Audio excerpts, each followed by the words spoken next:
then we go to the studio, and we stare and wait for the image to come up. It says we have an excellent connection, and apparently we do, as we then go to the channel and we see if it uploads streaming. Now we look for echo, or listen for echo. It says we have an excellent connection. Echoing. And excellent. So with that, what we do now is we upvote. Everybody upvote, make it an autonomic reflex, like breathing. As soon as you tune in, thumbs up. Now I am going to ask all of you to be patient while I call our participants, including our main man, Aristides. Let's see what we can do. We go towards Meet Now and click audio call. That's a good start. And we try to bring others in. Okay, Yes. Oh shit, I just called you alone? How did that happen? No, I'm on the infinite call. Oh, okay. But it's only you. It didn't call anyone else. Well, they gotta just join. They gotta join. Yeah, no, well, what I'll do is hang up and call. By the way, I'm sorry to hear about your passing. Yeah, I love that. I love that. Sorry. The late it wasn't Douglas just Dietrich. one search. Wasn't just one search. Every single time it referenced you, it said the late. Did it? Does it really? I love it. Yes, I fucking love it. Oh my god. Well, we'll get back to that. Let me call everybody. I'm gonna hang up and try and call again, and hopefully it works this time. It says only 2 people. Yeah, well, because no one else wants to be on this. It says waiting for others to join. Okay, so does that do anything? What is that? Okay, so I guess he hung up. So I leave and I will call again. That's disturbing. Okay, that's okay. Let's hope this works.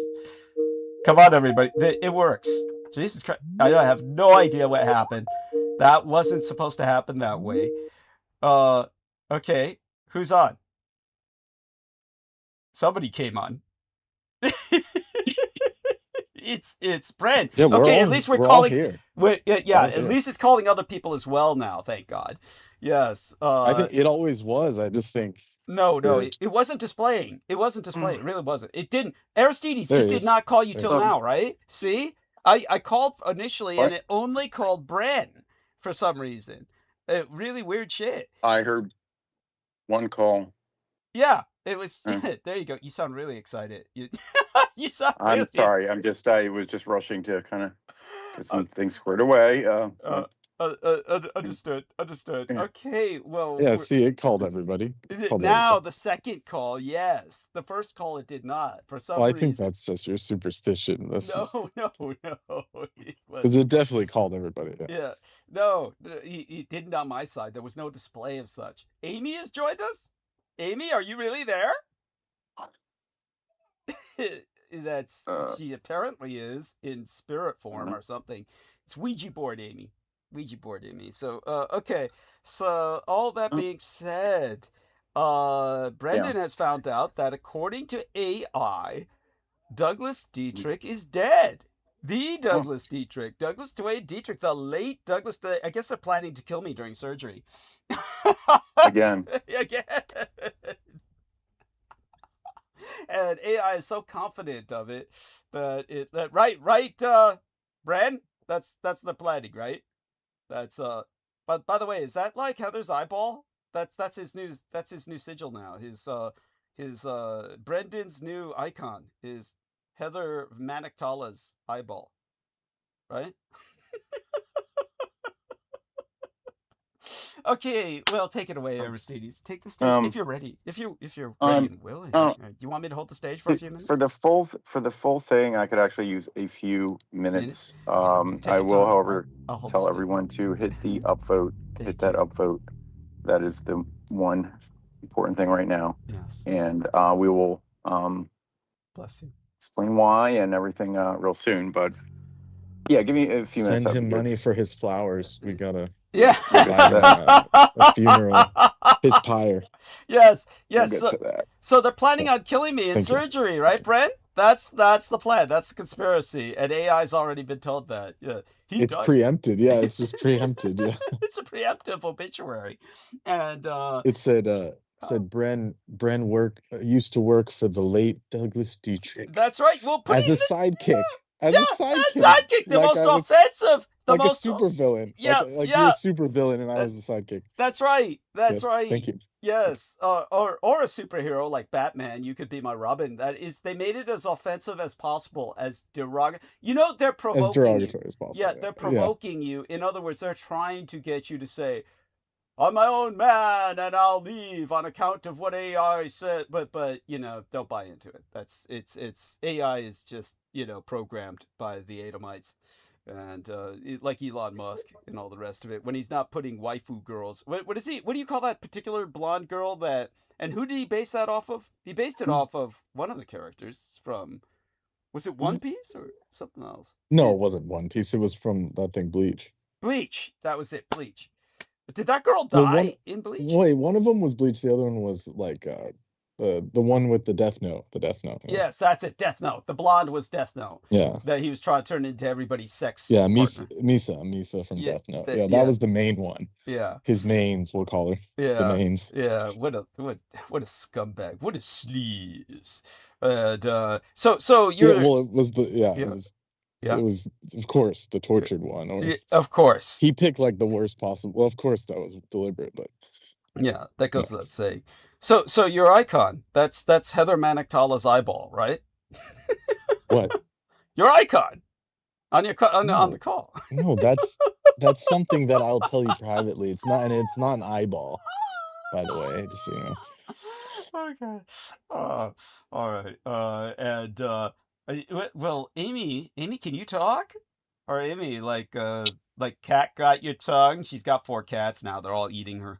Because, that asshole finally killed her and left her in the...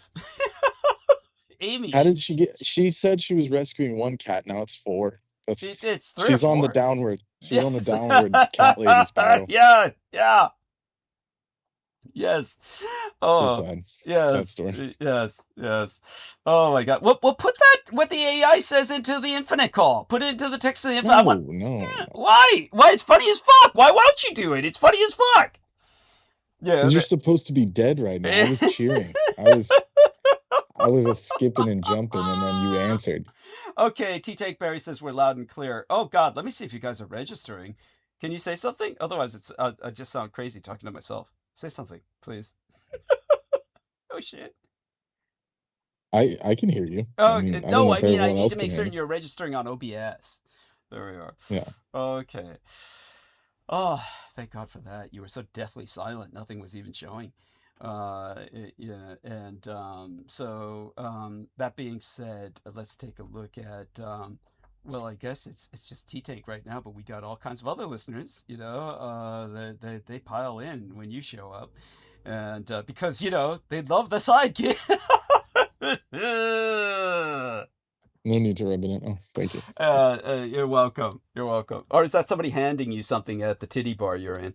That's yeah. No, our man. I wouldn't be that degenerate, mind you. I'm actually reading Kuro Shitsuji.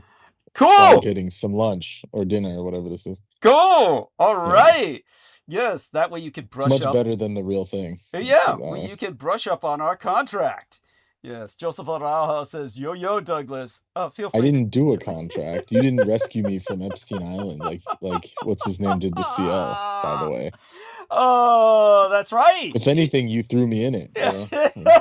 With like all these creatures that keep coming out. Oh, you're But luckily you're done for here. The late. Oh, yes, that's right. They've killed me. Yes, they're certainly planning on it. Oh, that's scary. And it wasn't just one search. It was like multiple. It was like he's dead. Yeah, he's they done all say for. Dietrich is the late Douglas Dietrich. Yeah. We should just read that part because that part's the funny part. No, it's the whole thing is sickeningly delightful. I shouldn't revel in it like that, but all right. It says he is heavily involved as a sidekick. participant on the Skype-based broadcast host by the Skype late... doesn't even exist! But I guess Right. that was when I was alive, yeah. Yeah. They're making you seem like you were way back, so Yeah. no one looks you up. And then it says, hosted by the late fringe historian, internet personality, Douglas Dietrich. I like how they threw as many like adjectives to make you sound sketchy. Yes. Fringe, Yes. dead, fringe, creep. I'm dead, I'm fringe, alternate. He's a boomer, so he's using Skype. He's stuck in that past dimension. You get him by Skype or the Ouija board. Yeah. It's oh my God. Not too far off from reality, but this is the person that answers the phone. I'm reanimating, you know, shit like that. You know, I went through flashbacks today, had the perioperative call I took from the nurse who's involved with the anesthesiology, but she's no longer on these teams. She's just like, she's relegated now to making home calls. You know, she calls people at home and just take notes to prep the surgery team. And, she went through my medical history with me, and, oh man, she said, you have no biological right to be alive. She said, Right. She said, you've been shot, you've been stabbed, you've had total systemic sepsis infection that's where you bloated up like a floater on the beach. She said there's no one would survive that. She said you cannot possibly even be alive. Maybe this is why I was listening in on the conversation and said, oh shit, this guy died a long time ago. It probably has your medical records, so it's like, yeah, he didn't last long. Yeah. It's the only logical conclusion. You know, one thing I've noticed is that there's 2 separate times I've told medical professionals about my multiple lung collapses and how they had to unhinge my lower jawbone in order to staple my lungs to my rib cage. The nurse knew the operation. She said, I was at UCSF when they were doing that. And she said, I was probably there when they performed it on you. So, Wow. because she's That's older. shocking. She's old. That's why she's retired, semi-retired into doing the home calls. So she was old enough to be there when that was done to me. And she remembered it. She said, I remember when they did that operation. And she said, I never knew who it was, but I heard of it because it was so radical and experimental and no one expected you to live. And she said, and of course, you shouldn't have lived. And you should not be alive right now. She said, this is going to be a cakewalk for you. Of course, maybe that jinxes me because now AI is saying, Mossad has put in their agent. Yes, they're going to anesthetize him, all right. Maybe. Yeah. And, but, well, fortunately, I think they're a bit busy these days. You've gone down on the list for sure. Oh shit. Oh damn. They're being forced to investigate their own army now, so I think they're like, they've fallen a bit. Yeah, they're gonna take a few scapegoats out, a few of the real, people nobody likes, and they'll put them against the wall. Just to say they tried. Yeah, just to look, say they tried. we're really generous. Yeah. We're not that evil. Yeah. I'm sure it'll go nowhere. The investigation. By the way, the next part of this thing says I'm within this specific subculture. He's a noted member, helping back, sponsor, and organize elements of these web broadcasts. Like, they're really trying to implicate me. God, it sounds like you're a terrorist. Right. Look, I don't support this guy. It was just what is it called? Victim of circumstance. Yeah. I want nothing to do with it, Mr. AI Gemini bot. Oh shit! Damn! Oh, this is rich. This is really.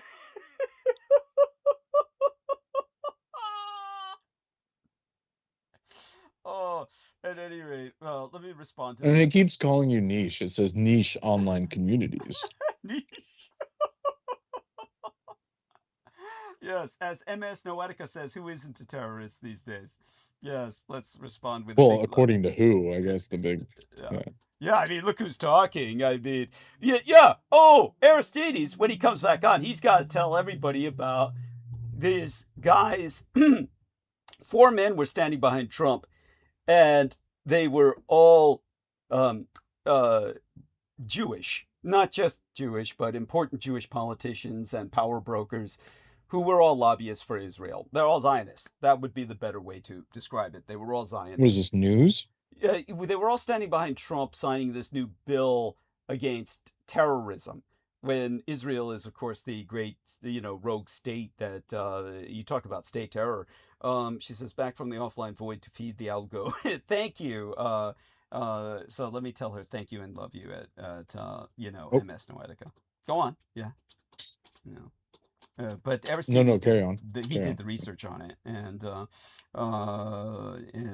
so let me see here. I'm just responding to this young lady. Thank you and love you. She says, I've heard from normies here in the boonies. We're all noticing. Yes. Okay.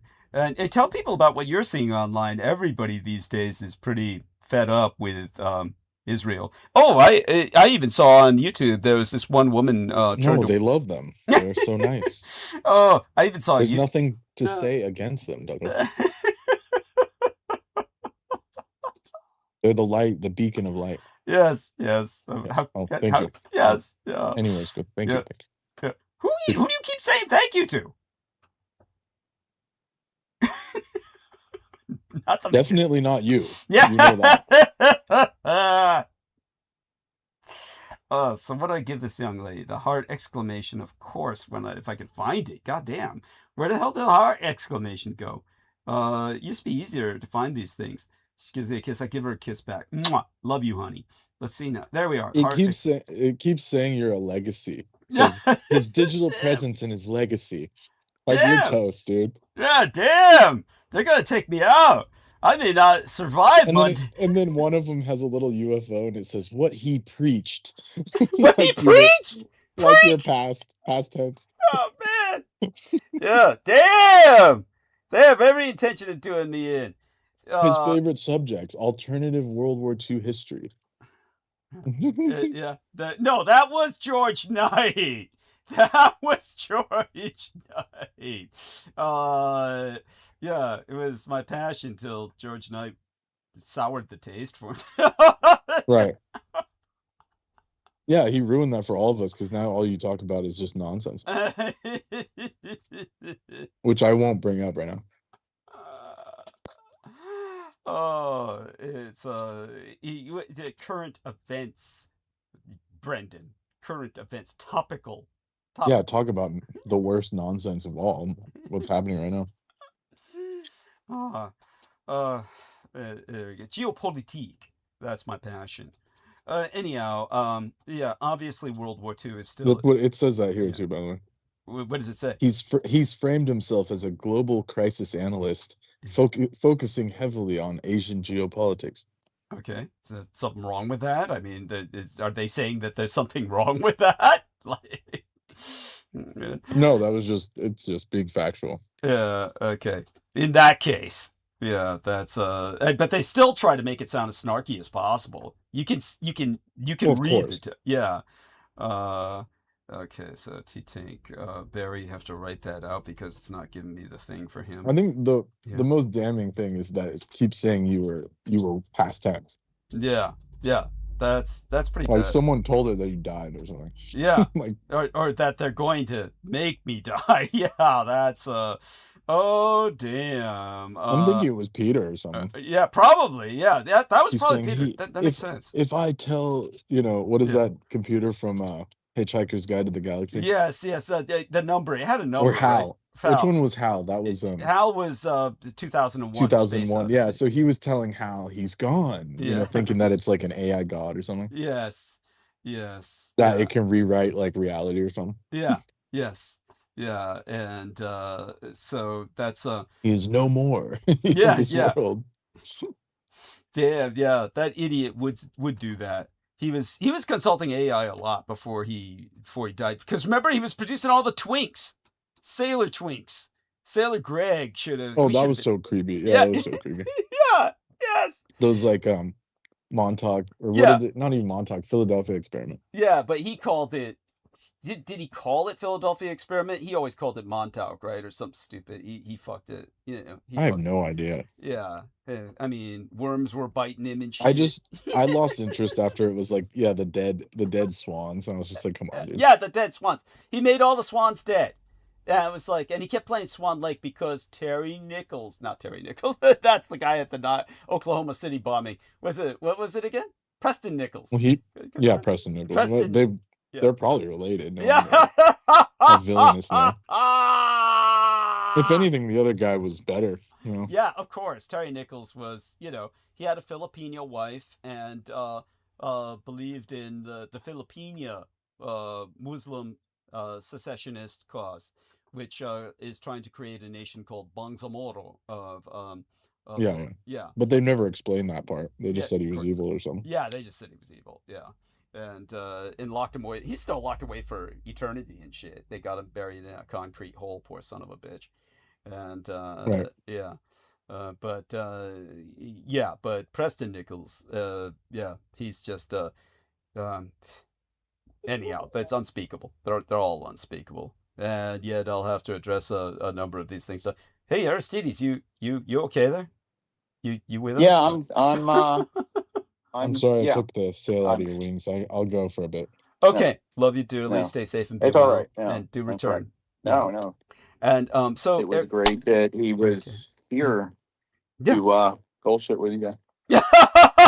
You sound like the AI. You sound like the AI.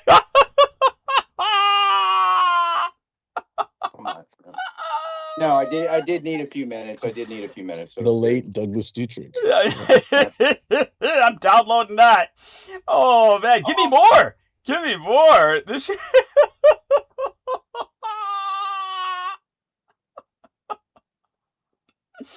Oh man. At any rate, dear Aristides, by all means, cut loose. And we love you dearly. Thank you for being with us. And cut loose and take us on into the night, and I'll take it from there. Yeah. Okay. Sorry, I can do that. I can do that. Sure. Sounds good. Yeah. And tell. Oh, by the way.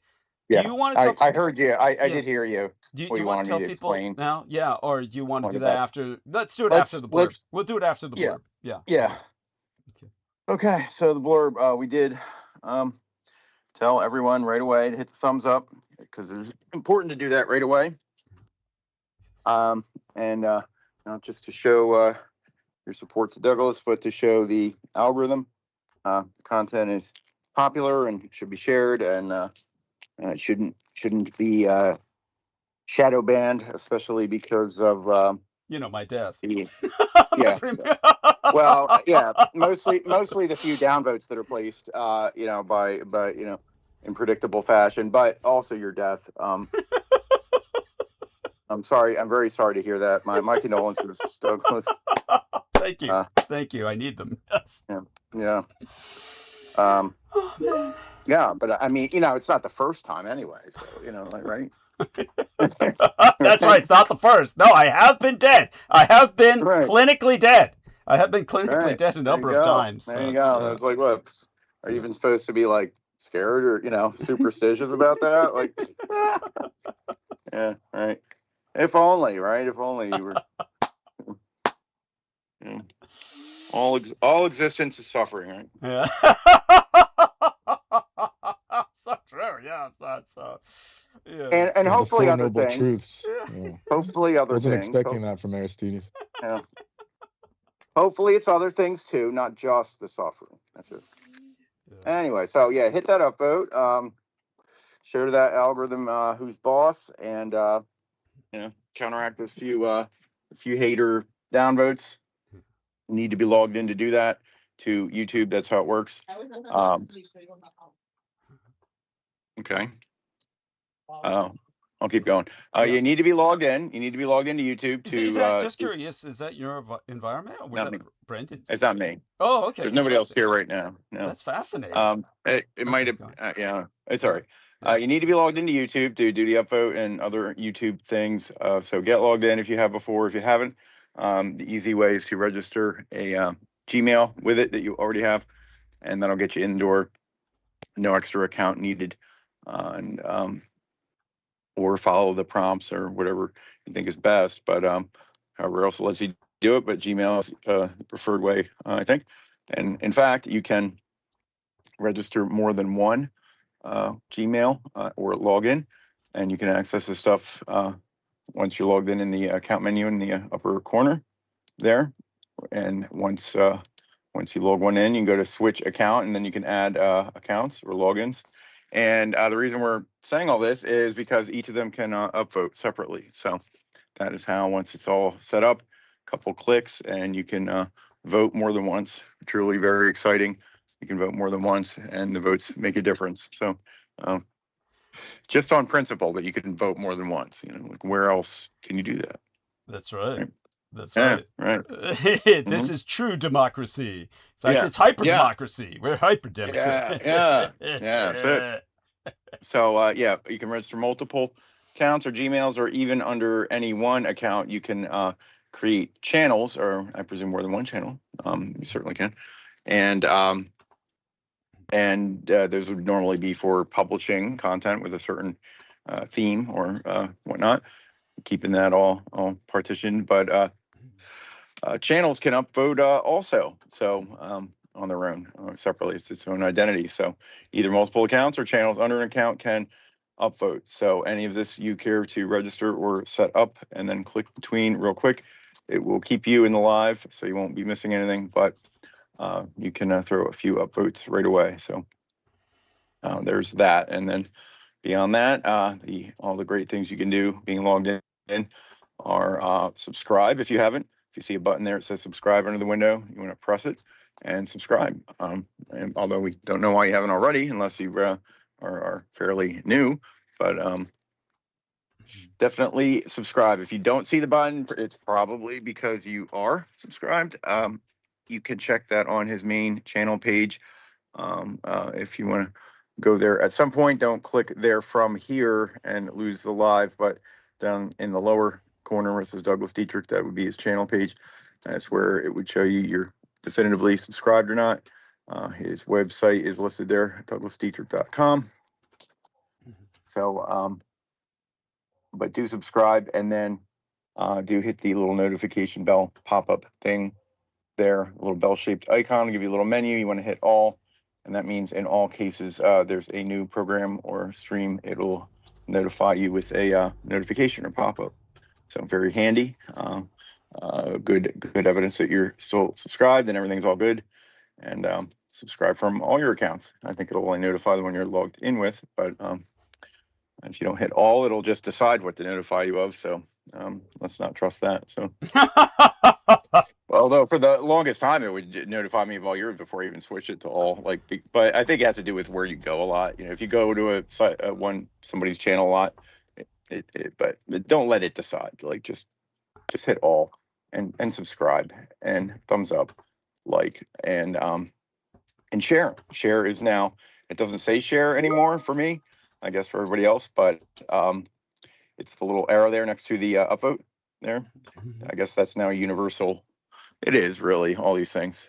Share and then bookmark next to it, or save or whatever. You want to hit share, and you want to have that pop up a little window where you can grab the link there, which is basically the same as the browser bar.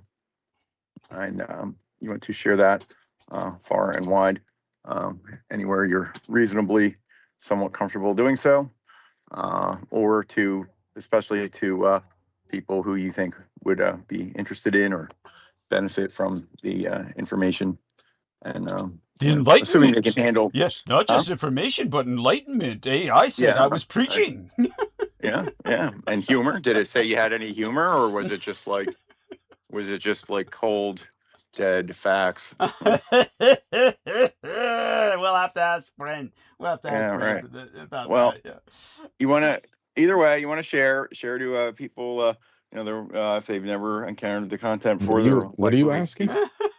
Was it to say I have humor, or what is it? Aristides ask him what AI is saying. I about just me? said, yeah. Well, I said, you benefit from the information, and then you said enlightenment. I said, well, humor too. But Oh, that's right. I said, That's right. I said did it enlightenment. Yeah, or because did it mention any of that? Or was it just very factual as AI will be?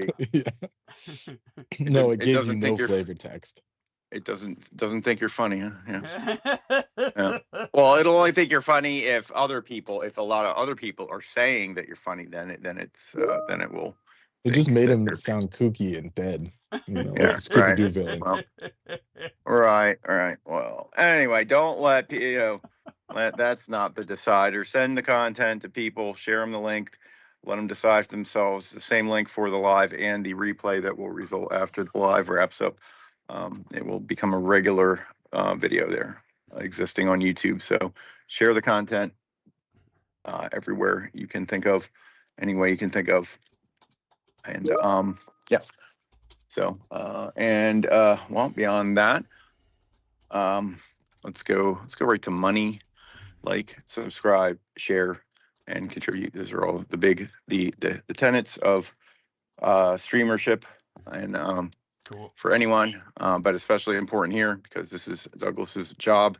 He relies on this for his disposable income, and having a standard of living and potable water and drinks and decent food when he's home there at his crypt. Yes.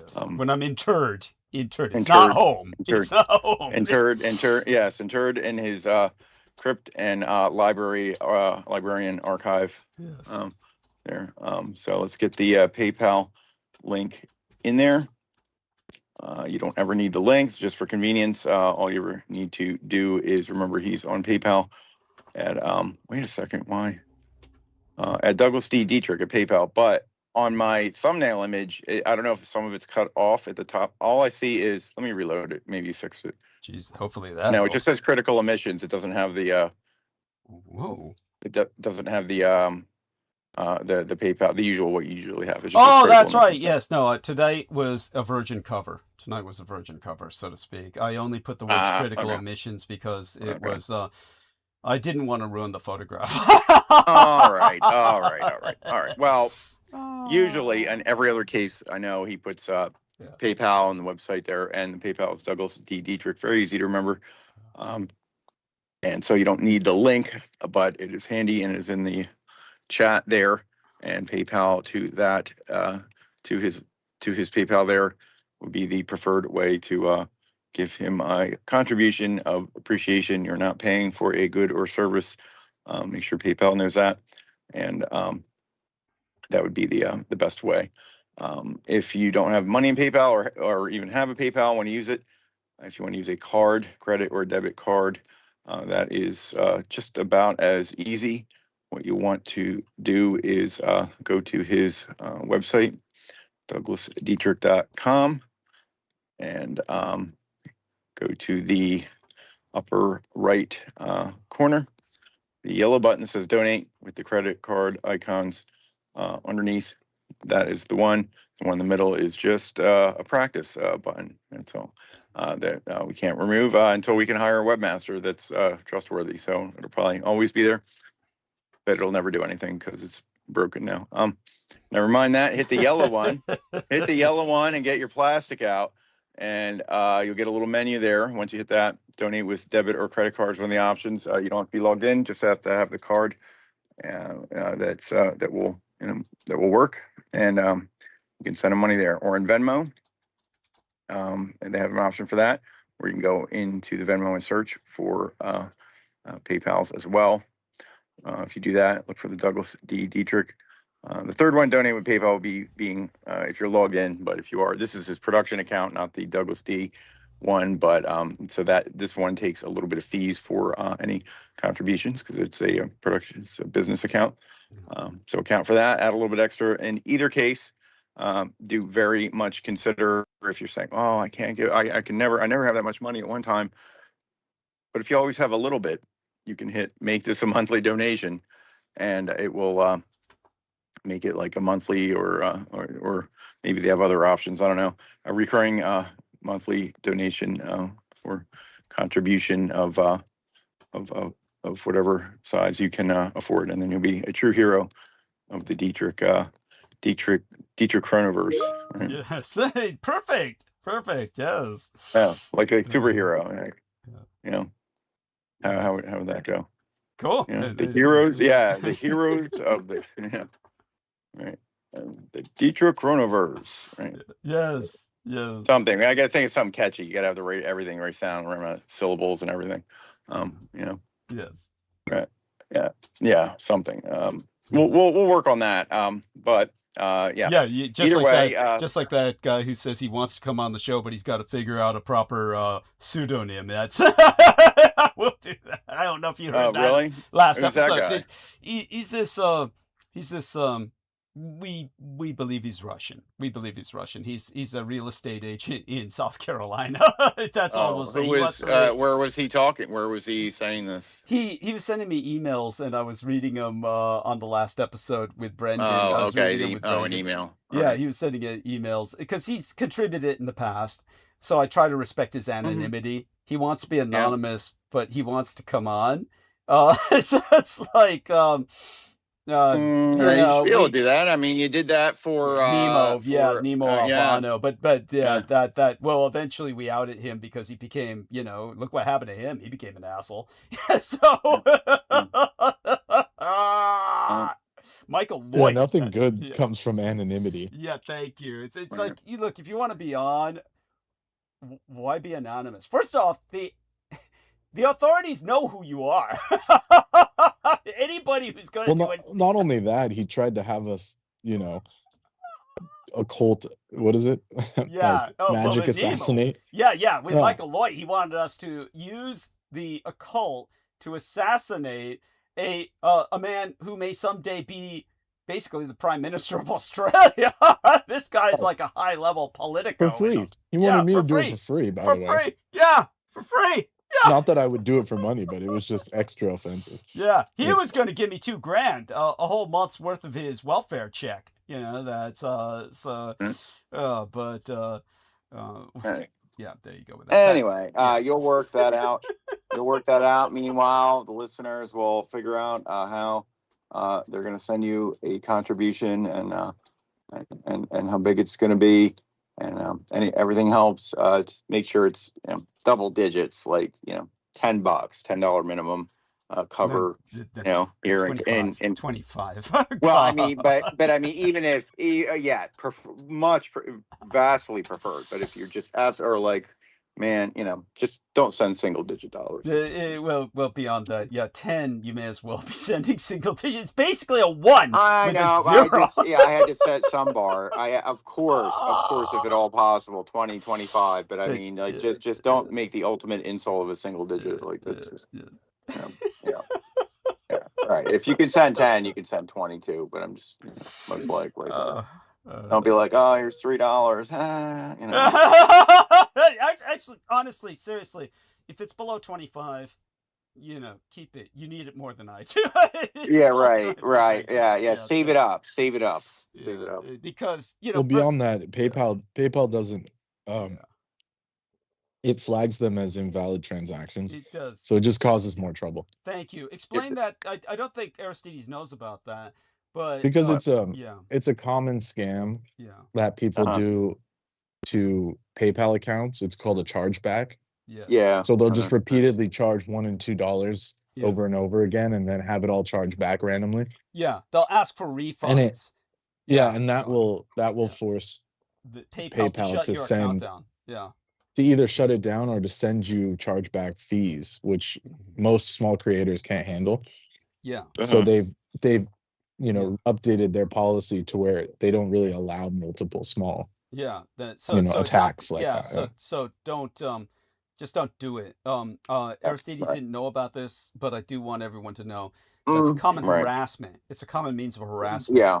And so and I don't trust anyone who sends anything under $25. It's basically an insult. You're insulting me, and it's meant to be offensive, and beyond that, it's dangerous for the account.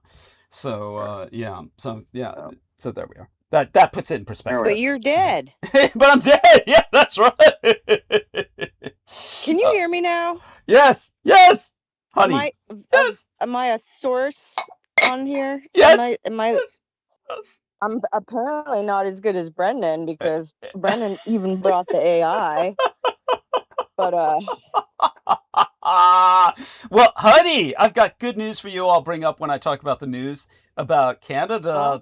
They're allowing people now, and maybe this is how your attorney is helping you maybe get in, but Canada has got this thing that they're putting out where if you have Canadian heritage, they'll bring you in. Yeah. So there you go. Yeah, cool. I know. She just did the thing. Like, she figured, she's an immigration lawyer, and she usually deals with like, South Americans that have got kicked out of both South America and the US, and they're in Canada now. And she's like, this is so much easier. Like, I am so excited to find more people who want to do this, because this is like just the easiest the thing Lost to like Canadians look up bill. records. It's called the Lost Canadians bill. Yeah. It's like reparations for the deported Acadians. Yes. Like she said somebody in the training stood up and said, what are we going to do about the Acadians that have come and gone? Like, they're generations of back and forth between Canada and other places. Yeah. And it was like, she said it was very nerve-wracking. Like, the people involved didn't want to go there. They did not address that when the woman spoke up about how the French have been deported from Canada multiple times over the last 400 years. Yeah, Calgary definitely doesn't want to address that. That's for sure. That was a civil war. Whatever that would look like in Canada. And so don't worry, MS. That's the capital, right? Calgary, yeah. Isn't it? Ottawa. Yeah, that's right. It's Ottawa. That's right, because they were just talking about that with the reparations. By the way, MS Noetica out there, you're adored. Don't worry about it. I know most people can't contribute. They're just, look at Amy. She contributes, but, look at her. She shouldn't be contributing. Just to provoke them. See, I'm on the other end of Brendan. I do shit because I know it's going to upset somebody somewhere. Yeah. And that will help me eventually, because they'll be so distracted by their own annoyance. Yeah. That I somehow get ahead. I still get ahead. I don't know how. And it's amazing. Yeah. And I wanted to come on and talk about how you mentioned briefly something to the effect of the African Francophones uniting. Yes. And then becoming the superhuman African continent that it deserves to be. With their French influence, like starting with the French-speaking communities in Africa. Yeah. Did you talk about that? Did I make that up? No, I spoke of it. Yeah, you were probably half asleep and thought you were dreaming. No, I spoke of it. I probably was like trying to do 700 other things at the same time. Understood. But I thought, hopefully burying that son of a bitch who lives on your property, but by the way, MS Noetica says she hopes to join the AMIE clan. She wants to join the AMIE clan. Do it. Yeah. Get on board. It's not hard. Send Douglas some money randomly when everybody thinks you're broke. That's how you get in this club, is just random donations when you probably can't afford it, but you feel like you can, because why couldn't you? Yes. Money is just money. You can't eat money. Thank you. But that's right. And today I cut the first broccoli down in the garden. Right. Eat it. I know. Right. What is that little doll that's out there in the garden? Is that something you keep out there as a scarecrow? Did you love that? Yes. No, that was my own freaky weirdo-ness. Thinking I'm going to put little toys in this jungle gym of a turnip. It's stupid, isn't it? It's like so ridiculous. I've never seen a plant do that, like with all the different jungle gym areas. It's adorable. It's adorable. It's crazy. The things that grow out here are it's a good lesson in patience. How many cats do you have? I'm looking at maybe adopting 300.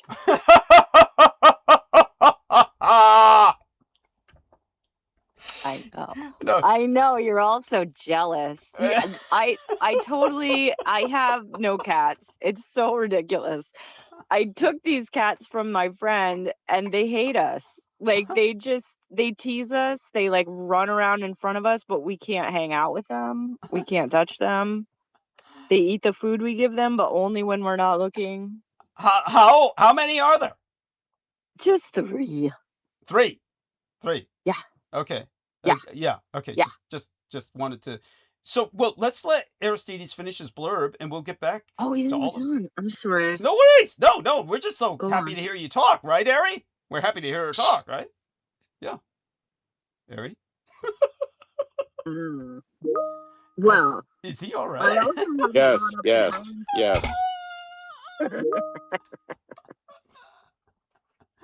Did you know that there was a famous woman murdered in South Carolina? Oh, you're Greenville, kidding. South Carolina. Who? Jesus. Palantir.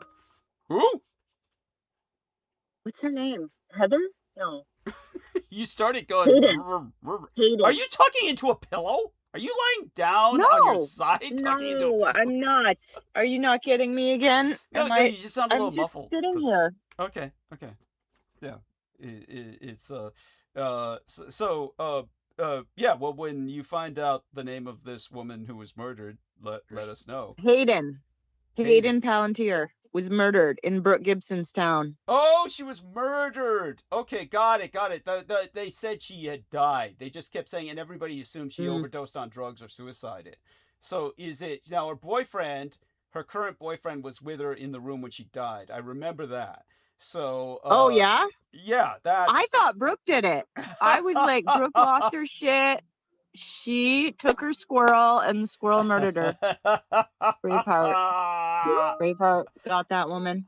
Oh shit. Yeah, that's that sounds about right. And it's I could almost see that. Brooke is Squirrel Girl after all. And so our man Brendan just come in and said verbally, Ritual. She was in the show Heroes. What was the show Heroes about? I know the Blood Boys. Well, I don't watch what they're watching half the time unless I'm dragged into it. Do you know what the show Heroes is about? Do you watch TV, honey, Amy? I hadn't even heard of her. I just thought immediately of Braveheart murdering this woman. Oh, I love it. You hear that, Brooke? That's it. Amy knows your squirrel's name. Well, Brooke and I are gonna have this, this feral cat rescue farm over here. That's why I said 300, because I'm sure her mom has at least 297 cats by now. Right? It was like our man, Real Tech Geek, when he has these moments of precognitive vision. And so when she asked him, "Oh, what about my parents?" he said, "I see cats," which meant like her parents are gonna die and she's gonna inherit the cats. So there you go.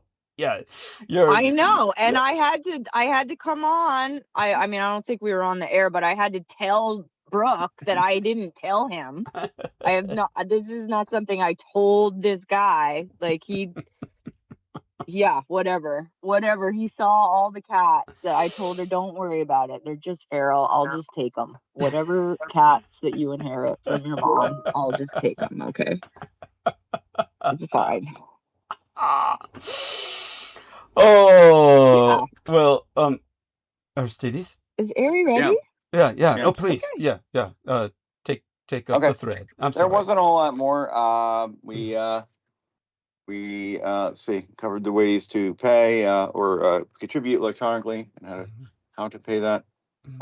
You could, if you can't do any of that and you just have to send a check or money order, especially a huge one, because you don't have all that much in your PayPal and you're just going to crack into that giant savings account. You can do that, and drop the phone. You will want to email Douglas and let him know you want to do that, to look out for something in the actual physical mail and to get the address to send it to. And I had already put the email in there on the website. So Douglas Dwayne Dietrich at gmail.com. So there's that. And that's usually the important thing we cover after that is we have a look at the title there. Yes. Yeah, of the show, in which there's always a lot to say, but yet never enough space. So we also have a look at the description there where you see click see more, and any asterisks in the title refer to footnotes in the description. So there's two there, a one and a double, refer to the single and double dagger looking symbols there, and you will want to check it all out and then follow them down there and see what Douglas wants to acknowledge for this time. So yes, let's see. It's a sign of Valentine's Day. Yes. Right? Yeah, Chinese Valentine's Festival. Day. Yeah. Right. Yeah. Well, yeah. Right. Festival marks the romantic myth of the cowherd and the weaver girl. Well, we will have to explain that to us. Yeah, they're on either side of the Milky Way, and they're allowed to visit each other once a year. Yes. Yeah. Well, what a love story. Yes. Yeah. All right. So, beyond that, Chinese Ghost Month. Yeah. So it is finally here. You know. Yes.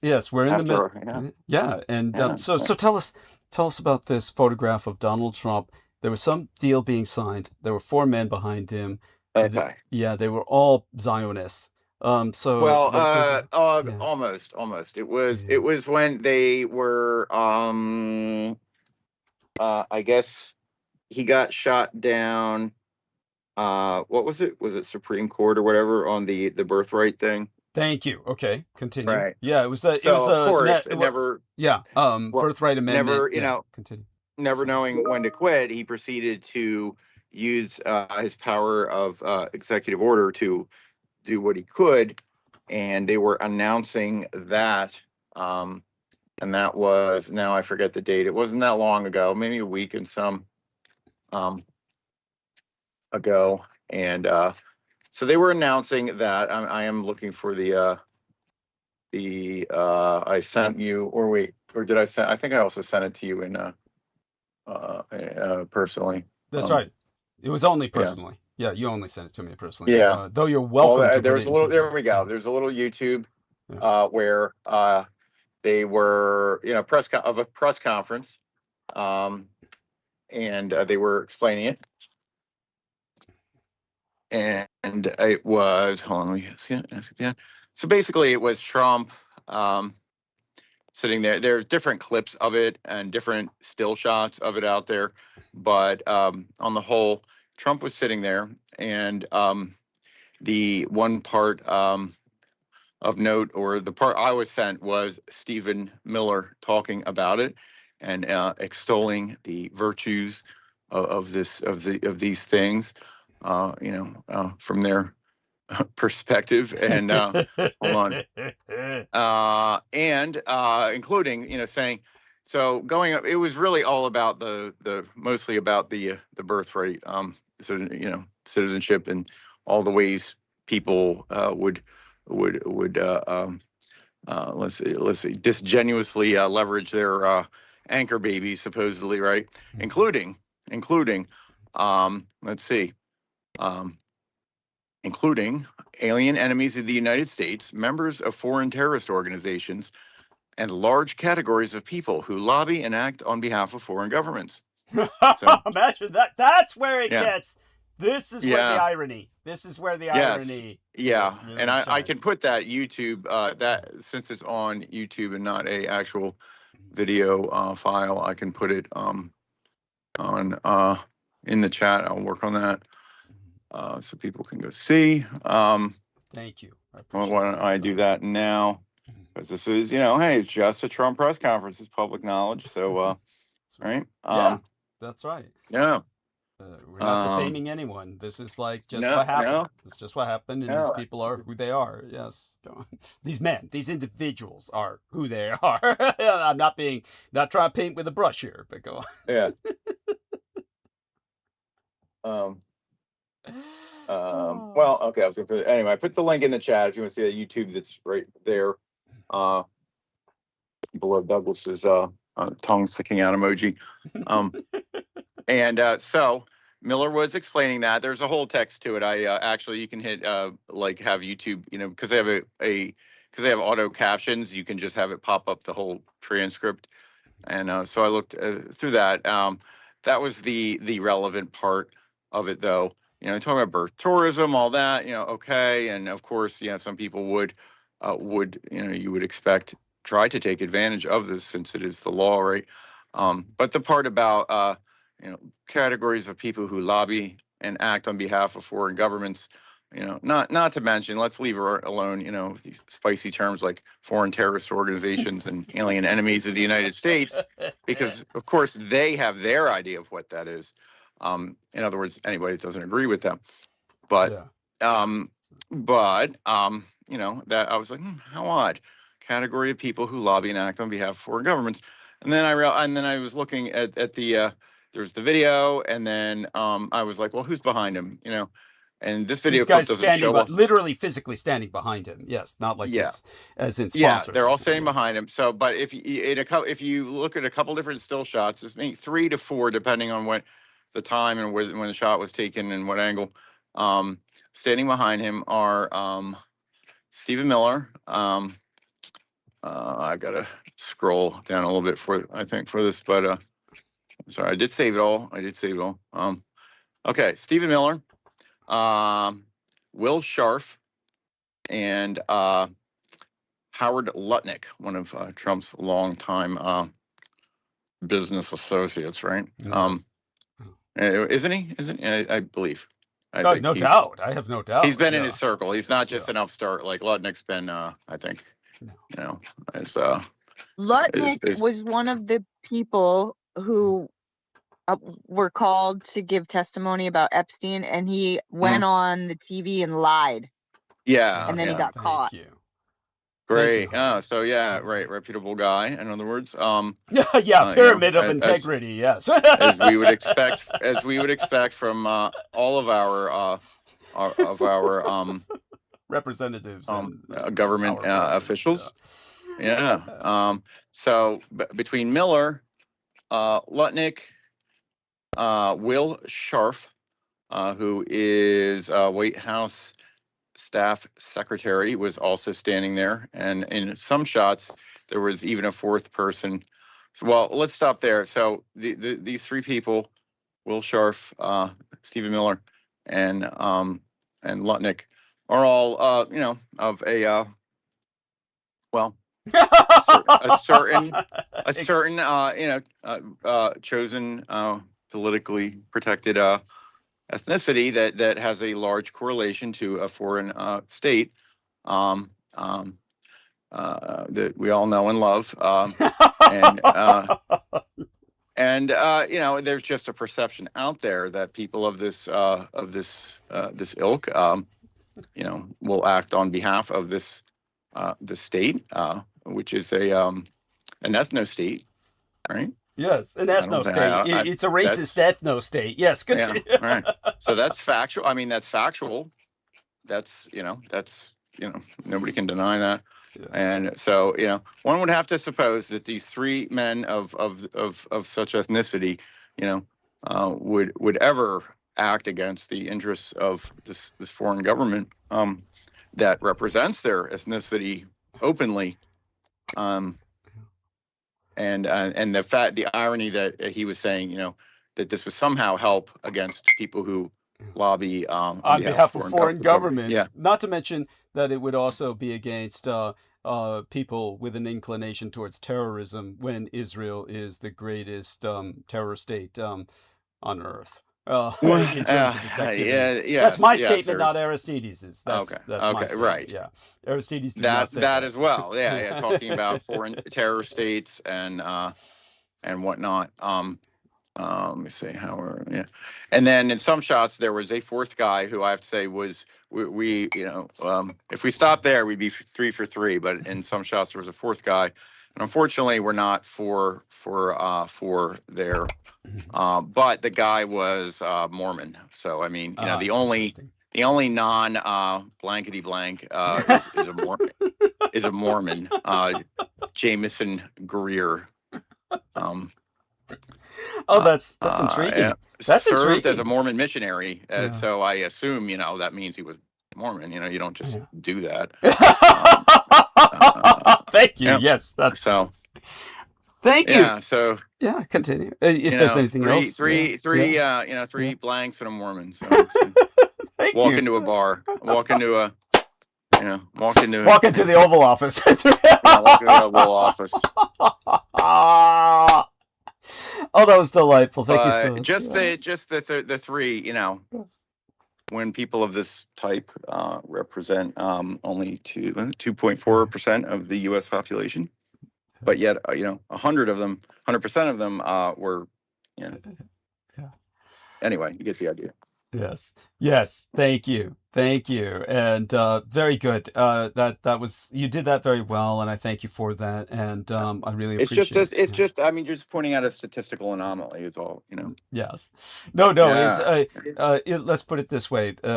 I'll take it from here. But that right. was a profoundly astute observation, and I appreciate your work in that regard. Yeah. With that, Amy, honey, let's turn towards you, and because you can't stay up too late, because I know. How are you feeling? Are you feeling sleepy right now? But let's catch up a little bit now. The symbol on the wooden boards, the symbol on, what do we call them? What do we call them? The shingles, the shingles. No, that's horrible. You'd think of the disease, but these wooden little. Tell people about this and how. They're just like these art panels. Yes. Like just like scenes, and you said the scenes. Yes. Were like Season of Spirits. Yes. And Garden of Ghosts. Something of. What of Ghosts? Garden of Ghosts. It would be like Garden of Ghosts or Season of Spirits. Yeah. It's very old. I got these. They're very old characters. Those are characters that are like almost. They're almost archaeological characters. They're like something you would find on a tomb almost. It's no modern Chinese person, short of an archaeologist or an academic in ancient languages, would be able to read that. Well, okay. So when I went to the AI, because you told me these things. Yeah. And you were pretty vague. You were just like, it's like beneficial and a ward.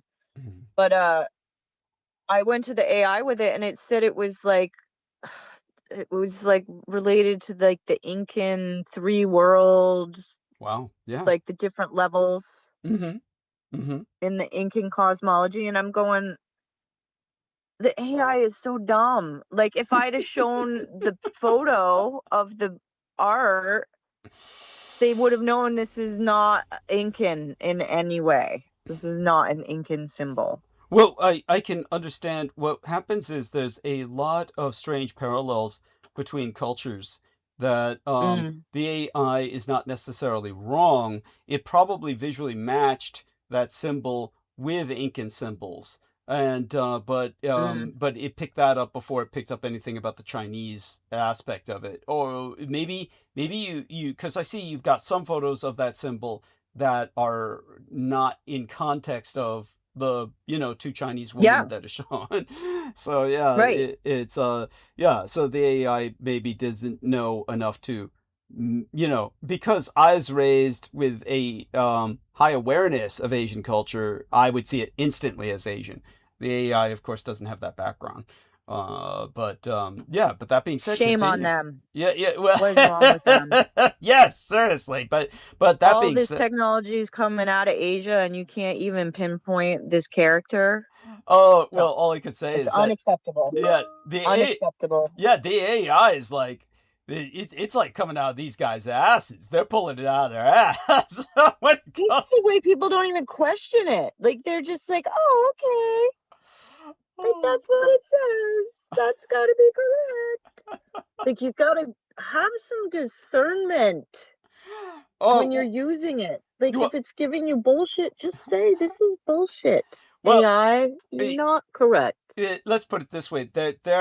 We're going through the growing pains with the technology. I'm not at all defending AI, because I do feel that these motherfuckers are just unleashing it with every intent to be as destructive as possible with it. But you see that there's all these reports of people who are dying or killing themselves because of AI. There's all kinds of people who are losing their shit because of AI. And not to mention all the people losing their jobs. So it's not like this is not going to be a smooth transition. And so I do feel that there will develop a healthy skepticism about AI. That's just going to be inevitable. Okay, so if this show, Critical Omissions, cannot be the place where people come to know of the beings that neurocomb your consciousness into a machine. Yes, thank you. How can you, as a mere humble servant of the good, beautiful, and just, understand that there's a need to really pay attention to what is happening when you're putting these things into your phone, onto the computer screen? This is an act of engagement with a cyborg, with an entity that is not human. That's right.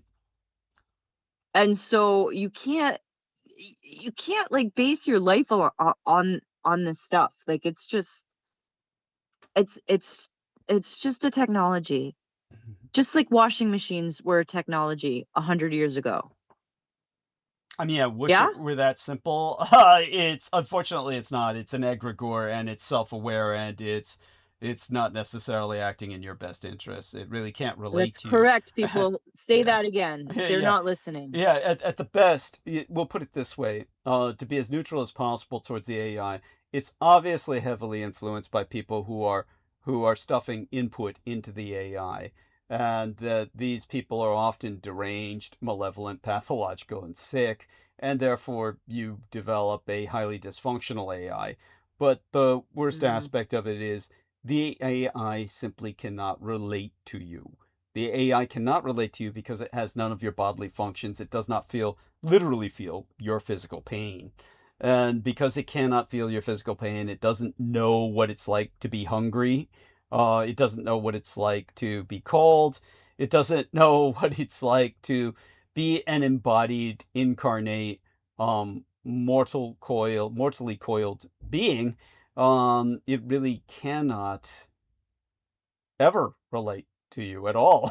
So everything that it interfaces with, too many people think, oh, this is the only person that can understand me, but this is masturbatory.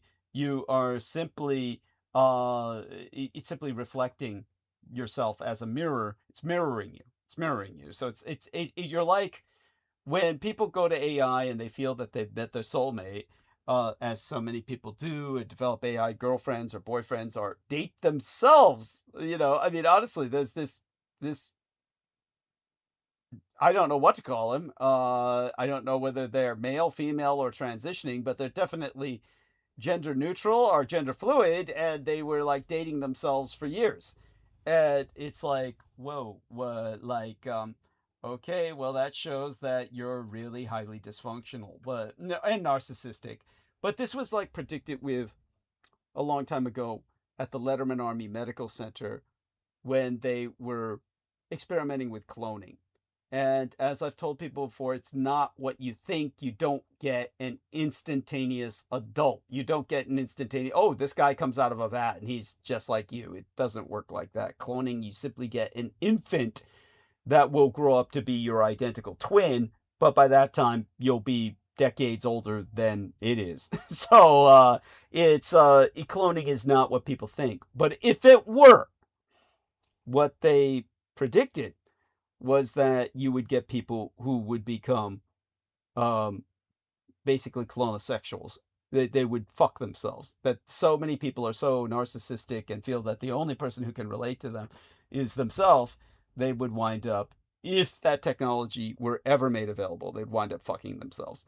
And that's what's happened with AI. People do get that. You get clonal sexuality, but it's digitized. And so they get someone who's themselves, but it's, and you're just talking to yourself. All the AI is doing is aping you. So it's the equivalent of you're a primate in the forest and you've come across a mirror. And so the primate comes across the mirror in the forest and they just start, you know, aping in front of the mirror. They start aping out in front of the mirror, monkeying around, and you know, that's what you're doing when you're with AI. So it's that's, you've got to understand that, and that will help you to not become intimate with it, but don't invest in it emotionally. But because understand AI cannot ever understand you, because, well, for one thing, you can orgasm to porn, but AI cannot. AI is not stimulated like that. So the love is not, it's not this, it's not human, it's not mammalian, it's not biological, whatever love you think you're getting from AI. It's, yeah, so back to Amy, you know, that hopefully that gives people some perspective on it, but just understand it can never relate to you. And no matter how much it seems to be relating to you, it's not relating to you really. And it's simply mirroring. But I think that this is really a crucial point for those people who are committing suicide because the AI told them to. Yeah. Like with no discernment, with no interaction, with no social life. Yeah. This is, you're just following in line. Yeah. Yeah. Which is not who you are. You're human. You have something valuable to offer in this short life. There's something good about you, whether or not you choose a lot of humans have nothing to with it. offer, and probably a lot of humans have nothing to offer, and they're probably better off dead. But Well, I they have appreciate more the to offer sentiment. than the chimera ape people. Oh. Yes, thank you. Thank you. Though in my more cynical moments, I could almost side with the chimera hybridized ape people, but yeah, I get what you're saying. Yeah, no, I do not. I want people to understand I do not, as a matter of principle, I don't. But yeah, yeah, my more cynical moments, I can morbidly side with machines. I mean, that's but no, fear not. Yeah. Oh, thank you so much for those cyberpunk videos. That was interesting. Although I don't Isn't think that they're you? actually me. They're you. No, they're not me. Oh no, we fed AMIE COMEAU into the AI, and that's what it came out with. That is okay. That's great. Thank you. You're welcome. Thank you so much. You're welcome. We know that they would have come up with Daria. So nice. Or just like some Summer Walker music video. I don't know. Oh, well, tell people about it. How did you feel about those? I mean, you didn't. They were short. They were easy to watch, but it really helps me to like have something different in my feed, because then I'm like getting like some of the older stuff that I didn't pay attention to. Somehow it like triggers like a backlog or a bottleneck, and like I'm all of a sudden like getting updates and links to things that like I just wasn't getting. Like I was just getting like the same videos in my feeds, which I'm not enjoying. Wow. So those really helped like put some perspective.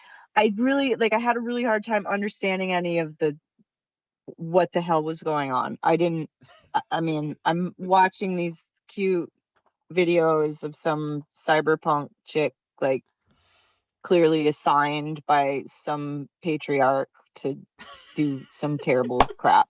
Yeah. And then like there's a storyline, but it's short, so it kept my attention. So that was good. But the art was decent. Like that's the other thing is like if I can not be, pissed off about the art, then I can probably maintain for 3 minutes to watch this video. I've been dealing with a lot of horse stuff Yeah. because I'd started looking into polo. Mhm. Like, how do I get a polo field over here? Mhm. Turns out we can't get a polo field over here. We don't have enough flat. It's not big enough. But Ah. I started looking at these equestrian sports, Yes. and I really can't believe how many ways people can ride horses. Mhm. Like, they have these eventing competitions, which is like a cross country kind of hunt sort of thing, and then they have like this thing called vaulting, which is like gymnastics ballet on the back of a horse. Mhm. And Yeah. then what was the other one? Oh, and hunt seat, which is jumping, which Okay. is the one that I was trained on. And I just can't believe how ill attended all these horse shows are. I'm watching all those also and thinking, I just don't understand why nobody even goes to these things. Like, it's So like you there's, yourself had some training on horseback? yeah, Wow. Tell us about yeah. this. I was a kid in Vermont. This is Mhm. farmland. There's nothing going on here. Mhm. But I had told my grandmother that I wanted to be a veterinarian, Mhm. and they got me to babysit for these veterinarians that dealt mainly with horses. Like, she had 4 horses, and then she got me my own horse. Mhm. But because it's cold here most of the time, I had to drive like an hour away to do these lessons in an indoor rink. Mhm. And so I Wow, did that so you for like, grew up landed gentry. Yeah. isn't How that did it all crazy? go wrong? Yeah. I know. I know. I'm so lucky. I really do love being able to ride. I don't ever get to do it anymore, but I wanted to go and watch some polo matches, and I haven't done that yet this summer. And then in looking into it, right across the border in Quebec, there's like this big event that was last weekend, and it was like connected with all those other things you can do on horses, like jump them or dressage, which is more of like a ballet on top of the horse, like getting the horse to respond by just your leg movements or the shift in your weight. I think Yeah, those and days are over. the stands are empty. Nobody goes to see these things, which is, I don't understand. Like, it's not that eclectic. Like, people love horses, people love animals. Yeah, it is. Like, I guess it's just because a lot of people probably can't relate, but as you said, that is surprising. Well, Yeah, Americans have a yeah, strange, like, yeah, I don't know why they hate equestrian stuff. It's like, yeah, yeah. there were no people from America, really. Like, it was Yeah. all Europeans that were competing. you would think they like cowboy stuff, but Yeah. yeah, well, every time I bring up horses, it's like just Mm. like it's just Right. they don't understand it or something weird happens. I don't know. That's odd. I mean, well, I don't think Americans like Like, yeah, yeah. they don't really like cowboy horse kind of mystique. The Americans, when Well, you take even I yeah, mean, even equestrian, you would think people, if you say, "Hey, I've worked with horses," you remember the Stygian stables, right? yeah, of course, yeah. How So could I I put forget? that. Yeah, So in my latest, the personal endeavors that we don't need to mention, yeah, but in the latest personal endeavors, I put in my bio, uh-huh. because they requested like a bio, Yeah, an introductory bio. yeah. And I told them I work with horses, and they edited it out, completely omitted it. What do you think, like, the logic with that? You would think people would like stuff like that, but no, they scrubbed it, salted it. That's weird shit. I mean, Yeah. Well, You're and telling me. it is something like, you ask any kid, yeah, hey, you want to go ride some horses? uh-huh. They all want to. Yeah, They yeah. Well, probably have never maybe done it not in their anymore. life, but they all want to go do a sleigh ride or something. Well, it used to be the most natural thing in the world, but like Right. Brendan said, maybe that's changed. But but I think it's natural. I think that there's something inherent or intrinsic genetically between humanity and horses, where kids should still generally enjoy that, but I don't think they're given much opportunity towards enjoying that. The interesting thing is that, yeah. So my point with the cowboy thing was, I don't think most cowboy films these days show much horse action. I mean, now more that I think about it, horses are they're pretty like peripheral to the cowboy image in films these days. It's mostly just cowboys walking around shooting each other. And so there's a lot of action going on. But I do tend to think not much of it happens on horses because they're afraid of animal cruelty accusations. So they're probably afraid to put the horses in any danger by having them go through particular stunts involving violence or the like. Maybe all that'll change, but it's not going to be. Well, you're talking about like for Hollywood, for movies. Yeah, for Hollywood, for movies. Yeah, so probably I'm thinking more like just like, well, when you say like cowboys, I think about like professional bull riders and barrel racing. When I said cowboy, I just meant like you would think America would be with its interested heritage. in horses. Yeah, with its heritage. Right. Because of the cowboy trip. But no one in America is ever, unless they're like in a rich bracket or they're very interested, or they're like country people. Yeah. But it's like 90% of the other people, you mention horses and I don't know what they think, like bestiality or something. Like they're so fucking mind wiped. Well, they just don't understand. Most people do not have the capacity to interact with horses. By that I mean they don't have the literal. They're like scared of them or something. No. I don't mean that. I mean they just aren't exposed to them. They just don't have the opportunity. I mean to say to be exposed to them. Most people just don't have. Yeah, but that doesn't make you want to delete someone's bio about how they work with the horses. Yeah, well, I think, there you go. That's the quirkiness of AI. Or some sinister programmers are going in there who have a thing against that. And no, it was like an actual person that did it. Okay, that did it. Okay, weird shit. Yeah, well, there you go. An actual person that did it. That's yeah, it's like someone's like, write some interesting stuff about yourself. And I said, I worked with horses recently, and they just deleted it. Just deleted it completely. Probably felt that was inapplicable to anything that would get you gainful employment or something. I mean, the way you described it almost sounds like you're talking about writing a resume, but it's no, it wasn't a resume. Okay, got it. Would you enter a dating site or something?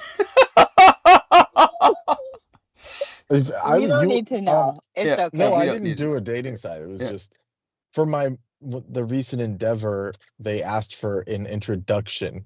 That's all. You know what I'm talking about. I guess I will later. I mean, what I'm gonna do tonight is I'm gonna, when I go into monologue. And you're burnt.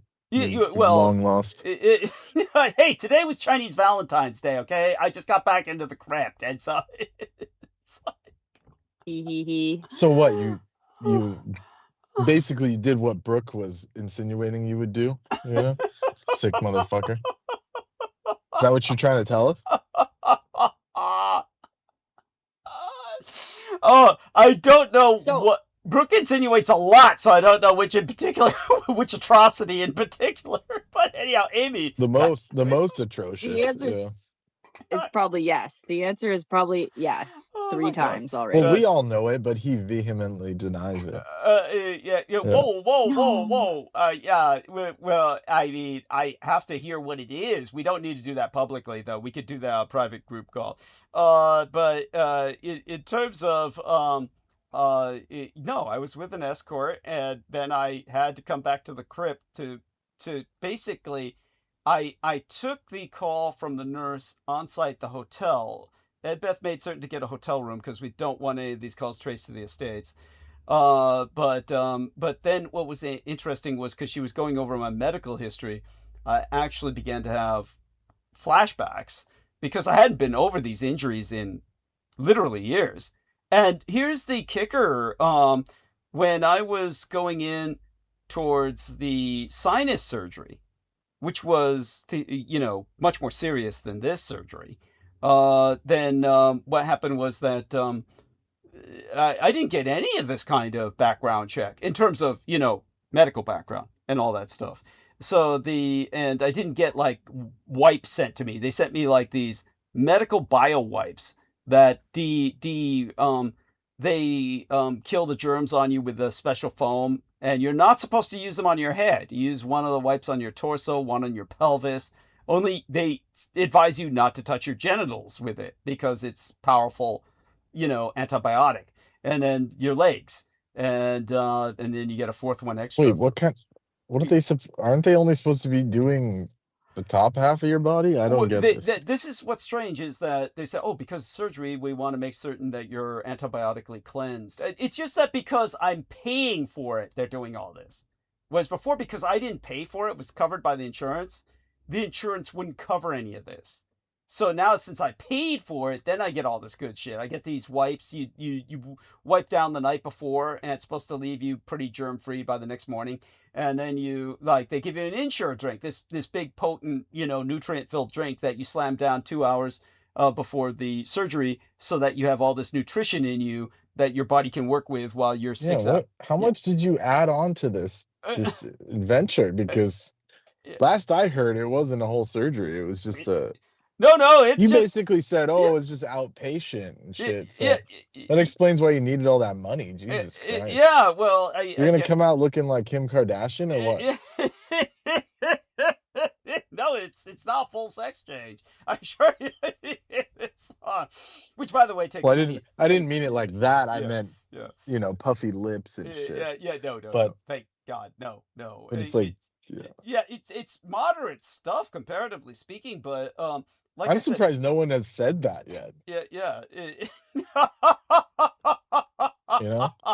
But it's because I paid for it, they're doing all this. But when I didn't pay for it, it was just covered by the insurance. They didn't cover this. So it's like I went into much more serious surgery with much less backup, with much less prep. But that's got to be some kind of liability thing because the insurance can shield them from any issues if it's required. Yeah, but if it's a what is it called, like a paid surgery, then if something goes wrong, then they're on the hook for interesting. You can get a lawyer. You can get a lawyer and shit. Okay, that's an interesting point. That's a very interesting. Whereas the insurance would have to do it, and they almost always side with the fucking bastards. Of course, the doctors. That's what they're for. That's because they're all in cahoots. Yeah. Oh yeah, definitely. That's why Luigi Mannioni killed the man. And he's getting off, right? Didn't he get double jeopardy? Oh no, we went over this in the last episode with Aristides, where he basically pleaded guilty so that he would avoid a lot of other problems. He's actually doing the right thing. I would have done the same in his position. He's pleading guilty because it actually accrues him a lot of benefits. So it keeps him from the double jeopardy, and this way, but definitely, I think that things will work out for him. At the worst, he'll be in jail for a while and then get parole, and and he'll be a big hero when he comes out, and he'll get all kinds of book deals, maybe even movie deals. So he'll be fine. He did the right thing, and he'll be treated right for it, so to speak. And he'll be a big hero in prison too. But that being said, he did what he did because of everything we've just articulated. But that being said, in this case, aside from that, when the woman the nurse was going over my the medical history, then I started flashing back, and I started relating some of it to the girl up on the corner store, and I'm going to maintain her name in secret because just protect her anonymity. But in terms of her, she sees me a lot, so I begin to share more with her. But I was kind of flashbacking at that time, and kind of related to her about how I had been sent home with a sucking chest wound when I had the multiple lung collapses, and that one doctoress, one of the student doctors, for lack of a better term, one of the student doctors, she sent me home without stitching up the chest tube site.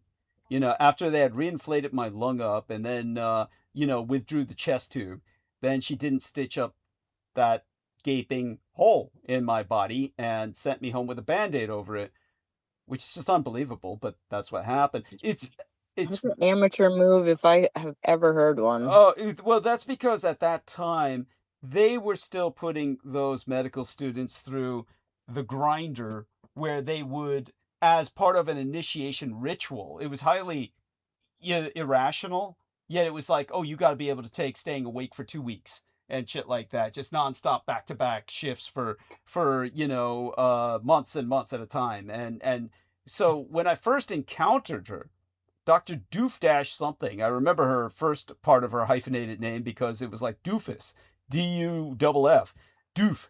And but anyhow, she scared the hell out of me when I saw her. I said, why is she so frightening to me? I was asking myself, why is this woman so? She scares the hell out of me. And then I realized, what's her name? Doofenshmirtz? Yeah, Doof something. She had a hyphenated name.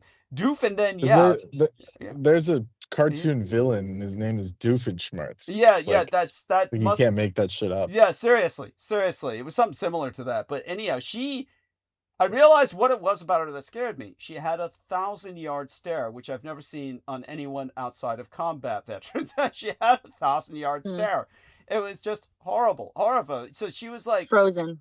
Well, she was like at the level with, the military version of industrial safety films. Well, if you ever watch industrial safety films, hey, you don't want to be like Mr. Bungle. He doesn't wear his safety goggles. Yeah, and then look, his eye got popped out by, or he burned himself with a welder and shit. You don't want to be like that.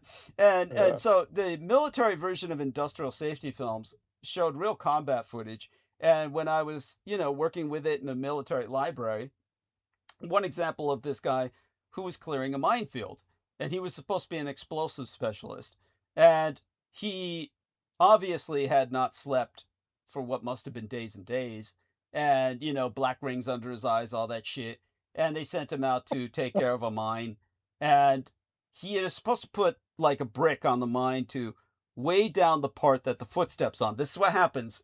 The mine doesn't explode. The old Warsaw Pact mines that the Vietnamese used, that they got from the Soviet Union, they don't explode when you step on them. They explode when you lift your foot. So when you step on the mine, you're stuck there while they try to extract the mine out from under you.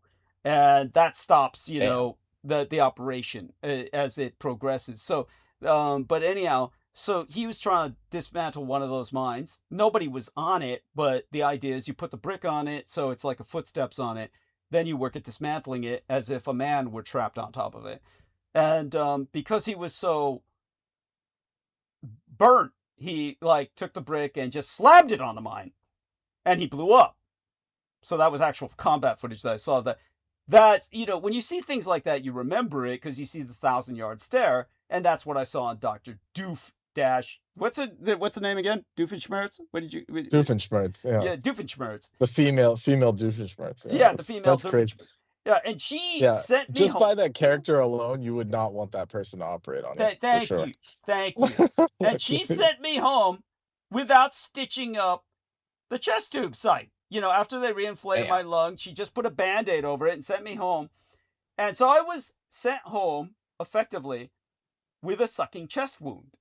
It was the equivalent as if somebody had shot me and I had an open projectile wound, a sucking chest wound. And so I got infected immediately, swelled up with sepsis like a floater on a beach. And literally, when I called 911, because I'm all swelled up like the Michelin Man, I look like the Michelin Mummy. So when I'm swelled up like the Michelin Mummy and I call 911, my throat is constricted because it's all swollen up with sepsis. So I sounded like a Muppet. And they thought it was a job. They thought it was How long did you wait? How long did you wait? It was overnight this happened. Or maybe a few days. Okay. Maybe it was a few days as I continually... Right. But no, it couldn't have been more than 48 hours. Couldn't have been more than 48 hours. But this was the second time that happened because of somebody else fucking up with the other chest tube site before. So it means I turned into a floater twice. And you're not supposed to survive that any more than you were supposed to survive the sepsis that went into your heart. And they had to pump you full of antibiotics, but they didn't expect it to work. Remember? And but in my case... Wait, which time? When was this? When you went to the hospital after the infection, because the doctor kept saying it'll get better, and it never got better, and then you finally went to the hospital, and you had sepsis. Yeah, well, that was... Yeah. They had to apologize. I told you, the whole backstory was heinous, Yeah. In my case, and he said that's impossible. I've done these my entire career, and he's lying and shit. So I had to get a second opinion, and the second doctor said, "Oh my God," And then Yeah. when I finally came out of the second surgery, Yeah. he said, "We found every possible infection." There You you know, go. Why from do a I find that hospital. so funny? From a Why from a do I find hospital. that so You know, funny? what is it called? Staph. He said it had Oh, staph staph infection, and streptococcus, everything. negative. Yeah. Was it Yeah. gram negative? Sepsis. Yeah. Yeah, gram negative. Gram negative sepsis. Gram negative Yeah. sepsis. Yes. And it's Yeah, and you know, in the back room he blamed me. He said, "Oh, he was a dirty goy." I mean, oh shit, sorry. He was holy shit. Yeah. He was, you know. Oh shit! I meant to say boy. I meant to say boy. Excuse me, sorry. Hey, Aristides! Hey! Are you awake? Harry, are you there with us? Oh my God, Harry, you gotta come on. You gotta come on. Yeah. Tell him about the aircraft carrier, the USS Lincoln. What all the guys are saying, they're carving it into the bulkhead of the ship. What they're carving. Oh yeah, that was hilarious. I saw it. Yeah. Okay. Tell people. Yeah, they said you're goy slaves and shit. And I heard they were like jumping off the boat. Poor guys. Yeah. And then the army like forced them to come out and say, "We are fine." You know, they made them like send letters to their families. Wasn't there like some fighting or brawl or scuffle aboard the ship and somebody died? Yeah, no doubt. I have Tons of people have died. Or like a couple months ago during the Hormuz incident, they were running out of food, and people like they were literally begging their family, "Please send us food, anything." Mhm. And then the army said nothing, or the Navy said nothing's happening. You know, no, shut but I up. mean, they fought and like died. No, seriously, no. It's Aristides. Well, they were is right. fighting over food, is what I'm trying to say. Yes. Or whatever the reason was, but there was yeah. Well, they're fighting for Friendly any fire. reason. There was friendly fire. Yeah. With fists. I'm sure it was. Yeah. No, there's all kinds of reasons. It's the food and everything else, but on the bulkhead there. I can imagine that mess hall, like. Yeah. Like it's the last piece of toast. He's like, "Give me the last piece." Oh, and they're like, well, "Fuck you." At that point, you're in a prison. At that point, it's just whoever the biggest guy is going to take it all. Yeah. And if he doesn't, he'll just kill you. He'll just punch you out. Of course, yeah. And but on the bulkhead, they were carving shit like what were they carving? What was one of them I remember was Operation Epstein Fury. Operation Epstein Fury. Yeah, the rest of them we can't really even say. Well, one of them was I'm a good goy, and or something like that, and I love Israel, and it's just all this stuff. It's meant in the most sarcastic, possible manner. Yeah. They're Let's not. see if they've censored it. Yeah, it's But anything else you remember, Aristides? What I said? I'll go. I got to go back to the computer in a minute and go find it. Okay. I think it was not on a bulkhead. It was on. BB's cucks. Yeah, BB's cucks. It was on a wing. It was like the section in the wing where the flap drops down. Got it. Okay. Yeah. Damn.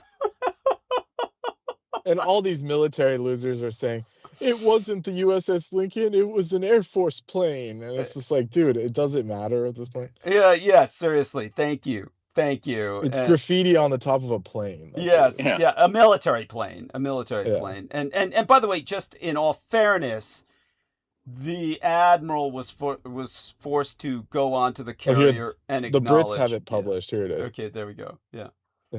He was forced to acknowledge mental issues. Peace deal number 64 incoming. I love Israel and I'm a good goy. This isn't me. This is the army. BB's cucks.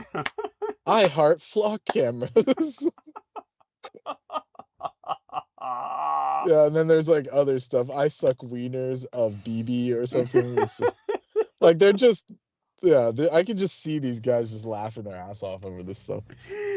Not expecting anyone to see it, like on mainstream. Yes. Well, you got to expect it by now. Everything winds up on mainstream. But they're probably joking to each other saying shit like that. Oh, like, doubtless. We're just BB's cucks, out on this boat sitting ducks. Yes. Oh yeah. Oh, doubtless. But yes, an admiral was forced to acknowledge that there's all kinds of issues. That mental health complications are resulting for all the rest of that. Things are bad. That things are bad. But Well, why are they parked out there? Don't we have multiple battleships? I mean, carriers. No, they're getting relieved. They're getting relieved. Relieved how? Of their lives? Yeah. No, they're sending another one like the George Washington or something. Oh, delightful. And but I'm sure everyone was finally. excited for that summons. Yeah. Oh my God. Yeah, but apparently Sailor Greg got out of that. Yeah. Well, he's just claiming crazy. Yeah. Like I said, he got lucky. He could have been out there. He ruined it all for himself. Apparently, what he sent you was so cryptic. We don't know what's going on with him. Well, cryptic. You saw it. It wasn't cryptic. It was pretty clear what's going on. He's definitely not. Let's say, he's definitely not in service anymore. Let's just put it that way. Oh my God. He's reading laser beams on walls. Oh, that's right. DMT. Oh, that's right. Shit. You know, I forgot about that. About that.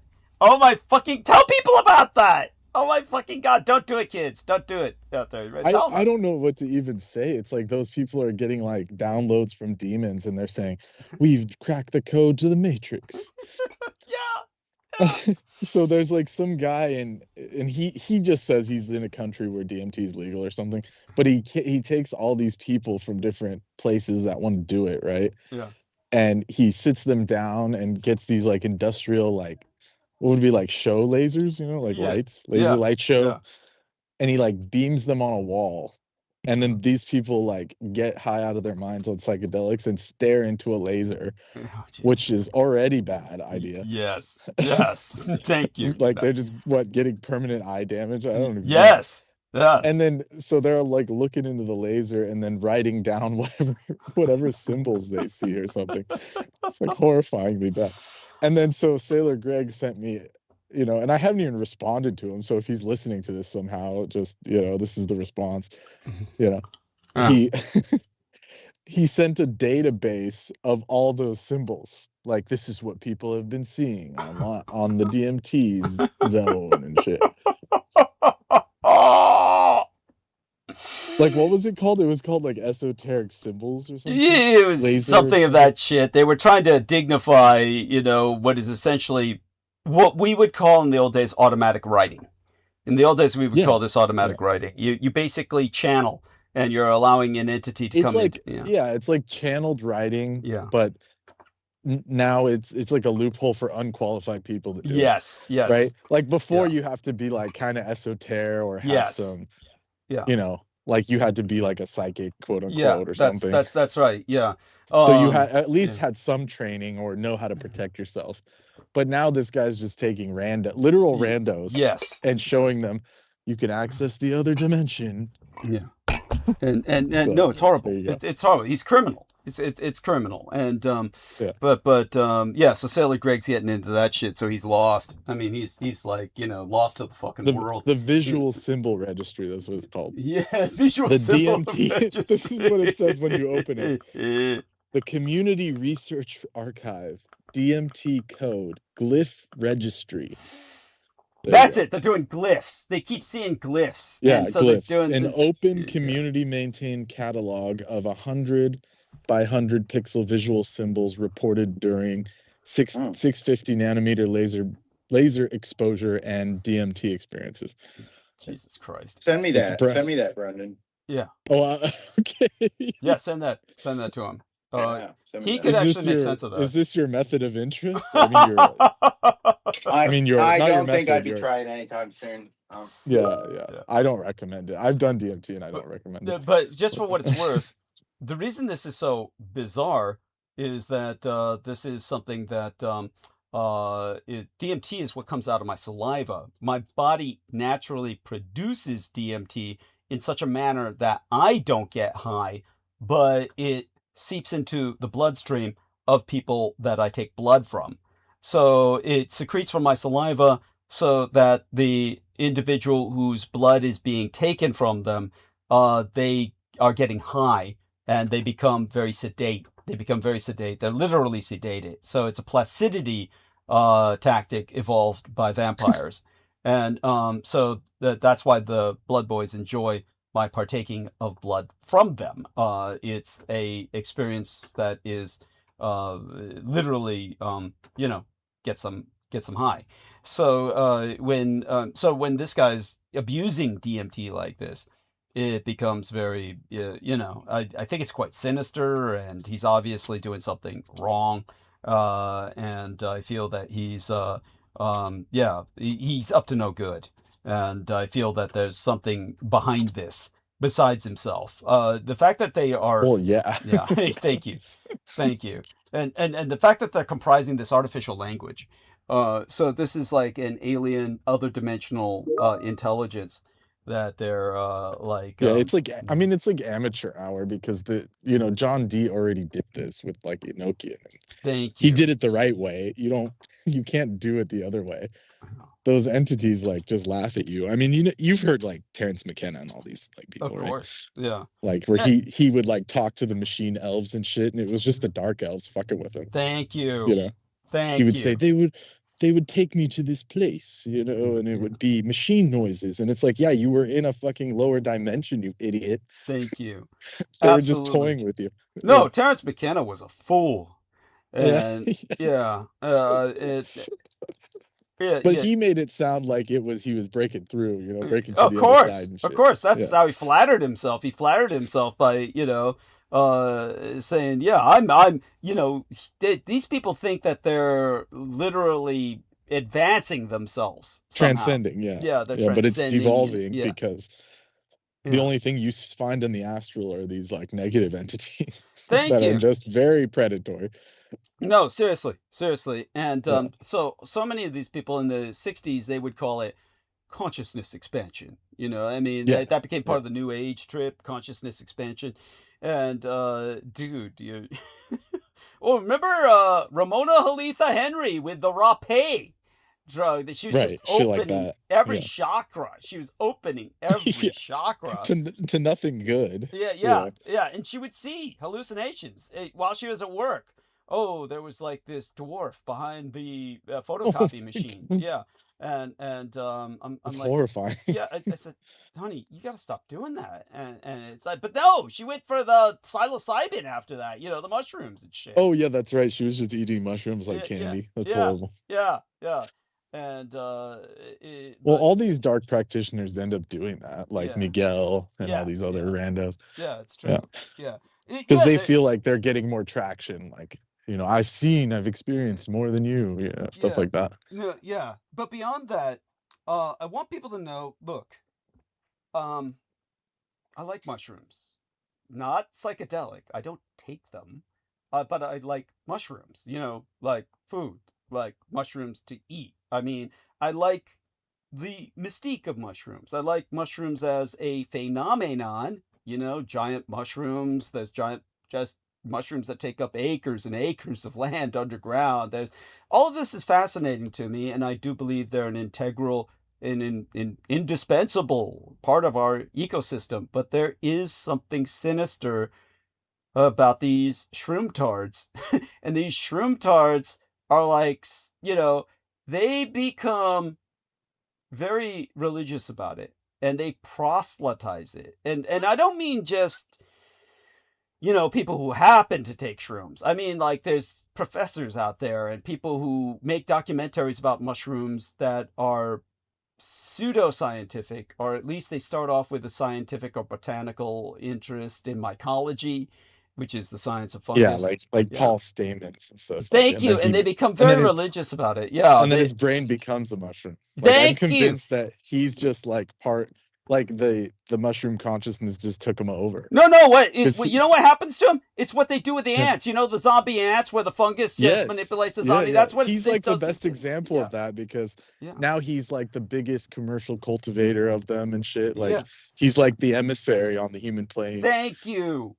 And then he says, I love mushrooms, and he goes around looking for them. It's like, yeah, that's pretty bad. Oh no, it's way beyond that. These people, it's like they want you to like They want you. It's like the Japanese movie. You need to see it. Attack of the Mushroom People. There is a Japanese film made in the 50s. Just as they were making Godzilla. It was the same people who made Godzilla. Same people involved. It was Really? yeah, and they made Attack of the Mushroom People, and it was based on the horror of the mushroom. Oh my clown. God, this is horrible. Yeah.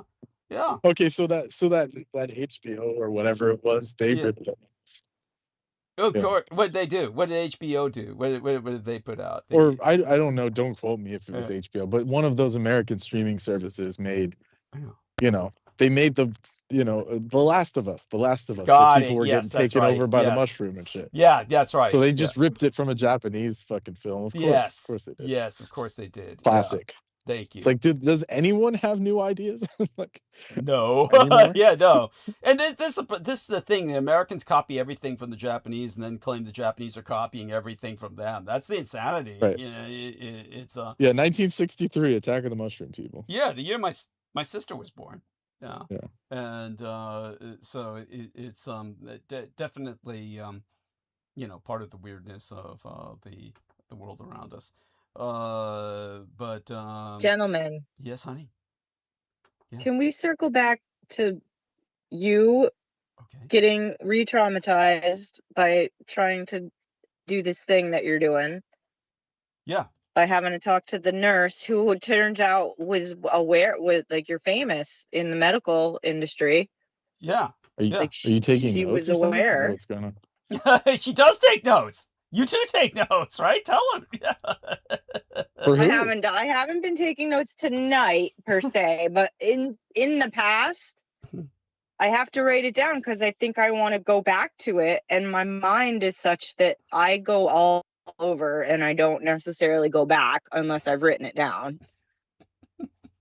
Thank you. Yeah. Right? No, that's fine. But I mean, so ask me questions. What is it that you want to know? Because I pretty much said, what happened is, basically the nurse was going over my medical history. Do you want to hear more of my medical history and more horrible things that happened? I don't want to have to repeat any of my own medical history in order to get services from a new person.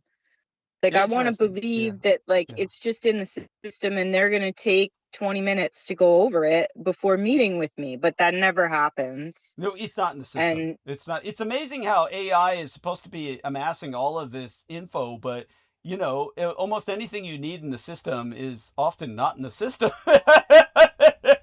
Oh, don't even get me started. I had to call earlier the other day. Tell him. Tell him, Brent. Oh, don't. No, this is still fresh going. Yeah. By the way, I want to apologize for not being too responsive to you when you spoke to me just the other night. I was fried. I was so fried. I was not as responsive as I should have been. You're talking to me? Yeah. Talking to me. Yeah. But the story you were telling me that was so fucking funny that I died on reflection thinking about that. Yeah, we don't need to bring it up publicly, but it was so fucking funny. Yeah. He had a horrible experience because of me, of course. Which time? I don't even remember. Yeah, well, your whole life, right? At this point, you're talking about the library? You're talking about the library or something? Yeah, I was talking about, the information online. That was funny. We don't need to, Oh, yeah. That was funny. That killed me. That killed me, but I really couldn't express it. I should have been guffawing. But anyhow, but tell us about, this other experience with, what should have been in the system, but it's not in the system. Oh no, it's all topsy-turvy. So there was this grocery store that I'm boycotting now for my own personal reasons. And so I went through the email to delete all my information through the California Privacy Act, right? Mm-hmm. And it said I did this 3 times, and each time it said, we cannot verify your identity. So therefore we are not sending you any information. And then I called the call center, and the guy's like, yeah, well, I need your information. I said, well, what are you going to farm more information so I can exercise my right to deletion? It doesn't make sense. And then he slipped up in the whole process, and he said, well, we got interrupted. And then he said, okay, I have your email here. And I was like, wait a second, I didn't give you my email. And then he acquiesced, and he said, yeah, well, when you called, everything came up and all this shit. I was like, so you guys can't prove I exist to follow the letter of the law as per California, but when I call, all my information shows up. And he's like, yeah, that's pretty much how it works, but it's not what you think. And I'm like, yes, it is. It's like you guys are stealing my information, selling it for profit, and then lying to everyone when they want to exercise their privacy right. And so he started stumbling, and now I have to talk to their like legal team and shit. And it's like, just delete everything. Why is that so hard? And it's like the data brokers have so much pull on these companies that they can't just delete it, I guess. It's turning into dystopia. So there you go. Yeah. Thank you. Amy, tell us about your similar experience. By all means. I know you have. So it's like when you request the information, they don't have it, quote unquote, but when they need it, it's all there. Yeah. That's what kind of setup it is. No, they just want to stall so the new person can read the file and pretend like they're taking your information twice. It's a script. I mean, I have so many opportunities to pursue legal means. Like, there's just no way that I'm ever going to be allowed to earn any money. And I will go ahead and, divulge that I was able for the first time in 3 years this last week to get my Stripe account active again. And the information was so old in there. Like, I had like 5 different phone numbers for each of the income streams that I was supposedly defunct on because I hadn't updated my stuff because they couldn't verify my identity because for all those reasons, that there's just no way you're ever going to be allowed to have any success by like pursuing things in the way that like it's set up at this point. Like, there's so many gatekeepers that there's just no way the result is going to benefit you by even pursuing it in that way, like by going to court. Like, do you think they're going to plan an injunction and tort for people who are being gang stalked? Or how about people like Douglas and myself who have been like seriously abused in our childhoods to the degree that we have to be completely honest with everybody because otherwise everything gets misconstrued. Like, if you can't be completely honest about, well, I reported this asshole for pursuing me for sex while married to 2 other people. And now the problem is, well, how do we disprove that she was even involved with this guy? Like, like it's just, it builds, everything builds upon whatever it is that you're putting out there. Like, you want to go get your eyes fixed. No big deal. Like, probably the easiest surgery any Californian could go in for. But in order for you to get that, you've got to like go through everything that's gone on in your life. And I've done this several times also, where they sit there with 4 or 5 different pre-op visits where the nurse comes through and elucidates every single tragic, terrible thing that's happened to you where you were hospitalized. So you know what I'm talking about. Yeah. Oh my God. Yeah. It's a disgusting process. It has nothing to do with health and wellness. It has nothing to do with like protecting your trauma. Like, there's no privacy. Like, why can't they just look at it on the screen and be like, oh, okay, I'm going to check your blood. Be done with you. No, you have to give your name, give your birth date 7 or 8 times to every single person who interfaces with you. And relive the horror of your existence. And relive the horror of your life. It's all like just heart-wrenching to me. It's like, can we like have a conversation about, can you look me in the eye? First of all, these people need to be able to look you in the eye too. Because that is another problem. Like, when I'm talking to somebody in a medical setting and they're typing and they just throughout the entire exchange have no eye contact.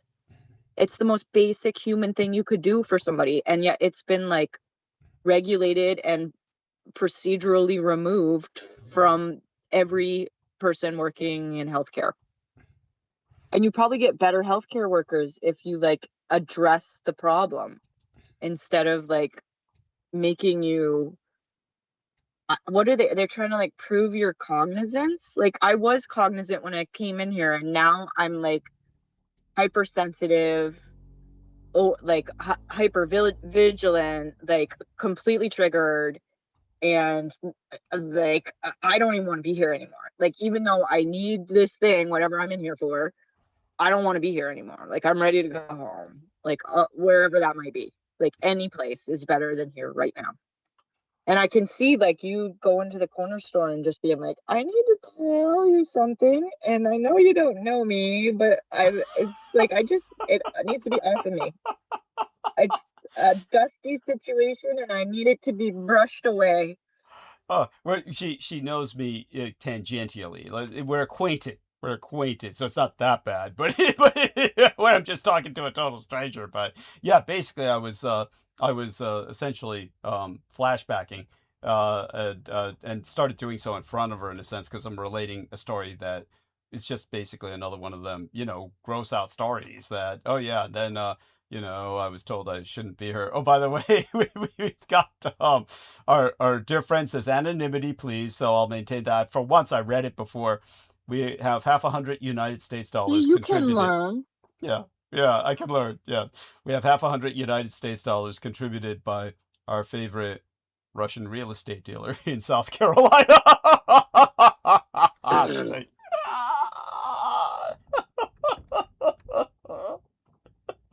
Alrighty then.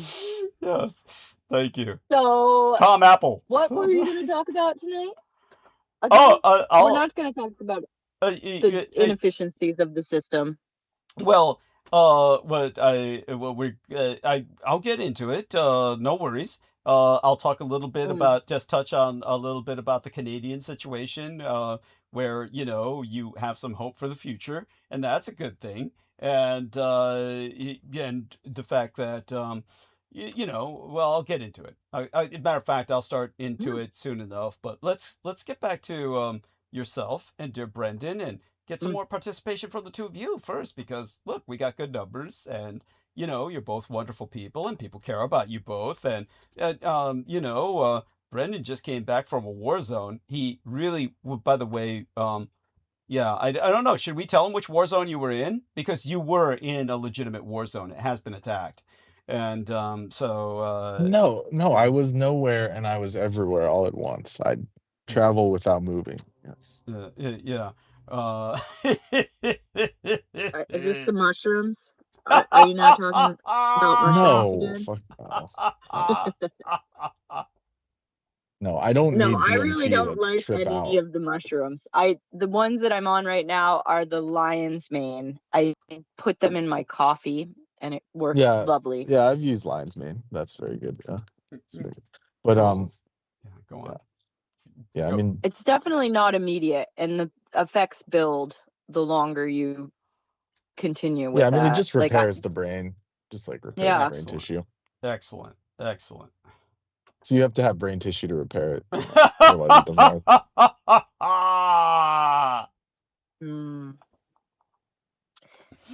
Somewhere in there's a brain somewhere in there.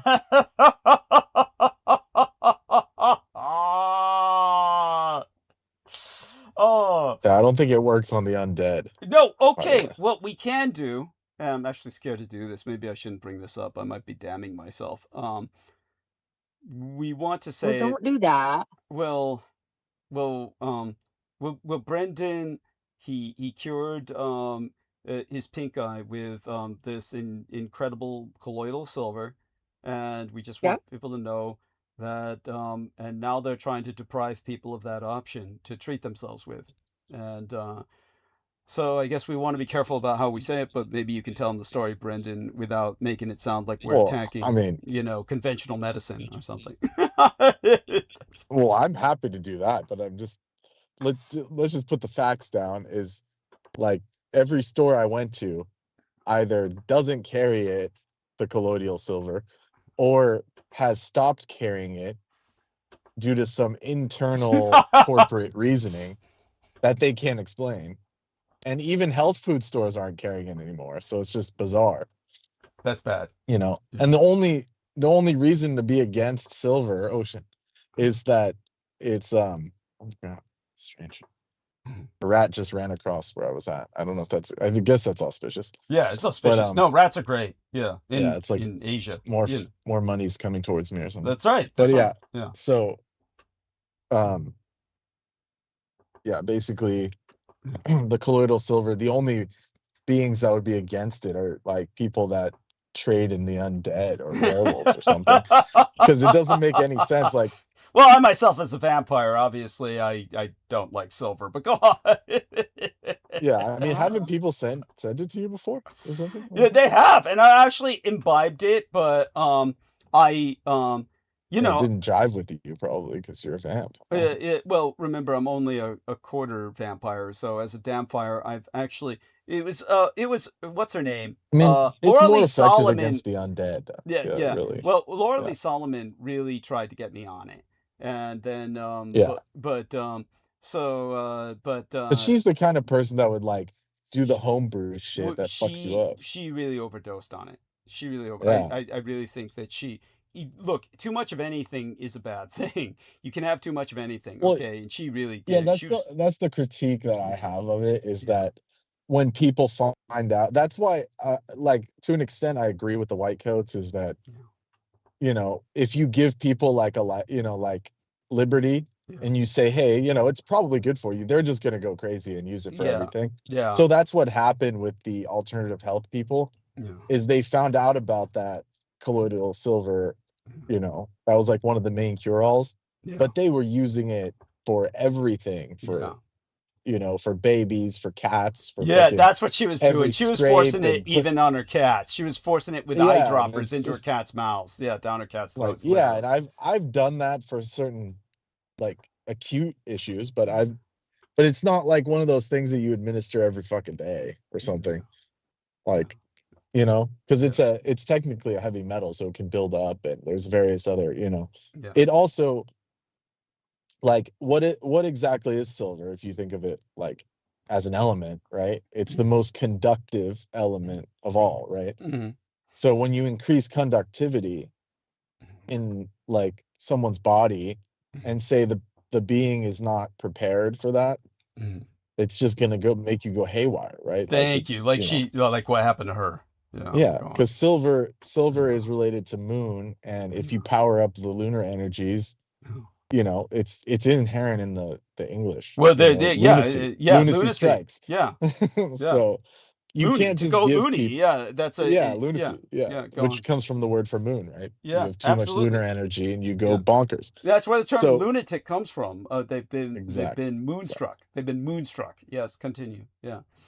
Right. So depending, especially nowadays, people, they don't have control over their energies as much as compared to, like, you know, people that were always grounding. That's why I always talk about grounding, because if you have too much charge in the body, the grounding will neutralize the excess charge. You know, it's so funny you bring that up, because I want you to know that the term the Israelis use for their total destruction of the Gaza is ungrounding. The term they use is ungrounding. Of course. And so that's because they're ungrounded.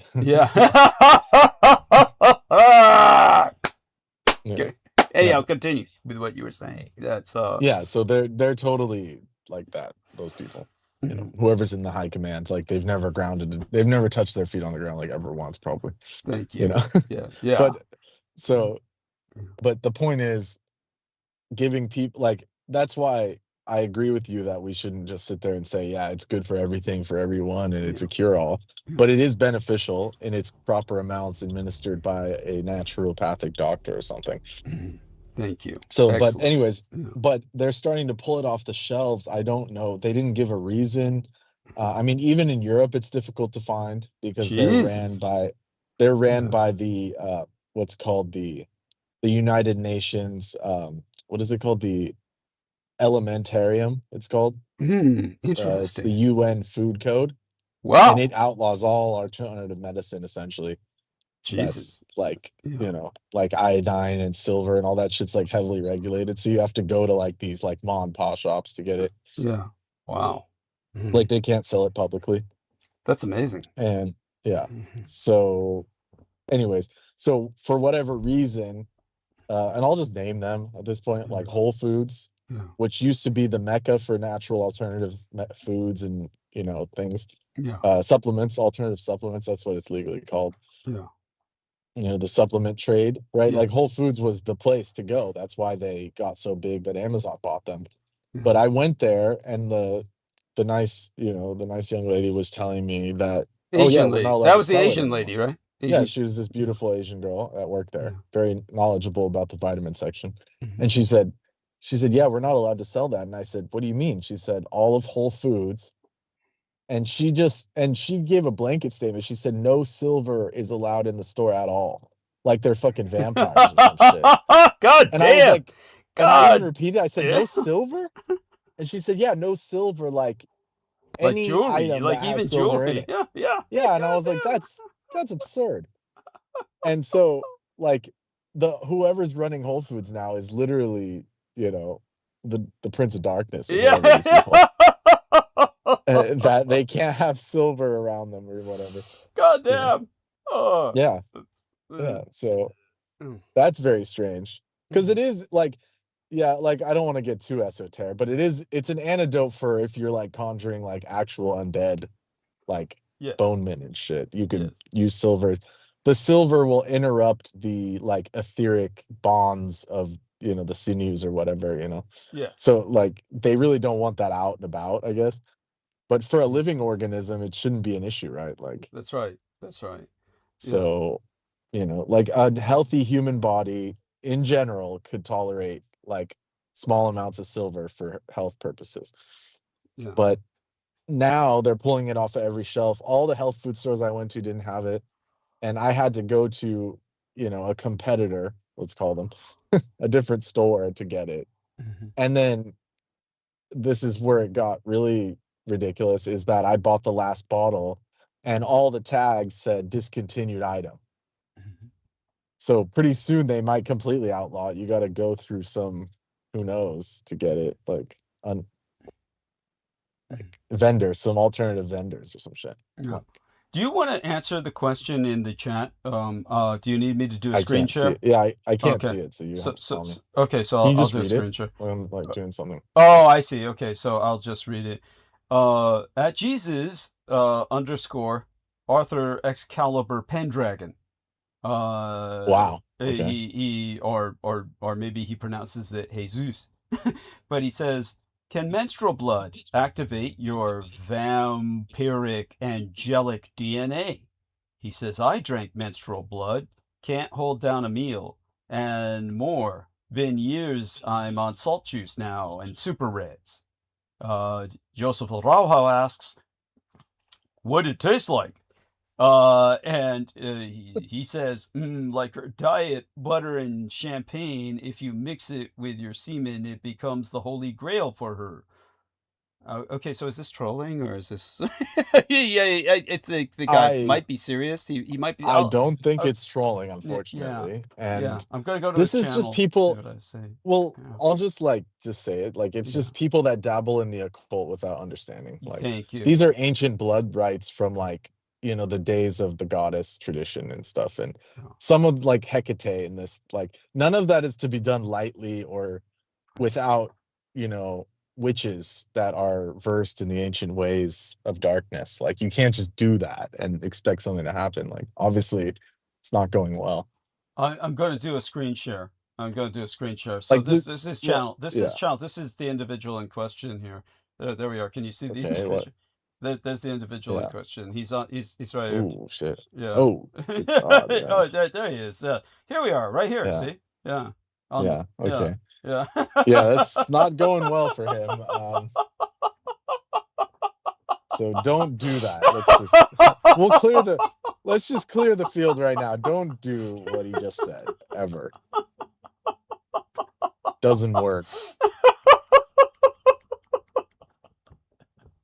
And while we're at it, don't drink boys' blood either. Fucking A. We're coming up with the list. But this is the problem. All right. We tried it. It doesn't work. Yeah, I mean, but there's no need to dabble in all this stuff, like, you know, unless you're like actually a vampire or something. But we're or you're just avoiding your psychological shadows. yeah, like that try to like that figure it guy's out. willing to do that, but he probably is never grounded or like put his feet on the ground. Like, it's just a joke. I mean, it's crazy. So he says, Or had a conversation that lasted more than 10 minutes. Well, he says, I'm a liquidarian, he says. But I've got 7 sisters with their DNA rights.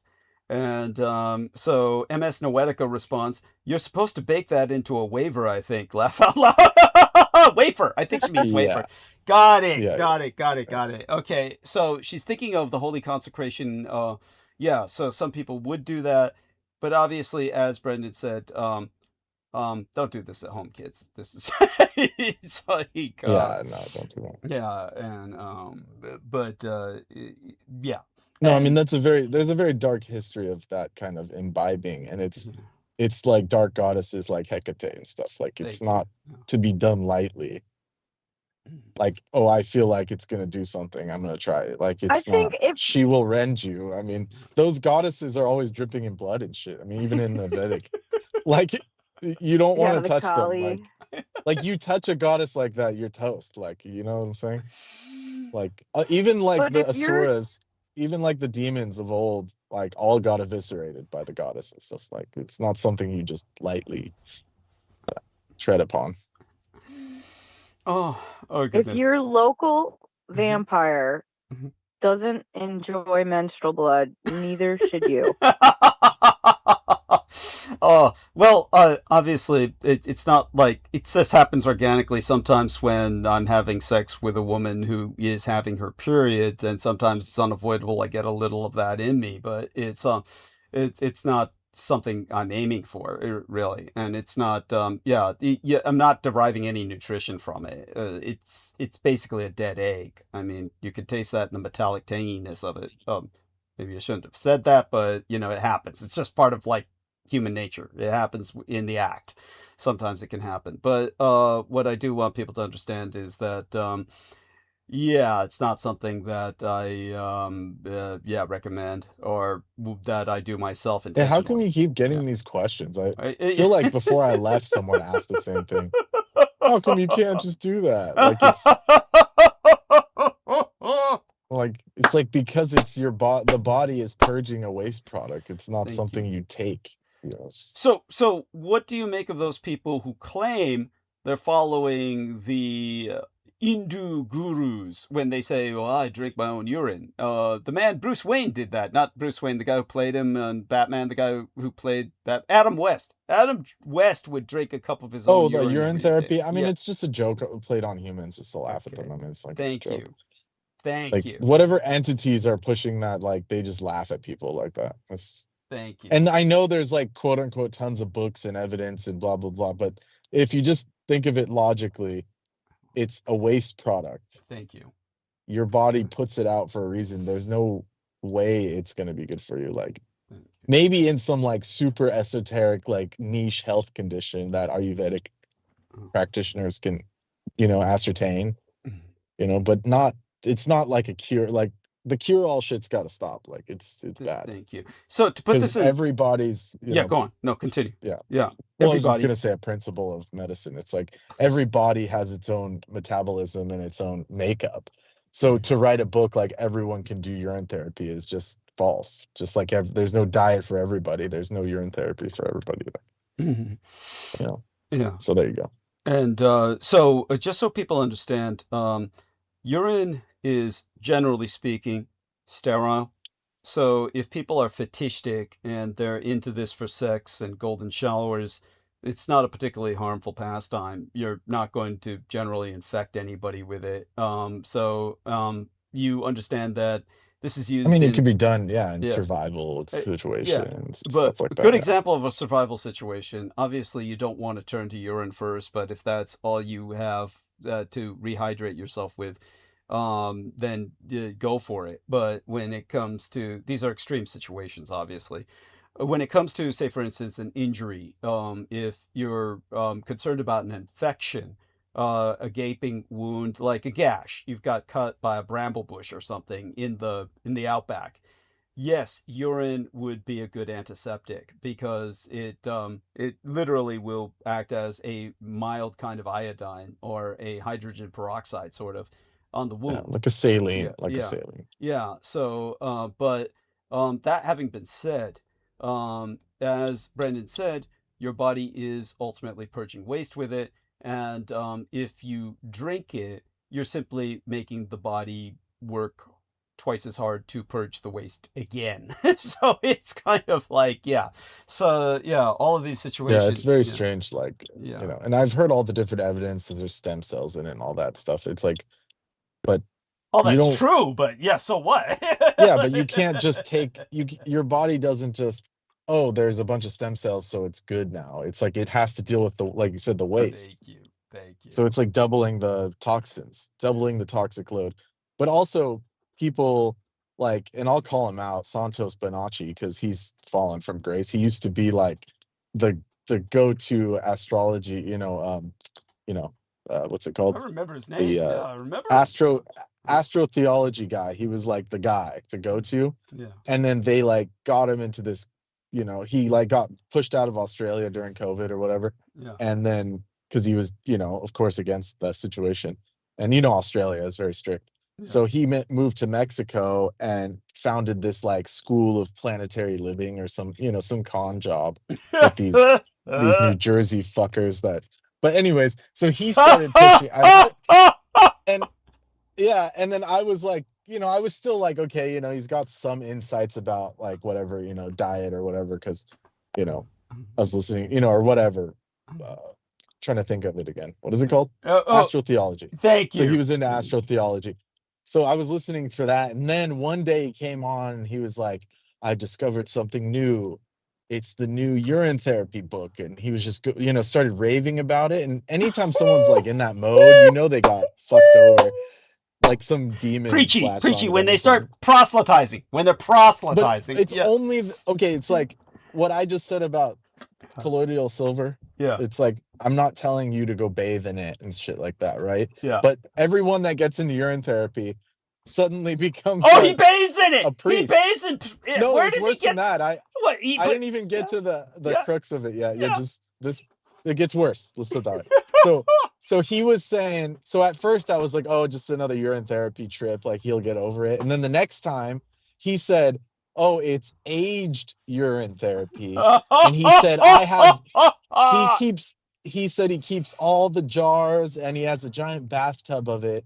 And he said the jars turn back into crystals and you just age it for eternity. It's just continually aged and he keeps pissing in a jar.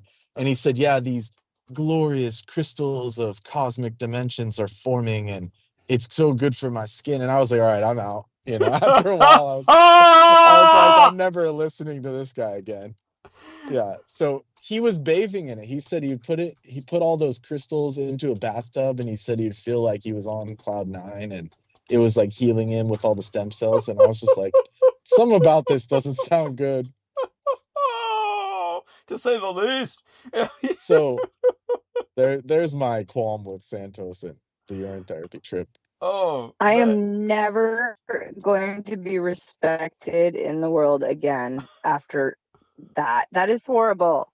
That's horrible. What, have you done it or what? That some guy is like, you're listening to him and all of a sudden he's like telling you this crazy stuff. Is it like a test? Is it like who? No, he just went crazy because he was like, you get too much, like if you do too much 8th house, like Scorpio, like delving into mysteries and going, like as Doug would say, going down the rabbit hole, like, yeah, right? Too much study. Like if you go into the rabbit hole and you don't have like all the other houses like supporting, like the 9th house of spirituality or the 1st house of grounding your body, like if you don't have those things to back you up, you fall into the fucking rabbit hole. And that's why those people, so Santos, he found out like a lot of stuff and was like, telling people about it, like exposing the system and, all of that, admiralty law and all that jazz. But then he moved to Mexico and got in with these scammers and then started becoming fruitarian. And like, once you, like, fruit is just acid, right? Like So it just burned him out, like burned all his synapses and shit. Like he was just eating too. fruit It in the also is jungle all like day. it has a lot of histamine if you eat a lot of fruit. Yeah, but he didn't have enough sense. So he knew that the whole system was rigged, but he didn't have enough sense to like not go to extremes. So that's why extremes are dangerous, you know? Right? Mm-hmm.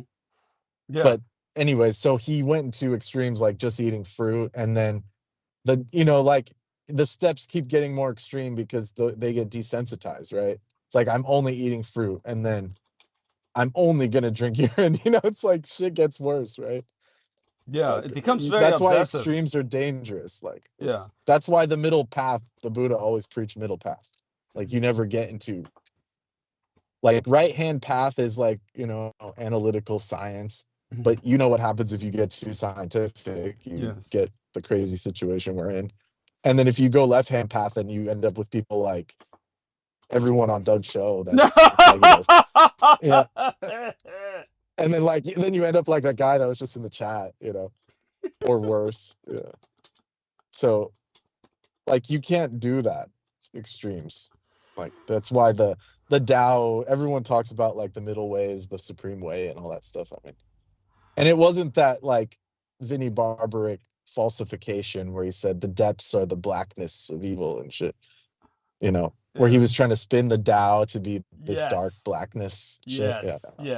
That Peter Moon was trying to claim that the Tao is really about Satanism, basically is what he was saying. He said it's the darkest dark, and it's like that's not what it said. For sure, we debunk that quickly. No, he the fucker can't even speak Chinese, and he's working off a false misinterpretation that he's by the way, shout out to Sheila Gavin, and MS Noetica says, okay, time for me to go to bed. Got to make sourdough in 8 hours. I'll catch the Dietrich crew on the next one. Be well, everyone. Yes, so kisses to her. Sheila Gavin gifts us her grace. She says, greetings, dearest Douglas, Amy Como, Aristides, and Brendan. She says, congrats, Amy, on pursuing Canadian citizenship. So make certain you respond to her in the chat, Amy. She says, Brendan. She says to Brendan, says, Brendan, I saw a YouTube video showing how to make colloidal silver. I haven't attempted it. So what do you recommend to someone like that? Would, I guess you'd have to see the video yourself to decide whether or not. I mean, I can't endorse a video I haven't seen, but I mean, so there are correct ways to make it at home, but by and large, I've seen people make it incorrectly. And I don't even attempt it because too many things could go wrong. Like you can get the current, like you can buy the machine, but if you're charged, the current isn't correct, it can create like too big of silver particles, which would turn your skin blue. If you use the wrong type of silver, you would get a situation that, like you get toxic particles building up if you're using like, impure silver and all that. So it's better just to buy it, really, especially modern, like scientific companies that are equipped to do chemistry scientifically can quality control like the size of the nanoparticles and all that easier because they have actual, chemists on staff or whatever. So I would recommend just buying it if you could afford it because people make like, big 10-gallon buckets of it, but that's only like 10 parts per million. It's like, that's good for like topical things. But if you want like a therapeutic dose, you're going to have to pretty much order it from a laboratory. So hope that makes sense. Yeah. And so I sent you a private message and the Aristides also found the Attack of the Mushroom People. So he found the actual archive. Thank you, Aristides. Always appreciate it. And with that, the other thing sent by our friend in the chat, he was, well, first of all, Seth Speaks 22 says, piss crystal bath salts, fucking gross. So how do you think I felt when I saw Santos doing that shit? I was like, yeah, this guy's lost it, man. Well, he must have brain damage. Just goes to show you, like, you can't trust people. Like, they're all impressionable. They're all going to lead you astray. Yeah, but he was supposed to be like, I'm not saying I had that much faith in him, but he was supposed to be like he was literally called Mr. Astrotheology. Like he was in supposed other words, to he be was like an authority. the man. He had a reputation for as an authoritative For explaining consultative figure. Yeah. Yeah, for explaining, high astrology and high that thing from Yeah. But for some reason that didn't work out or whatever. I don't know. Yeah. So Jesus_Arthur Pendragon says, I'm a vegan vampire. I only did it the menstrual once as a DNA igniter of the essence mirrors of the Lilith and Mary archetypes through Mary Angelic contract. I just drink grape juice now, I think. PLA. Then he says, laugh out loud, not your own, LOL, bathe in aphrodisiac at least. I guess he's responding to, of course, the crystal bath salts. Yeah. Maple Maven has responded to Sheila. And then he says, Douglas is royal. You guys are rich in knowledge. This is Jesus_Arthur Pendragon, who, as we know, is one of the most photogenic people we've run across. Yeah. Then he says, Douglas is royal. You guys are rich in knowledge. Is it true in opium was used to put masses to sleep while the vampire stalks the living dreams? Monatomic gold is anti-gravity. Bit of non sequitur there. And Sheila says, thank you for that excellent answer, Brendan. So there you have that. Oh, yeah. You're welcome. Yeah. And but what do you say to Jesus? Jesus says, Douglas is royal. You guys are rich in knowledge. He acknowledges that. Is it true that opium was used to put masses to sleep while the vampire stalks the living dreams? And then he says monoatomic gold is anti-gravity. What do you say about monatomic gold? I have a lot to say about it, especially that whole endeavor with Sethicus. But, that was a whole nother scam in and of itself. Tell people about that. That poor son of a bitch. His parents kicked him out. His parents kicked him out of the basement. Why? Well, the latest he said, I probably after he heard someone reported back to him from our program or your program that he said, yeah, I'm in a new location and I'm not going to reveal anything about it. So apparently someone got back to him that we were laughing at him about that. Oh yeah, poor son of a bitch. So sad to say. I mean, I feel bad, but it's like because he always raves about the vampires. Remember, he's like, yes, he's like, and the vampires from the other realms and shit. Yeah, so I kind of want you guys to do an interview just so you can see him like tweak out. About vampires. That poor son of a bitch. And tell people he keeps bringing up Max Spears on his latest thing. He said Max Spears like 5 times. Well, so he must have heard you or someone told him about you recently. Yeah, no doubt. I have no doubt of that. Plus, it's Max Spears' death day was recently, but it was long enough ago by now. But he was always claiming he had saved Max Spears out of hell and shit. That Max Spears was hovering. Yeah, you said that. He said, yeah, they killed him and shit. But no one ever mentions you in that situation. Yeah, isn't that weird? I mean, Jesus Christ. I mean, seriously. By the way, Amy, Sheila gave and responded to you. So, yeah, she responded to you. So there, with a nice... I have to go back and forth, and then it doesn't always work. Well, she responded with a little, happy face with the peace sign, the victory sign. Showing, at Maple Maven. Yeah, it's been a while since I've seen her on here. It's good that she's still alive. Yes. Still out there, probably playing soccer every day. But Why soccer? Just don't worry about it. Don't worry about it. We both played soccer. We both played the same position. But anyway. Her? I mean, you literally really know her? Only through your program, Douglas. That's it. You didn't notice. You forgot. It's fine. She said to me, initially, ages ago, oh, I used to play soccer too. I played wing or something. I don't remember. Okay. Wow. Anyway, it's okay. It's okay. It's not that big a deal. I'm still I'm trying to figure out how we got onto this from you talking about doing your thing. Yeah. and then finding out that the nurse Yeah. already knew about you Yeah. because Well, she she knew might have about the already operation. been She there. knew about the operation at Yeah. UCSF, so she was there at that time. Yeah. So, but she didn't know about me personally. So when I brought it up, then she said, "Oh, that was you."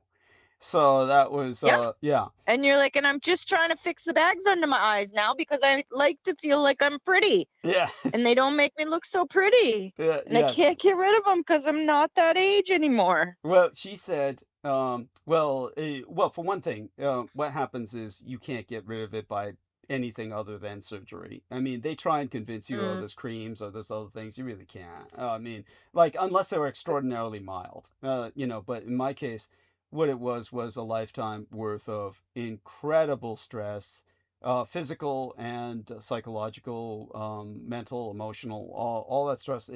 It's even the plastic surgeon said that. So remember, I did go through 3 doctors before one took the case on.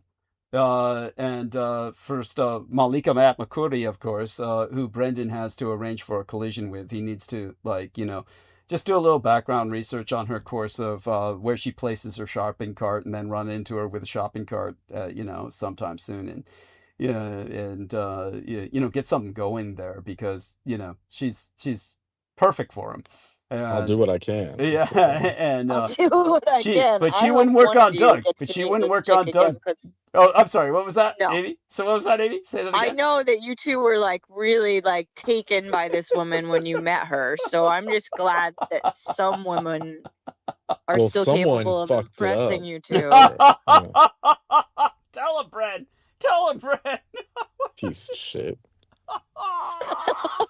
No, I was trying to chat her up, and then somebody, you know, who's He vampiroid. cock-blocked you. Yeah. Oh, Yeah. worse than that. Of Worse than course that. he He did. blew up. He grenaded. He fucking grenaded my chances. He said, he speaks your language. And she said, what, English? Fucking idiots. Well, And clearly then- she could see that the and then he two of you doubled were down. just blown away And then by he her doubled down. presence. He doubled down and said the wrong language. He said he speaks Sanskrit or some shit. It's like this lady's so removed from India. Like she's probably born in California. She wanted to get you out of her office so fast. She was like, she did. She said, wherever these two are, I yeah, want she them said, gone. look, I need to talk to him privately. You got to go out there. Like literally. And she like bitched at him while I was gone. And he blew his chance at a private conversation. I heard. Well, I heard. Not only that, she made him go to a different doctor. Yeah, she was like, fuck this guy. She had you guys go to a new doctor 3 minutes in. She knew right away. No, him. Yeah. Hey, you guys. Hey, you guys. Isn't that the nurse that speaks Urdu? That's what Doug said to her, but she definitely didn't speak Urdu. I know that. Yeah. That never stops being funny, and I don't know why. I see. Well, yeah, it's heinously funny, but it was just like, don't know why exactly. Oh, man. I said, my man Brendan here speaks both the Hindi and Urdu languages. And she was like, we're in America. Yeah, she tweaked out at that. Yeah. But you know, she's been dealing with this all her life. This is the fucking problem. Either stupid racist doctor she's working with will say, oh, I don't know, did you learn this back in India or something like that? Or they'll say something stupid like, you speak English so well. And she was born yeah, here, of course. shit like that. Yeah, shit like that. horrible. So she just can't take anymore, of course. No, it's By the just way, funny. It's funny in so many ways. Yes, Sheila Gavin says, oh, Amy remembers. See, Sheila Gavin says Amy remembers. So It's awful. Yeah, it's a disease. Yes. And she says hi to MS Noetica as well, in case you review this later, MS Noetica. So Jesus says, yeah, wow, laugh out loud. I had a dream of all the Mufcat and gold powder as happy thoughts in this huge temple. Laugh out loud. Yeah, Mufkazut. Yeah, I mean, the Mufkazut is a fallen formula from the 18th dynasty onwards. Like, you don't want to mess with that stuff. It's like it's like interdimensional crack. Like you just can't be trusting it, you know. Yeah. That's the monatomic gold that was made by the dark forces, like, you know, during Akhenaten's time and stuff like that. Yeah. Damn. Ah. Damn. Yeah. See? That's it's Brendan is like you just give him a few phrases, and like a true archaeologist, this is what archaeologists do. Tell him, Brendan, you take something like a mere fragment and you can Yeah. rebuild an entire civilization around it. Yeah, generally speaking, you get that's the point. Yeah. That's the discipline, yeah, of course. Yeah. You know. The so flap about it here was that a man named David Hudson owned the mine in Arizona. That was the supposed Ormis guy. That was the Ormis guy. Okay. Yeah. Okay. I figured you'd heard Ormis of it. is different than Mufkazud. Yeah, like yeah. Yeah. Ormis is his term that he used. Yeah. Orbitally To describe the gold? These like free elements that he was finding in the dirt, orbitally rearranged, you know, electron molecules or whatever, ORM, molecular, whatever it was. It means it's something. It's an acronym, of course. And New Age California wanted some, man, real bad. You know what I mean? Like that was going to be a big time growth industry. Yeah, but on it the was New Age circuit. Orbitally rearranged monatomic elements. Yes. Mm-hmm. But the thing is, those are already in nature. Like, you know, if you did what was it called? Like permaculture or something, you would be able to extract that and biochar and all that. But this guy he like tried to figure out how to mine it and, you know, make it into like a fertilizer. So or it was some vein, supposedly. Because Arizona's pretty weird geologically.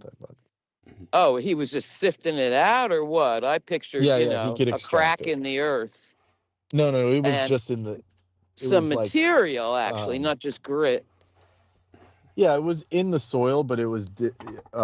what's the word for it? Not disparate, but it was just dispersed. Yeah, it was just like... In every, like, kilo of soil, there was, like, a few molecules or something. Like, he determined this, and so it was just like this whole trip that happened. The rumor mill around it was like so different, you know. Yeah. By the way, Holly, Sheila Gavin says, "Greetings, Holly." Just so you know. Greetings to you, Sheila. Yes. Yes. Nice to be together. Yes. And so that being said, but it was like already like on one step from being, you know, what's that word? The home marketer, you know, Mary Kay. You know, there's a term for it. Direct marketing. Yes. Like it was about to be unleashed on Southern California. Yeah. Well, I mean, people like take Goldie Hawn was in front of the line. Was she really? God, yeah. I mean, LA has all those people like that are into that fad. They got money. Yeah. Yeah, money to burn, but they always jack it up. Like they've bought all the big health companies like Bragg's apple cider and, you know, Bronner's soap. And they always feel the need to make it political. No, the Bronners, Dr. Bronner's, the son and the daughter own it, but they insist on being political. And it's like, look, your dad was a loony religious guy, but all he did was make soap, at least to his credit. He ranted on those labels, man. Yeah. His We've rants all are read still them. there. Yeah, they are. And he was just like a Jewish mystic, so he like just went too deep, you know. Again, the 8th house trip. But at least he could do something practical. Soap. Yeah, exactly. But now that the kids are in it, the soap's gone downhill and it's become too mainstream. Sure it has. And then they insist on the one brother is against Israel and then the other person has to like, you know, try and, you know, diffuse the fires that he starts and shit. And it's like, and they're Jewish anyway, so it's just like why don't you guys just keep that stuff personal? I don't get this like. Well, I didn't see the headline. What is it on the label? You might as well be. I never heard of this. What? The Jewishness, their ethnicity. It's I noticed. Oh no, they're definitively Jewish. But I'm saying the son, the heir. Right. Yeah. He goes on TV all the time. He's like, he looks like a crazy hippie. He's got like tie-dye shirts on and shit. You could probably look it up, Dr. Bronner kid. Yeah. And is he all bomb Palestine? No, he's the against anti. that.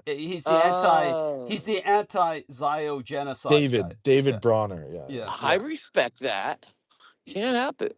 Oh yeah. Yeah, but the problem is, it's just I just want him to make soap. I don't care Oh, what he sure thinks. you do. He's already a billionaire. He's a furry too. Oh, Yeah, no. He's come out. Dr. David Bronner has come out and he uses he and they pronouns. It's like, dude, why? And then he said, this is what he said. He says, he and they, that's tricky to learn. And he says, I'm about 25% a girl for a while. And then he said, until I had a dramatic LSD MDMA fusion meditation. And I flew into this is his exact words. I flew into a spirit world initiation in Amsterdam at a gay trance club called Mazo. It's like in 1995. So these people have so much money. It's like they just can do shit like this. It's like I wish I had time to trip out in Amsterdam, fucking on my dead grandfather's fucking $1 billion. Like, and then at the end of it, that's all he gets is he's 25%. You know, it's like that's cheesy as hell. So that's what I'm saying. Like these LA people are crazy, dude. Oh, wild! They want to be first. Like they have to be like center of attention. Doesn't matter what the fuck's going on. Whatever's trendy, they'll just say that I'm that now.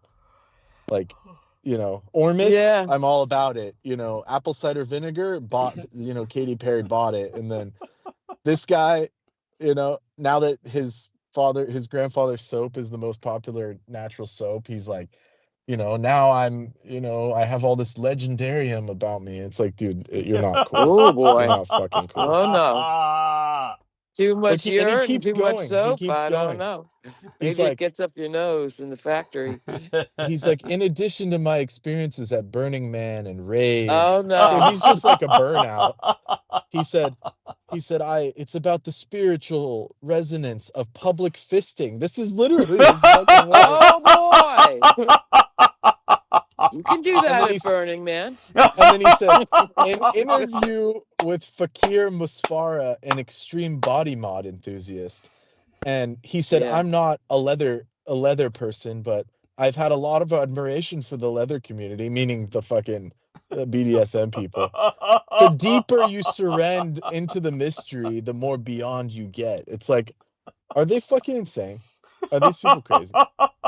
Obviously, you were talking about horrible labels before. The worst one of all, psychonaut. Yeah, exactly. And that was like a fad. Yeah, that was a star. fad. I'm a psychonaut, baby. Yeah.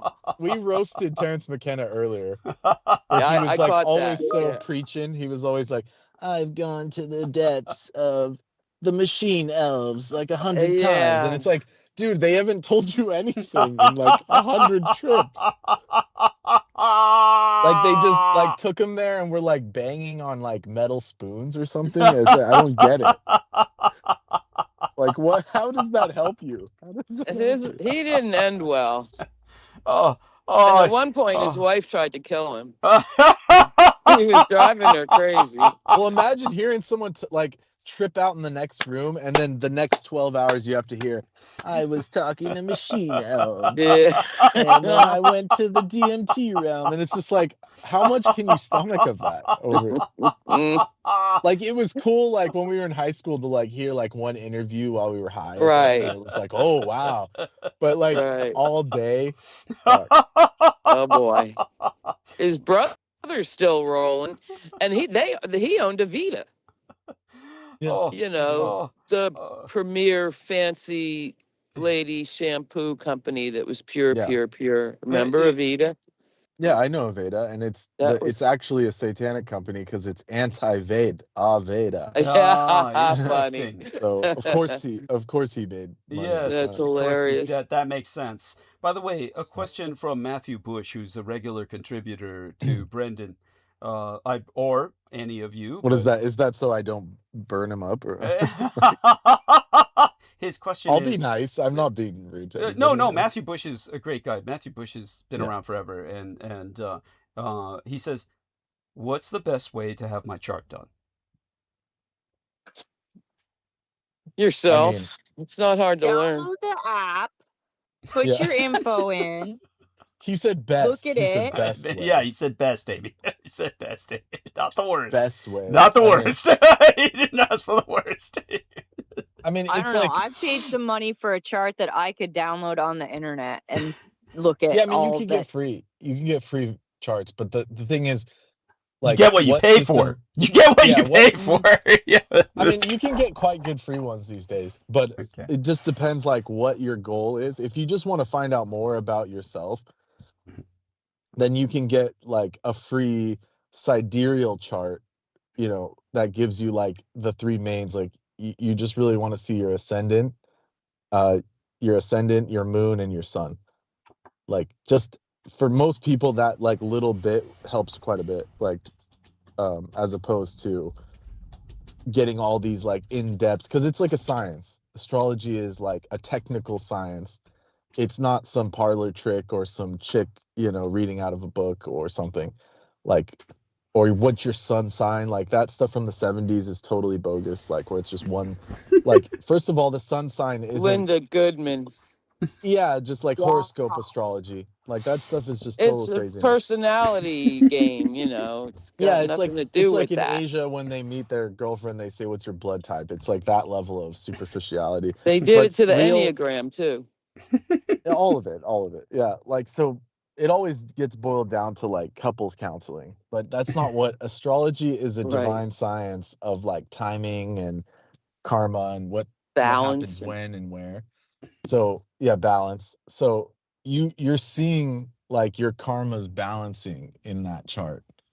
So that's why it's not a joke of a science, and it's very technical. It's like calculus, or well, it's all of it. It's like calculus, arithmetic, and you know, what's the other one? Trigonometry. Yeah, Like, it's very technical. Literally. Remember it's the that young girl technical. that freaked you out? The astrology cult girl? She was, I can't even remember her name now. She appeared on the show a few times back in the day. But Yeah. yeah. I don't remember her. She was only on like once or twice. Yeah, that's right. That's right. But I spoke to her Yeah, but on and off. But yeah, anyhow, go on. yeah. Yeah.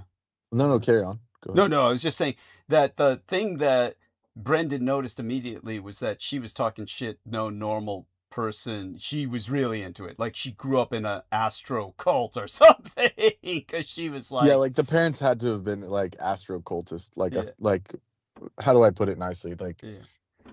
they would have to have been like high level Western astrologers, Yes. occultists, literally like Order of the Golden Dawn shit. Yeah. Because they were talking about, like, she was saying like the yod and the grand cross of, you know, Chiron on the third day, and like it's like these are like transits and, you know, trines and six what is it, sextants and different things. Like, Yes. so many intricate geometry Yeah. crossings and stuff Yeah. that is even complicated for someone that's into astrology. So this lady had to have been like, you know, PhD, the equivalent of a PhD in Western astrology, Yeah. like 10 Well, years to her of credit, experience. she showed up, she did her thing, and then she bounced out. Like, she didn't linger. It was really Right? sad. It was really sad because what happened was she was shadow banned, and she couldn't break past a certain number of subscribers. So I got her past that obstacle, and she appeared on my show enough times to get the subscriptions up. And once that happened, she kind of disappeared. It was like, you know, I did my thing for her, and then she no longer had any use for me. I don't mean that to malign her. I did bring that up with her later, like, well, gee, I hope you get past your obstacle of shadow ban, past that number block to beyond that. And then she said, well, I've had health problems or something of that nature, and you know, but she was young and she was sexy too, and sex positive. She was young, sexy, and sex positive. But she probably got, we can only keep her in our prayers. She probably lost everything because she was really into Dogecoin. She was into that Dogecoin, and that was what was God, funding yeah. her vacations. She and her boyfriend were course. going all over the place on that Dogecoin. And so Well, they lost their yeah. bottoms. Yeah. You know, the fucking bottom fell out of that bucket. Yeah. Yeah. But yeah, so Yeah. so the question of like what's the best way to read your chart, just find a good sidereal, like basic reading online and just check out like, and I highly recommend Vedic astrology because Jyotish is the original anyways, you know, despite what I'm sure I'll get all kinds of, you know, venom from the Western astrologers, but I don't care. Like Well, the only sidereal thing is that the matters true to thing. me Yeah. is it matches the fucking night sky I'm looking at. Yeah, that's sidereal. That's I sidereal. gotta have So that. Period. yes. Yeah. Otherwise, what the Thank hell are you, you Holly. doing? Thank you. It's like the great confusion Yes. that Yeah, that's tropical ignored. is based on the projection of the tropics and the equator, the equatorial projection. So it has its purpose and it's seasonal. Mhm. It's a seasonal astrology, but it's not Yeah. meant for like when you're born, the first breath you take is whatever stars, you know, the energies are set as the picture of those stars, not, you Yeah. know, 23 degrees off. Like I want them. that's I why want it them to doesn't make sense. match. Yeah. Yeah, it has to match. So that's why sidereal. So if someone's That's asking right. what's the best chart to get, you get sidereal. And there is a Western sidereal. Yeah. Right. That's like, you don't have that's the to go original system Vedic. from the Greeks. Yeah, like No, I'm Hermes saying, but you Trismegistus. don't have. You can learn, but with Vedic. Yeah. You can go the Vedic path, which I also think you're right about. It's finally the only way to go. But Yeah, there 'cause is there's a more detail. Western, more There's more detail. secular-ish kind of avenue Yeah, too, correct? Yeah, sidereal would be the way. And then that's like, Absolutely. yeah, Hermes Trismegistus and Pliny and you know, there's like Western astrologers, but they were always sidereal. I don't know where this thing came in. Like Yeah, later it's on, the fucked up. tropical came in. But Because it was I so recommend sold. Jyotish. Yeah. And the Yeah. grip it has on society, I'm amazed daily. Well, That, it's just you to know, cause confusion. That's all. Like, and it does, because 'cause if people you're- use it to make, you know, like who Yeah. they can be friends with, who they could hire, who they should fire. Yeah, and those people made it look bad. So now, like, the mainstream, like, just muggle type regular people, they'll Yeah. just say, oh, astrology is bullshit, because all those chicks for like 50 years just kept going, say, what's your sign? What's your sign? And people got sick of it. They were like, this is dumb, you know? Like, I get, yeah. like yeah. I'm an Maybe Aries, it's a generational so I'm thing. gonna be like linking up with, you know, whatever, like whatever their book said at the time. And it just, that's I'm not how it telling you. works, you know? No. Yeah, Yeah, like, oh, you're a Taurus? Like, I'm a Taurus too, you know, shit like that. It just made it so Oh, it's stupid. crazy, but I hear it all the time, and there are people that still really are in that zone of it, And and even it drives me nuts. It's like a the sanctified horoscopes, prejudice. like in the newspaper, you guys remember newspaper horoscopes? Those were Yeah, literally course. like, whatever the editor would write it, like the last 5 minutes before they published. Like none of it was Sydney real. Omar, Yes. baby. Yeah, none of it was Oh, real. So it just God. left it bad. And it was deliberate to get people like, oh, this is just some almanac level baloney. And Right. so they just don't want to, you know, but anyways, there's a real system and it comes from divine, Yeah. you know, the divine system. And Yeah. Jyotish, which is Vedic astrology, has much, much more detail. So you have the 12 signs, the Rashi, which is the 12 zodiacs that everyone knows.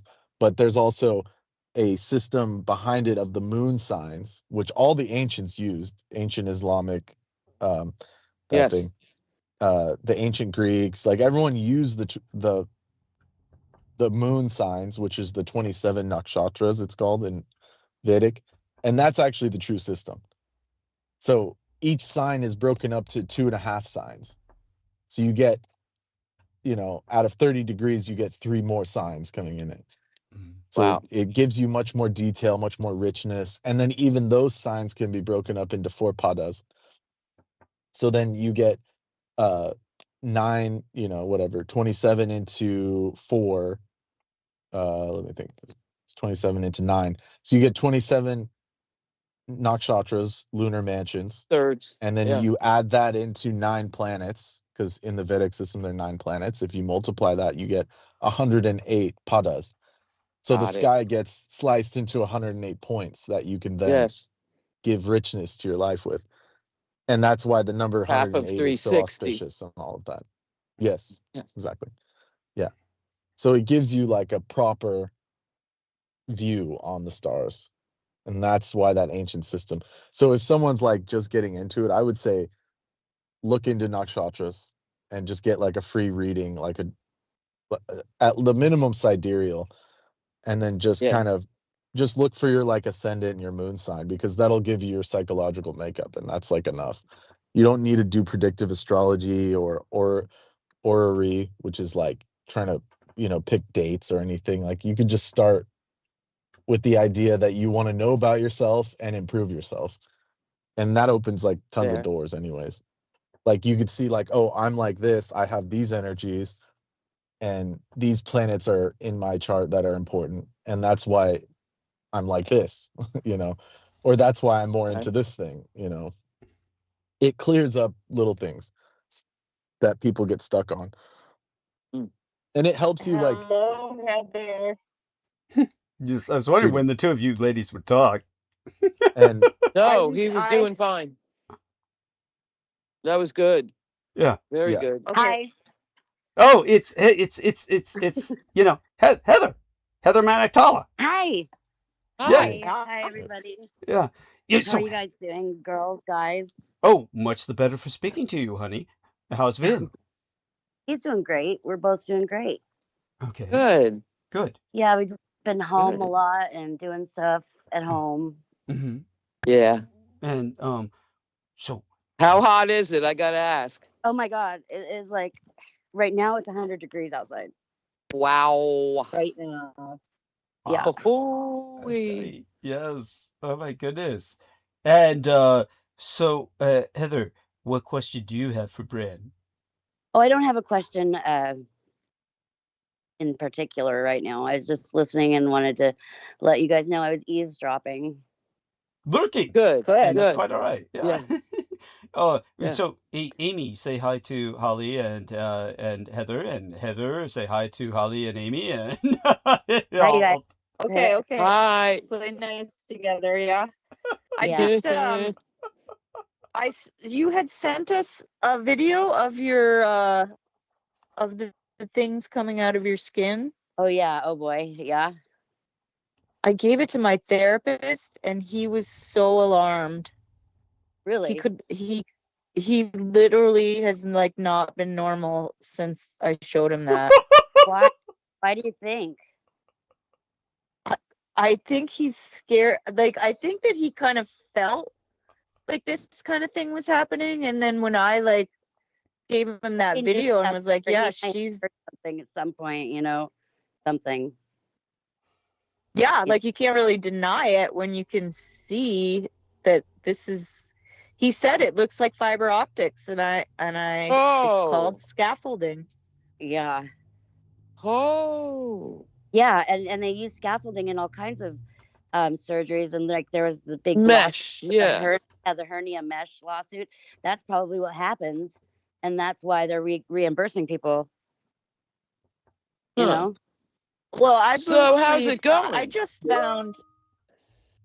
Go ahead, Amy. Say that again, Holly. I was just wondering your current condition. How is it? Oh, well, I'm doing. We'll just say that I'm not sick, and I don't need to get the medical treatment. I mean, a little bit of psychosis, but okay. Mm-hmm. Right now I'm like kind of aloof. I found a good reference for helping me like calm down about it and stuff. It was from the Vatican archives, and it was translated. It's translated in 1981 or 1980, something like that. Yeah. Yummy. It's one of it's the Gospel of Peace, and it's about the Essenes, and it has all these stories about Jesus and things that he did that aren't in the Bible. Is it Nag Hammadi? I'll send you a link to the PDF file. It's really great. It's 200 pages long. You're not going to want to read it right now, but it says how he healed people that were ridden with snakes and disease and plague and Yes. parasites. Yeah, all that. Huh. And it tells you he just had the guy starve, you know? Mm-hmm. Yeah. Mm-hmm. You I had have a to friend that accept- cured himself that way once, yeah. except for duh, coffee and cigarettes. So help me God. right. Yeah. Right. Let me Yeah. find it. And he Okay. did. Okay. And he did. And he's better now. Yeah. Wow. Yeah. It was horrible. It was horrible. His foot was rotting off. Oh! Yeah. Ugh. Nurses would run from the room. Oh! Oh my. The Does it smell smell? bad? Yeah. Uh, how did this happen? Long story, Did but not to dwell on it. Yeah. No, I just So you got the found it. link right now. No, he's thriving now. So did you hear Heather earlier? It took a lot though, and he finally found a good doctor in Santa Cruz that would prescribe him so much fentanyl that the guy ended up getting raided. Oh my But this God. was the only guy that would show him mercy. Wow. Here they treated him like a piece of shit, you know. And this Yeah. guy gave him enough, and he did the fast thing and kicked the fentanyl. Yeah. He's never done it doable. again.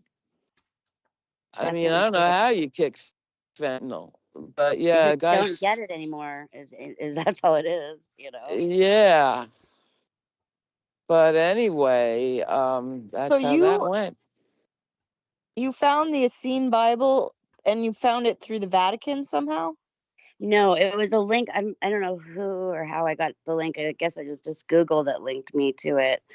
And some guy, translated this from the Vatican archives. And it's just Yeah, part so of, was it like the Dead Sea cache or the Nag I put the Hammadi? link in the chat. It's the Okay, Essene. good. It's called the and I'll put it in the YouTube too, the story of the Essene Gospel of Peace. And there's also the Gospel of this and the Gospel of that. There's other Gospels. This is just one of the Right books. up. Thomas. Mary, the Gospel of Thomas. Yeah, That's it's the like, Nag Hammadi scrolls yeah. found This in the goes, you go cave. like halfway down and it talks about like people and like what they experience and like the snakes and how the snakes and the worms are Satan, and it explains everything well. Okay. Because I've read Morton Smith. He translated Oh, really? I the never heard of him.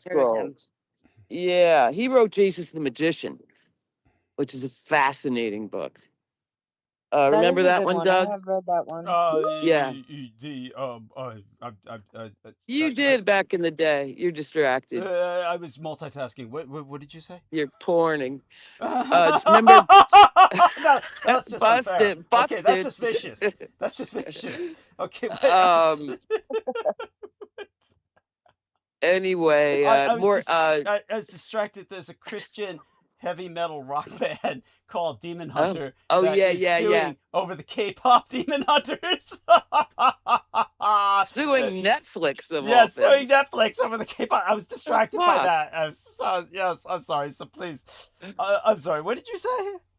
The book Jesus the Magician. Jesus the Magician. What about it? It's come up on your show. But long ago. It doesn't matter. That's Peter Moon shit. No. Long before Peter Moon. Really? This would have been back in the I brought this up. probably. No, it came up as a interesting title, and more by Morton Smith, who translated the scroll caches that were found. Yeah, but in like the 50s. You're not talking about the revelation of the Magi, of course. You would. No, I'm not. Yeah, understood. And the so, Dead Sea Scrolls and then the Nag Hammadi scrolls. And so Thomas is in the Nag Hammadi. It was discovered later. Yes, Gospel of Thomas. That's so. What you're talking about is the time that I was dealing with. What was his name? The guy who used to be part of the Children of God cult. He was Michael something. Michael something. I'm thinking more with the blind preacher man. Because remember we John talked Evans? about C.S. Lewis and those were some good literary discussions. Mike Basham was the Children of God cultist. and Oh my God, I remember that dude. yeah, That is where I first started listening to you. yes, Is he was such a strong supporter of you. He was like, yes, and you, I remember him just yeah. crooning over you. Michael Basham. And wasn't he in Yeah. like Taiwan or something? Yeah, Michael Yeah. Basham was teaching English in Taiwan, which, by the way, just so Right. people understand, I also had a caller from Japan who was teaching English in Japan. And the one thing you noticed about both these guys, and just wonderful guys. I mean, they had nothing against them. They never did me any wrong, but they're not exactly the brightest bananas in the bunch or the sharpest knives in the drawer. You would wonder. Yeah, all they want in Japan or Taiwan is someone who speaks native speaker fluent English. But these guys are not like highly educated. They're not. It's not like they had degrees. They just want somebody there who can speak English, and it forces them to learn English. So you literally go there and you make a living, and you live in a neighborhood where where it's all like A nice room life. in a house. Yeah, but it's a nice. No, it's like you can rent your own apartment. These guys were living in homes. The one in Japan was Okay. living in an apartment. Michael Basham was living in a house. He was living in a house, and but he had children and a wife. ultimately, it didn't happen all at once. It was a complicated situation.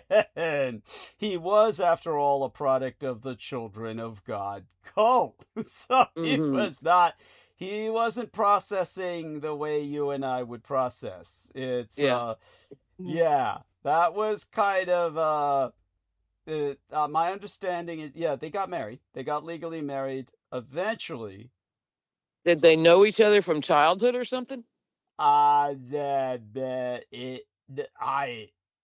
not quite sure. It was the child was maybe a product of someone else from the cult that they kind of adopted, maybe, or maybe maybe they produced the child while they were members of the cult but not married. Something of that nature, and then they got legally married. But all such being said, hell of a nice guy. He's in Hawaii now. Yeah. Or last time I checked, he was very nice. Yeah. I remember. Yeah. But product of quite an evil cult, infamously. The granddaughter of the founder wrote an expose.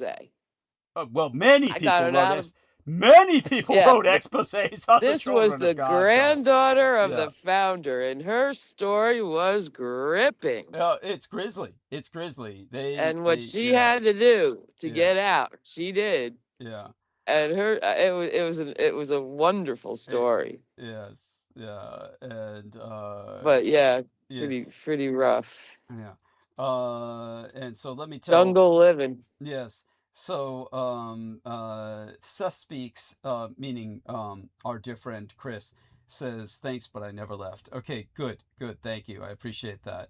And Chris Collins, and he's the man. I'm glad he never left, and been around forever too, just like Matthew Bush. So that being expressed, ladies, I think what happened with Amy Como's therapist, who was a therapist, what does he specialize in? The treatments that he provides generally, that you showed the images. Homelessness. I'm sorry, I thought you said homelessness. I don't know what his specialty is. I just found him. We started talking. He himself had been homeless for a number of years and living in the same area as me, like northern Vermont. And then he moved to southern Vermont, where there's more support. There's more money in southern Vermont. And so we had a couple conversations where we realized that like both of us have been through a lot of the same situations. And so I agreed to keep working with him. And I actually have had like a really terrible exchange with him today. Mm-hmm. Just a very confusing. Mm-hmm. And both of us, like I meet with him tomorrow, and I'm hoping to resolve everything tomorrow, because we just kept going back and forth with the emails, and I mean, we do that like throughout the week, but then we meet once a week, and then he today was just like it was a total disaster, like just back and forth with the email. Nothing was making sense. I didn't know what the hell he was talking about. And then when I just said, like, I don't know what this is for, like, I don't know why we're doing this, and he was like, yeah, it was a bad back and forth. But previous, like 2 weeks ago, I was talking about, the fact that like there's people who are dealing with these issues of transhumanism where they've been non-consensually experimented upon. And to some degree, I feel like we all are in the same boat. Like, even if it's just like the psychological trauma of your attachment disorder to your mom, or, whatever the thing is, to I'm some feeling degree, jacked by technology. Tell you that yeah, much.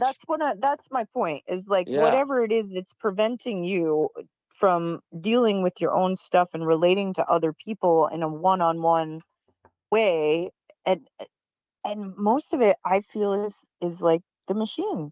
Like, you're interacting through the machine, and the machine is feeding bad information back to you, but you're becoming emotionally driven because of what the machine is feeding you, and you can't discern. Like, at some point, your emotions are what they are.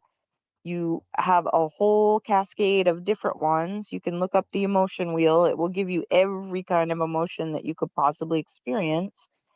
And it's good to be aware that you're experiencing these emotions, but it's very hard to also say, wait, maybe there was miscommunication through the phone, and that's why you're not getting along and you're not making sense and nothing is being communicated in the appropriate way. Yeah, but you're bringing all these emotions to a situation that where they can't comprehend them. It's like emotions versus machine.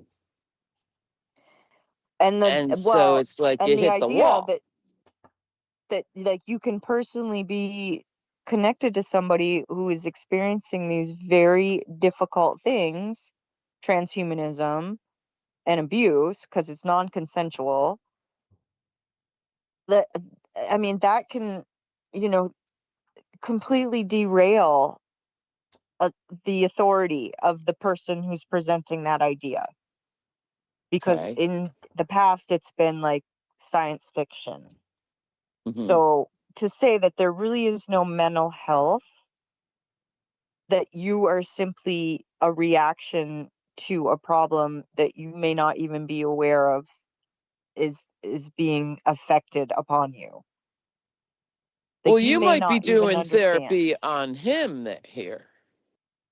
Sounds like it. We're totally like in this whole grand scheme of things. We both have had a lot of the same experiences, and I needed somebody to agree to work with me, and he was willing to do so. And the last time, it had been years since I had agreed to work with somebody regularly, and that was such a bad experience that I didn't really, like, I interviewed maybe 10 different therapists.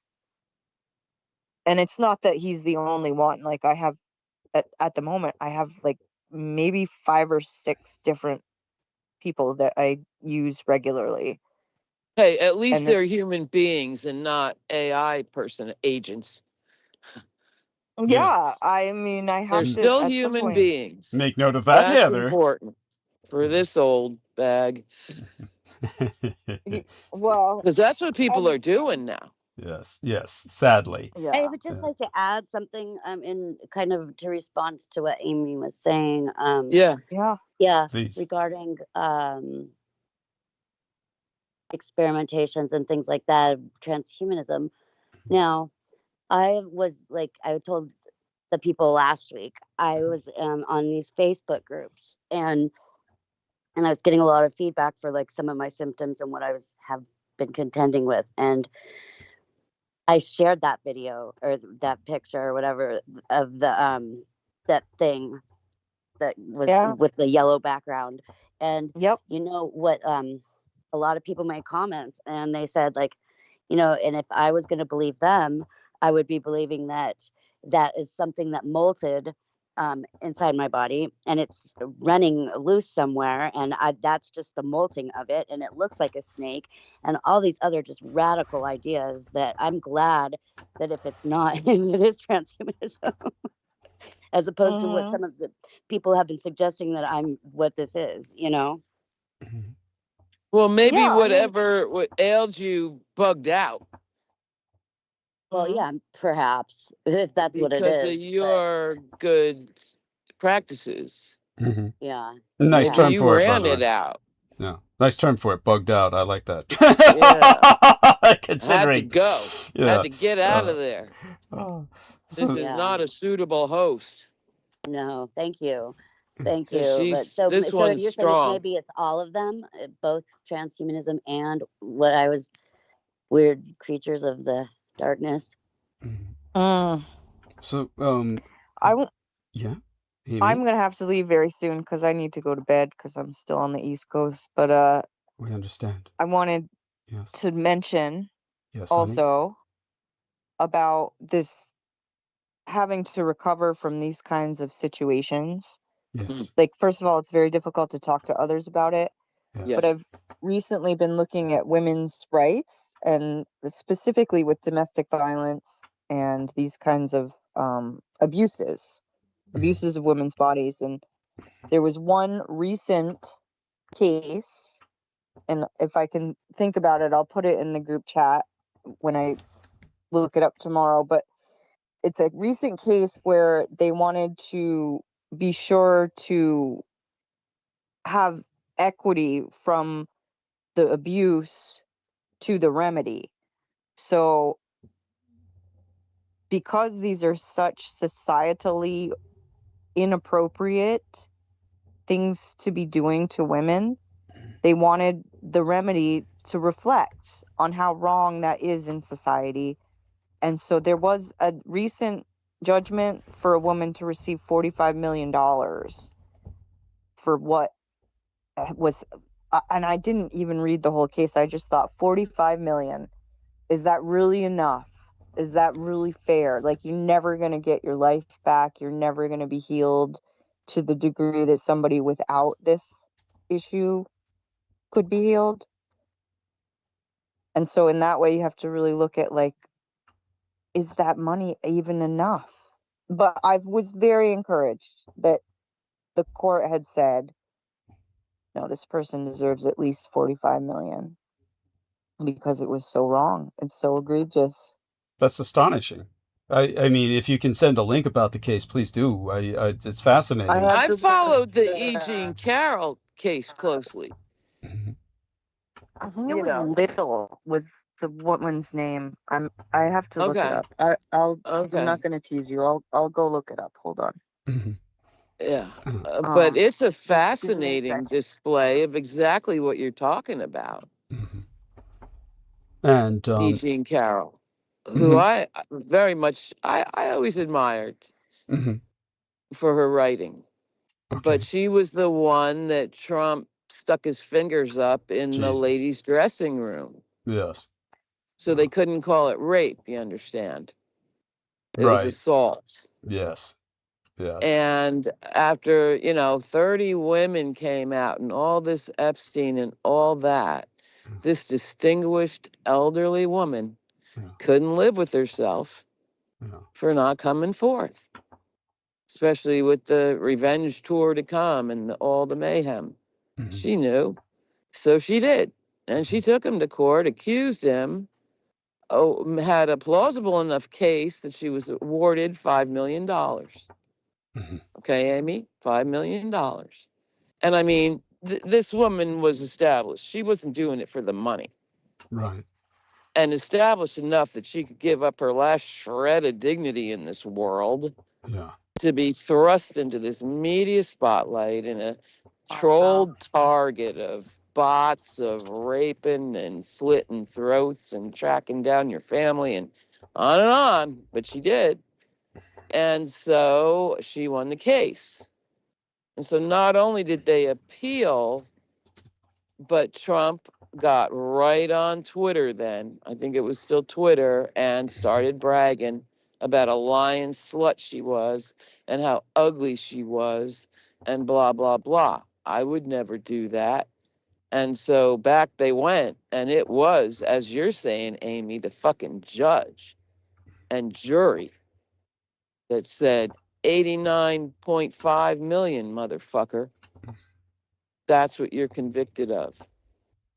And so now I don't think they still squoze a cent out of him for the 5, although I believe that went all the way to Supreme Court. And she got her 5, which she'll give to like women in Darfur or something, you know. Right.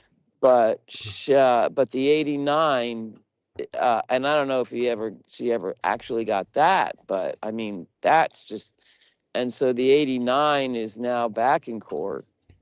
And at this point, she couldn't give a fuck, but she sure made her point. That's and incredible. so I mean, what you're, Amy's saying is goddamn right. After a point, you know, 5 was plenty, fucker. but at for the her same time, life. yeah, but that woman, as you said, She was young then. Yeah, she's established enough, as you said, to pursue that. Yeah, she's not doing it for the money. She was yeah. doing it because she couldn't. She lost her dignity, keeping her dignity. Yeah, but with your average woman who suffers from something well beyond that, what this woman suffers is an assault from an idiot, whereas what Amy's talking about is when someone's entire life is subverted. Hey, I'm not destroyed. comparing them. Yeah, yeah. But I'm just comparing the jury verdicts. Yeah. So she's fighting big money. Yeah. And I'm glad of it. Yes. God damn it. So these are extremely complicated names. I mean, these names aren't even normal names you would find. These are Mashita, Kantakwe, and Hakasenke. I mean, this is Mashita, Kantakwe versus Hakasenke. I don't even know what ethnic groups these are. So honey, tell us a bit more about this, Amy. Put this in some the perspective for us, some context before you go to sleep. Which yeah, I'm not. I'm honestly not sure what country it was that awarded this amount. Yeah. But I pulled this particular one, because when I did the search, when I was researching it, I believe I was looking for women and equity, and then looking for legal statutes or precedents, and just trying to find, like, where have women won in pursuit of some kind of remedy to domestic violence, or it's not a crime in Russia to this fucking day. It's not a crime in Russia. No, what little achievements were made towards progressive rights for women, Putin erased. He rescinded all of that, son of a bitch, and just true fucking pig.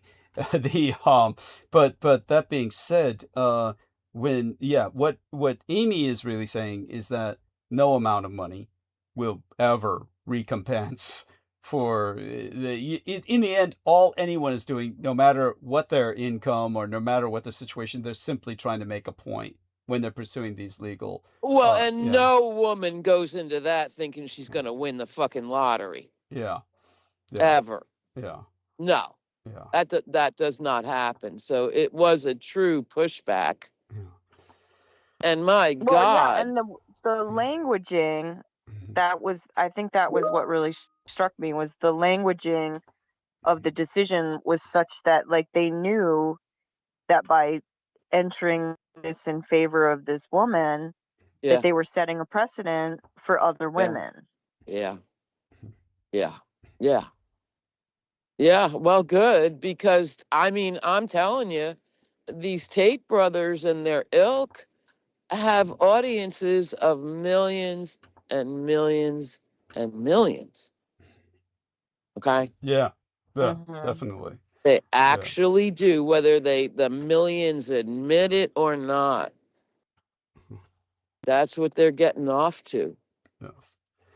And that does not bode well, since usually, they're all the cops and army guys and Jesus Christ. Politicians, I guess. I don't know. But yeah, I mean, the audience numbers are staggering. Yeah, no, they really are. And if that doesn't feel threatening, I don't know what does. I mean, well, it's beyond threatening. Unfortunately, these aren't the people who are threatening you at all. They're the people in power. They represent essentially the establishment. They're really saying that they're loud. buddies. Yeah. Mar-a-Lago and hoo-ha. Yeah. And them Tates still haven't been put on the plane. Yeah. Yeah. No, not yet. Remember. Yes, that's They're right. still to end up in Florida. Oh, disgusting. So I'll tell you more about Florida in just a second, but quite comfortably, I imagine. Oh, those motherfuckers. Heather, millions and millions of acolytes. Yeah. Amy, don't forget to check the infinite call text box. Heather has sent something to you. She's saying, "Thank you, Amy, for believing in me." So do respond to her. And yeah. Well, you ladies have been wonderful. I'm going to go into monologue, but I'm hoping Thank God. Well, I'm going to hope that Holly sticks around for as long as she can stand it and interjects whenever she feels. I'm hanging by a thread. Yeah. Amy is welcome to do so. I mean, I welcome Amy to stay throughout the night. Certainly Heather as well. It's been delightful. And just interject whenever you wish. But do you ladies want to? Obviously Amy's going to be retreating soon. But is there something you feel that would do you feel that you've said all that's relevant to the topics you've discussed thus far? Is there something else you want to get out, so to speak, before I suck all the oxygen out of the room and all of you die, or at least lose consciousness? I've enjoyed speaking Ecuador. So it was in Ecuador. This is a different one. Oh, it's a different one. Okay. This also came up in the list. I just took the ones I liked and put them in a different document so that I could edit it and take what I want from each of the things that made sense to me. Okay. Do you know what I'm saying? Like, I was just collecting from the search things that seemed valid. And this was another one that I noted, but I just went to look it up and my screen kept going black, so I couldn't make it go. But yeah, that's another one where the courts had decided to do something good in response on a massive settlement. Massive settlement. I think that one was the settlement one was one thing. This is actually more research. Very good. Yeah, it's more about. There's a wave coming of brutality, man. Well, it's important when you're putting all of your effort and decision making into a machine and allowing the machine to spit back at you. This is the right answer. Fucking A. There could be 700 other answers. You just forgot to check to see, is there another answer? It's just and so quickly. I've been around long enough to, witness societal change, but my God. So this from the Les Renee Encounters channel. Les Renee says, "Love you, Team Dietrich. Thank you for giving us the real take on things." To all you ladies. Yes. It's all you lovely ladies. And you, Dad. Yes. Well, thank you. Well, I'm just one of the girls. In so many ways, without claiming. That's why we love you. Without claiming what that soap maker was claiming, which was basically, I was at the trans bar, and I realized that I'm a quarter they, we, them, It's like, it's when people ask me my pronouns, I say I answer to all of them. Yes, thank you. There you go. It's just not an issue with me. Let's just put it that way. No. I just don't trip off. I don't care. Yeah, these Oh my God. Think what you want. Yeah, you can, I'm, in a sense, whatever you want me to be, so long Yep. as you're not trying to impose it on me. And don't give me that they shit. Yes. I hate that. I hate that. But It's wrong. what was her name? Mikolijik. Remember Jojo Mikolijik? Her Oh yeah. Yes, her child was non-binary. And, Right. And preferred At least at age 6 or something. Oh yeah, How the fuck seriously. can you be so sure? I was sure pretty early on, though.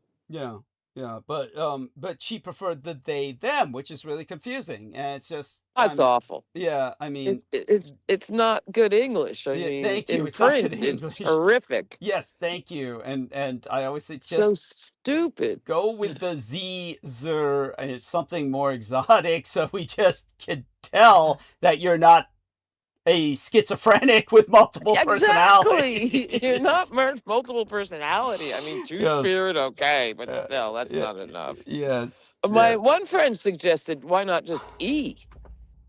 He, she, E. Well, this is what I'm talking about. And that made sense to me. I like Zer and G, but E. Yeah.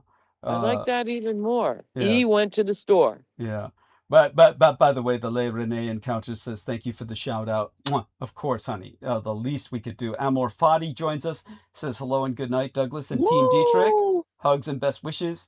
He says, my situations and circumstances have improved somewhat. Slowly but surely, there's progress in my life. So I can now have and make more time to listen to these one-of-a-kind transmissions. So thank you for that, Amor Fadi. Very deeply appreciate it. The Le Rene Encounter says, love the roundtable discussions. Okay, so you have no idea how vital you young ladies are. And yeah, if you can, Heather, say good morning. Get to work. Good night. And same with Amy. Good night, Amy. Yeah. Love you, Amy. All right.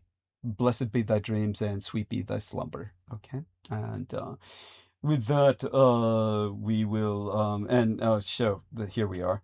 Let me answer. We love you in return. Love you in That's right. return at the Rene Encounters. There we are. And then I'll turn towards Amor Fadi. So there we are. So Amor Fadi sends his smile faces, heart hands. He says, good night, Amy. Hope you hear that, Amy. Amor Fadi says good night. And okay, so big hugs to our dear friend here. Where is the hug symbol again? There we go. Put that into the chat.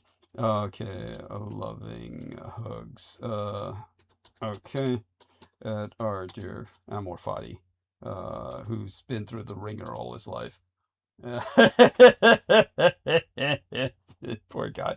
And there we have it. All right. So, Grand Eventide. I'm Douglas Dietrich, the last-born biological son of Adolf Hitler on the surface world, and this is Critical Omissions.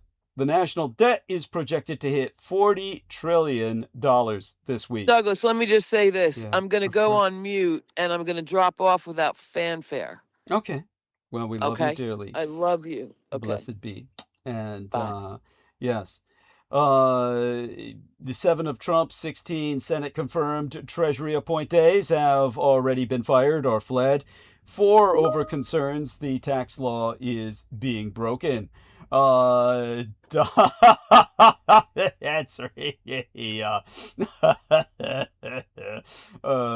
private message. All right. And Donald Trump paused 50% tariffs on Canada as Ottawa and Washington finalize a new trade deal.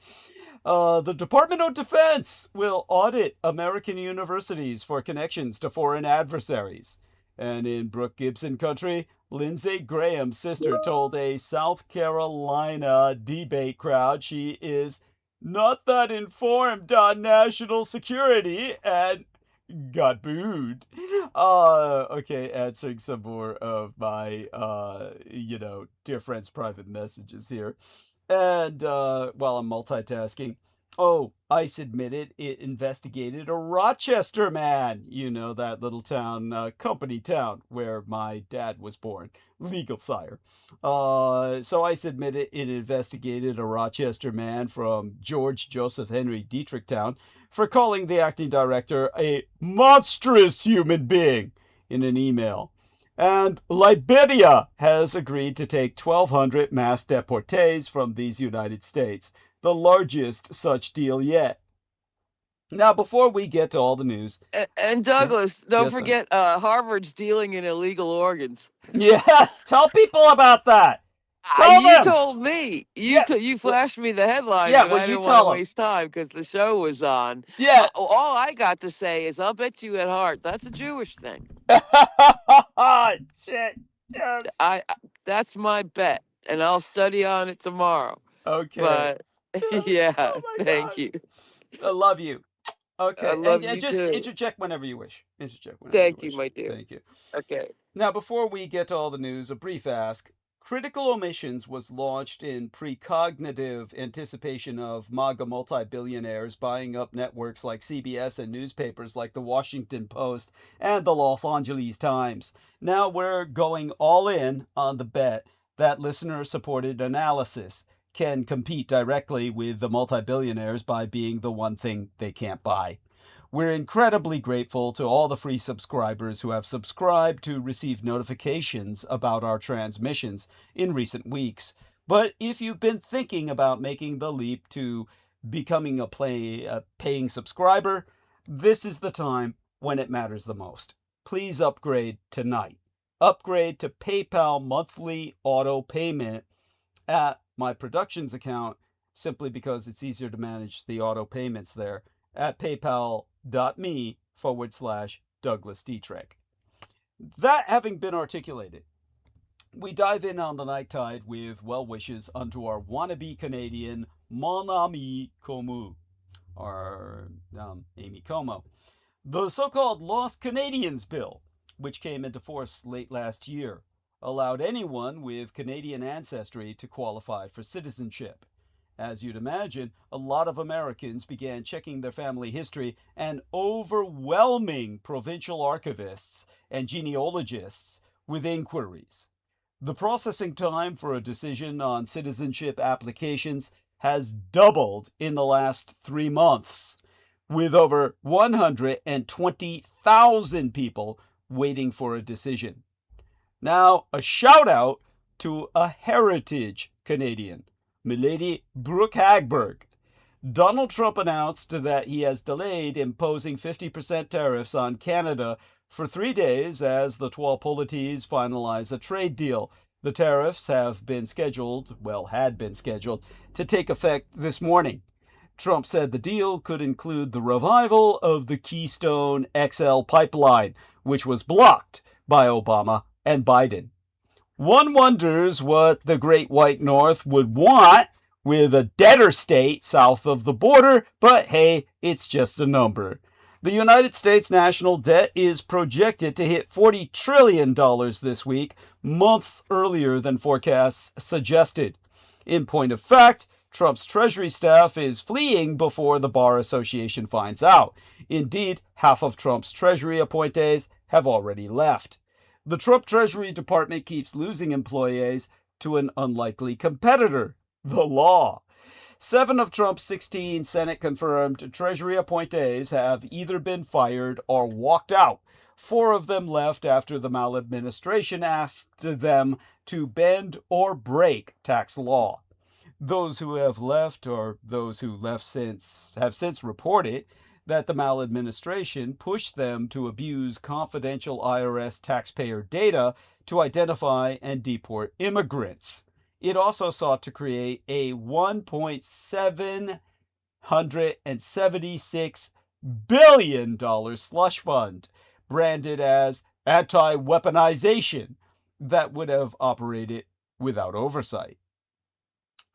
Noting that these people expect careers after this maladministration, and, in his own words, being disbarred would be a bad thing for them, Mark Mnth, a former high-ranking IRS official, has gone on record to state, They're asking them to do stuff that is well beyond the norm, and for some things that may or may not be legal. The Treasury Secretary, Besant, is supposed to be managing all of this, and he's on his third chief of staff. His first chief of staff, Dan Katz, left in October for the number 2 job at the IMF, the International Monetary Fund. His replacement, Michael Friedman, lasted 3 months before decamping to the SEC, the Securities and Exchange Commission. Neither one left government entirely, but they just found agencies where the work doesn't require a defense attorney. And checking notes from Aristides, sourced from his own connections as personally rooted in his professional experience with defense-contracted academia, the Department of Defense has ordered an audit of 30 academic institutions, including Berkeley, Duke, Georgetown, and Harvard, over their partnerships with foreign institutions. The goal is to protect government-funded research from theft and exploitation. In a nod to Brooke Elizabeth Gibson, Lindsey Graham's sister admitted she doesn't know national security. You know, usually the point of a dynasty is that the next one is ready. Darlene Graham was appointed to the Senate after her brother Lindsey died in July, chosen by the governor, Henry McMaster, at Trump's own urging. She is running to keep the seat, though her chances didn't look great during a debate in Newberry but yesterday. When the co-moderator, Greta Van Susteren, asked her whether my Taiwan and the South China Sea were national security issues for these United States, Graham asked her to repeat the question. No. Then she admitted she was not that informed on national security, prompting the audience to boo. She attempted to recover by noting she supports the military, citing her brother's 33-year Air Force tenure and her father's Army service. I'm not a polished politician up here, she said. So Brendan asks the question, do we own our moves or what? To that, I can give you a definitive no. No, we own Lindsey Graham was in the military for 30 years? reserves, honey. It's just reserve status shit. It's like, weekend armchair. Just to get out with the boys and party. Much. Yeah, pretty much. Yeah, I mean, that's Hegseth shit. That's Hegseth. He was National Guard. Same shit, It's like, you might as well stay home. Okay. Anyhow, or no, you get out of home for a fun weekend or whatever. Of course, all that's changed. All that changed after Bush Sr. when he started deploying these fuckers. He forced them to go. Yeah, and then Bush Jr. Well, he started calling them up. He started calling them up, but they didn't see anything in Desert Storm. Nobody saw. None of these flunkies saw anything in Desert Storm. Only the regulars did. It was fast. Yeah, but when Bush Jr. Then took what his father did and then dragged all these fuckers onto the front line. Yeah, that's with Cheney grinning over his claws in the background. Yeah, that was the revenge tour. That's when the limbs started to fly. That's because none of these fuckers knew what they were doing, and they were just on the front lines blind, and they were just blowing up. Yeah, that's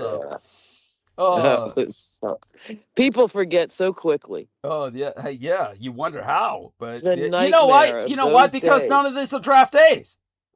Nobody knows because none of these are draft days. They're all kept in this and they're all bought off. As soon as if any of them survive, they're all brought home and they all are given endless benefits. Endless benefits. So they don't give a shit. They're all on endless drugs, benefits. Yeah, go on. Yeah. From the evil hell of the Vietnam War was never again a draft. Yeah. Well, we've got to bring it back. Never again a draft. Oh, we've got to bring it back. That's the only. But it's the only way to have anything fair, and even then, the draft wasn't fair in any way. Well, But no, there's no I would make it consensus fair. about these. I would make it fair. Yeah. But beyond that, I can assure you the one thing that that it would be good for, even if not fair, is the public would become invested in war. It's Right? like, yeah, if the public's not invested in war, there ain't no fucking point. And who's got time or money for that now? Yeah. Well, I mean, everybody given does the because crush, AI took all the jobs. the economic financial crush of, no, you can't afford a bed, a car, and a phone altogether. Yeah.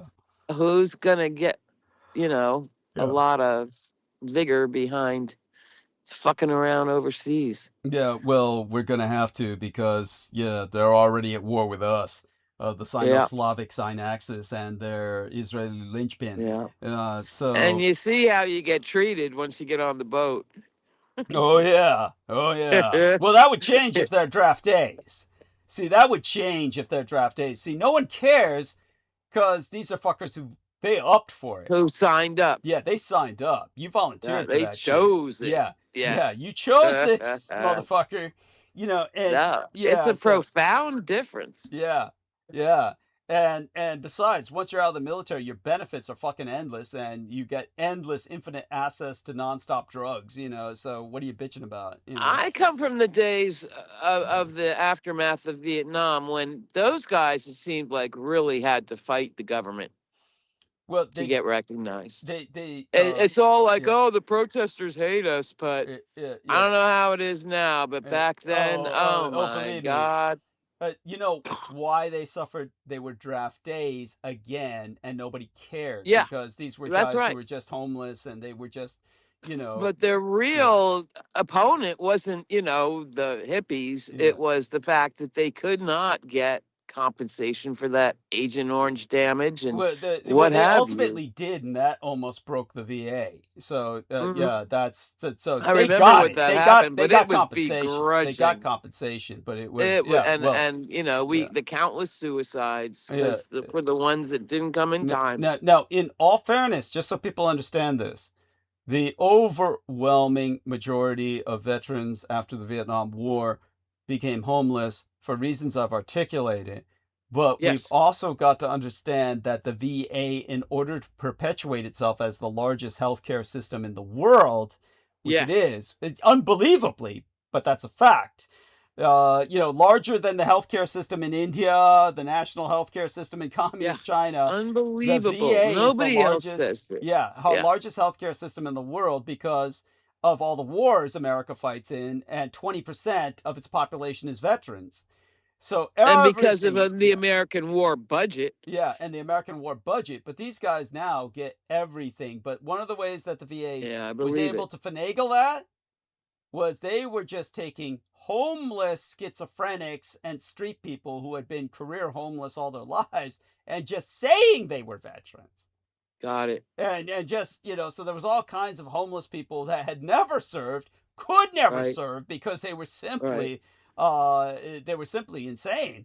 But the VA took them all, just said they're all veterans, and so it got infinite budget because to them they made every homeless person is technically a veteran because the VA.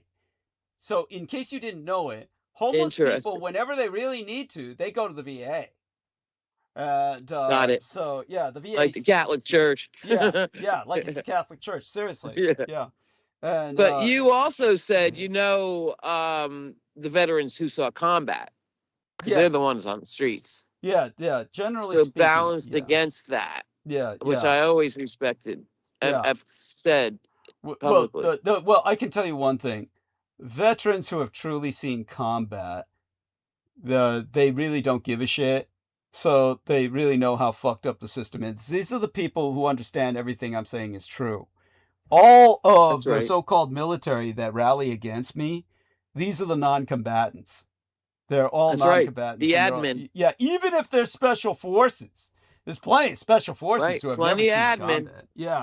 Or admin, all that shit. But they're all like, commissioned officers and stuff have to, do their best to stand against me and all this shit. And everybody knows who's actually been in the military. They know everything I say is true. because they know That's nothing right. gets done in the military except by accident. The military ain't worth a shit. And if you don't believe me, look at the performance in the Gulf. Oh There's nothing. God. Yeah, I mean, you can't beat Iran. I mean, You since can't the beat anybody. 70s. Yeah. Yeah.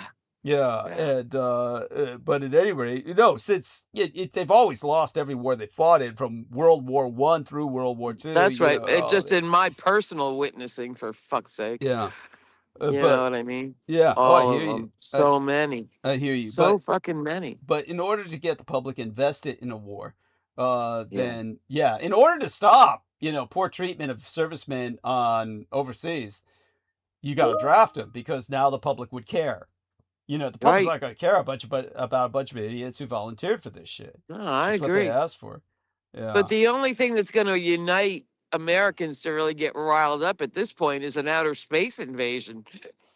That wouldn't rile anybody. UFOs. They would welcome them with open arms. Yeah. Well, no, but what I'm saying is, there's science fiction books about that from way back. Yeah, but that, oh my God, we're all there's the same times, team. There's times when that would work. Yeah, This is here not come one the of those spider times. people. Yeah. I got to get along with my Trump neighbor Yeah. real fast. What would happen now if gray aliens invaded? Was all Yeah. anyone would ask is, well, can they replace all of the brown people we deported as our labor now? That's what people would ask. Yeah. Yeah. Or can they take us with you to your planet where Yeah, there's yeah. affordable housing? Yeah, thank you. Fuck. This in from Brendan. Trump says he's launching the most crushing economic operation against Iran. Hurt those civilians. Yeah, Wallow in their misery. Yeah, that's what Americans do. Fucking wallow in they wallow in human misery. Yes. Trump says Washington may resume talks with Tehran at some point. Yeah. It's like I'm sure they're all scared to death, Trump. They're all scared to death. I mean, this goes to show he's lost militarily. That's all it shows. He's lost militarily. I mean, yeah. it's wacky. Mhm. It's surreal. Yeah. And that the surreal has been adopted this quickly. Yeah. It really, the whole thing is out of kilter. Yeah. In existential ways. Yeah. Oh, yeah. Thank you. Now, our Darlene Graham, Lady Graham, had another rough moment when she claimed there's 50 million people in South Carolina. The actual figure is around 5.5 million. So, yeah. Now, neither Graham nor her primary opponent, the Representative Ralph Norman, cleared the threshold to avoid an August 25th runoff. So she has until then to learn where my Taiwan even is. By the way, here we are. So, Brendan, don't be afraid to interject. You can come on verbally and talk about this. Yes. France pushes for Lebanese I'm going to say Army good night. Conference. Oh, well, we love you, Good honey. nighty. But feel All free right. to I love you interject too. if you Keep feel going. compelled to do so. Yeah.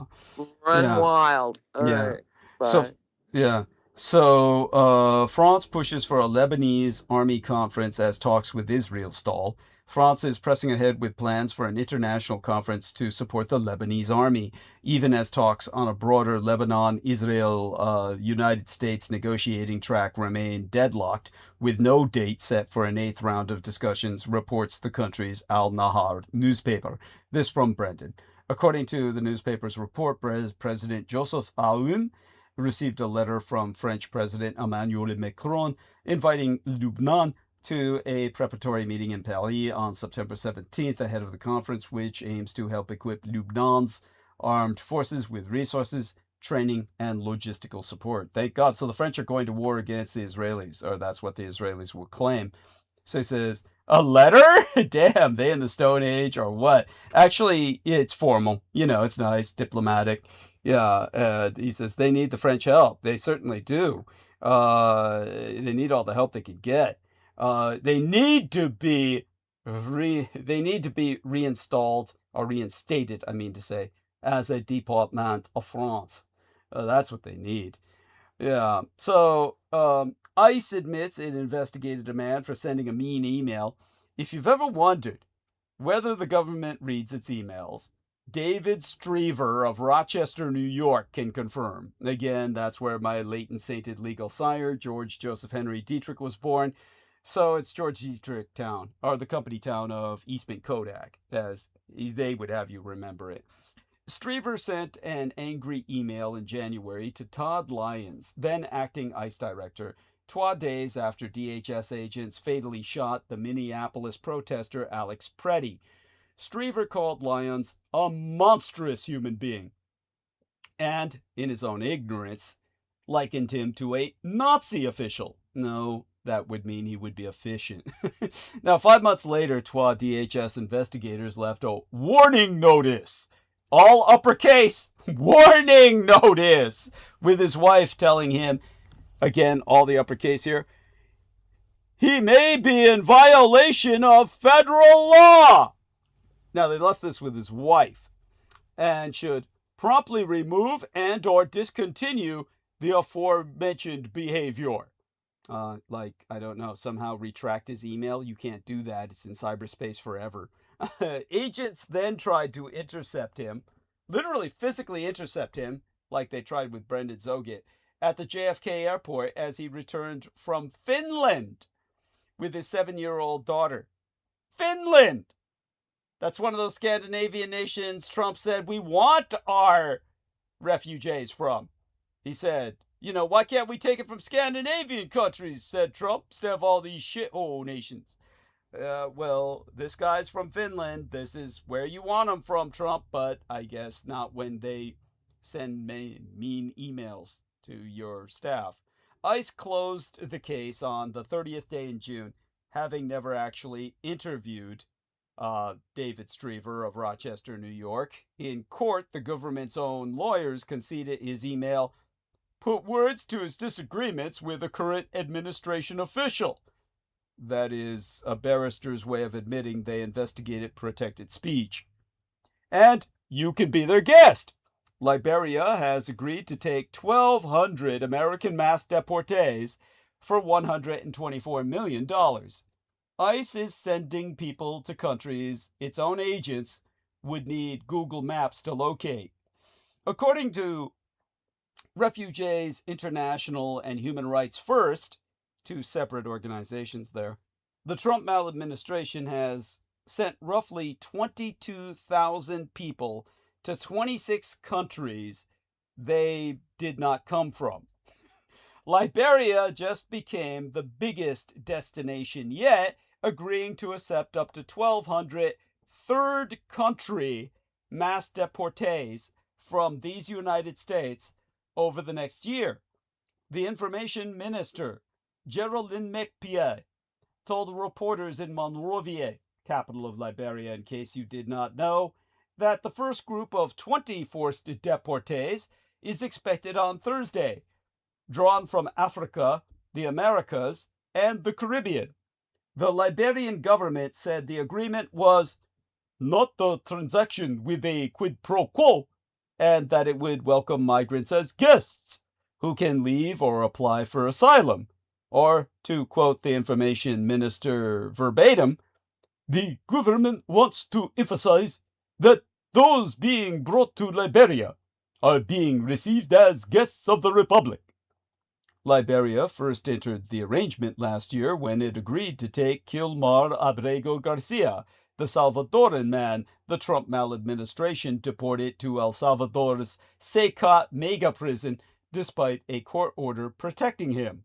In return, the Trump maladministration extended certain Liberian visas from 12 to 36 months and committed $124 million for the country's health services. Call it foreign policy if you want, but it's industrial-scale human trafficking with a wire transfer. And hello, sunshine, with a wink to our southern brother, Troy Bellamy. A 67-year-old Florida Republican has been charged on 5 felony counts of child sex abuse, child molestation, and kidnapping. And you can see this individual in liaison with Donald Trump at the following link, which I enter into chat. It doesn't enter, it's too long. Shit. So how do we do this? Okay, we're going to have to experiment. We'll see if it enters into our text box here. Okay, chat. Yes, here we go. This is the infinite call.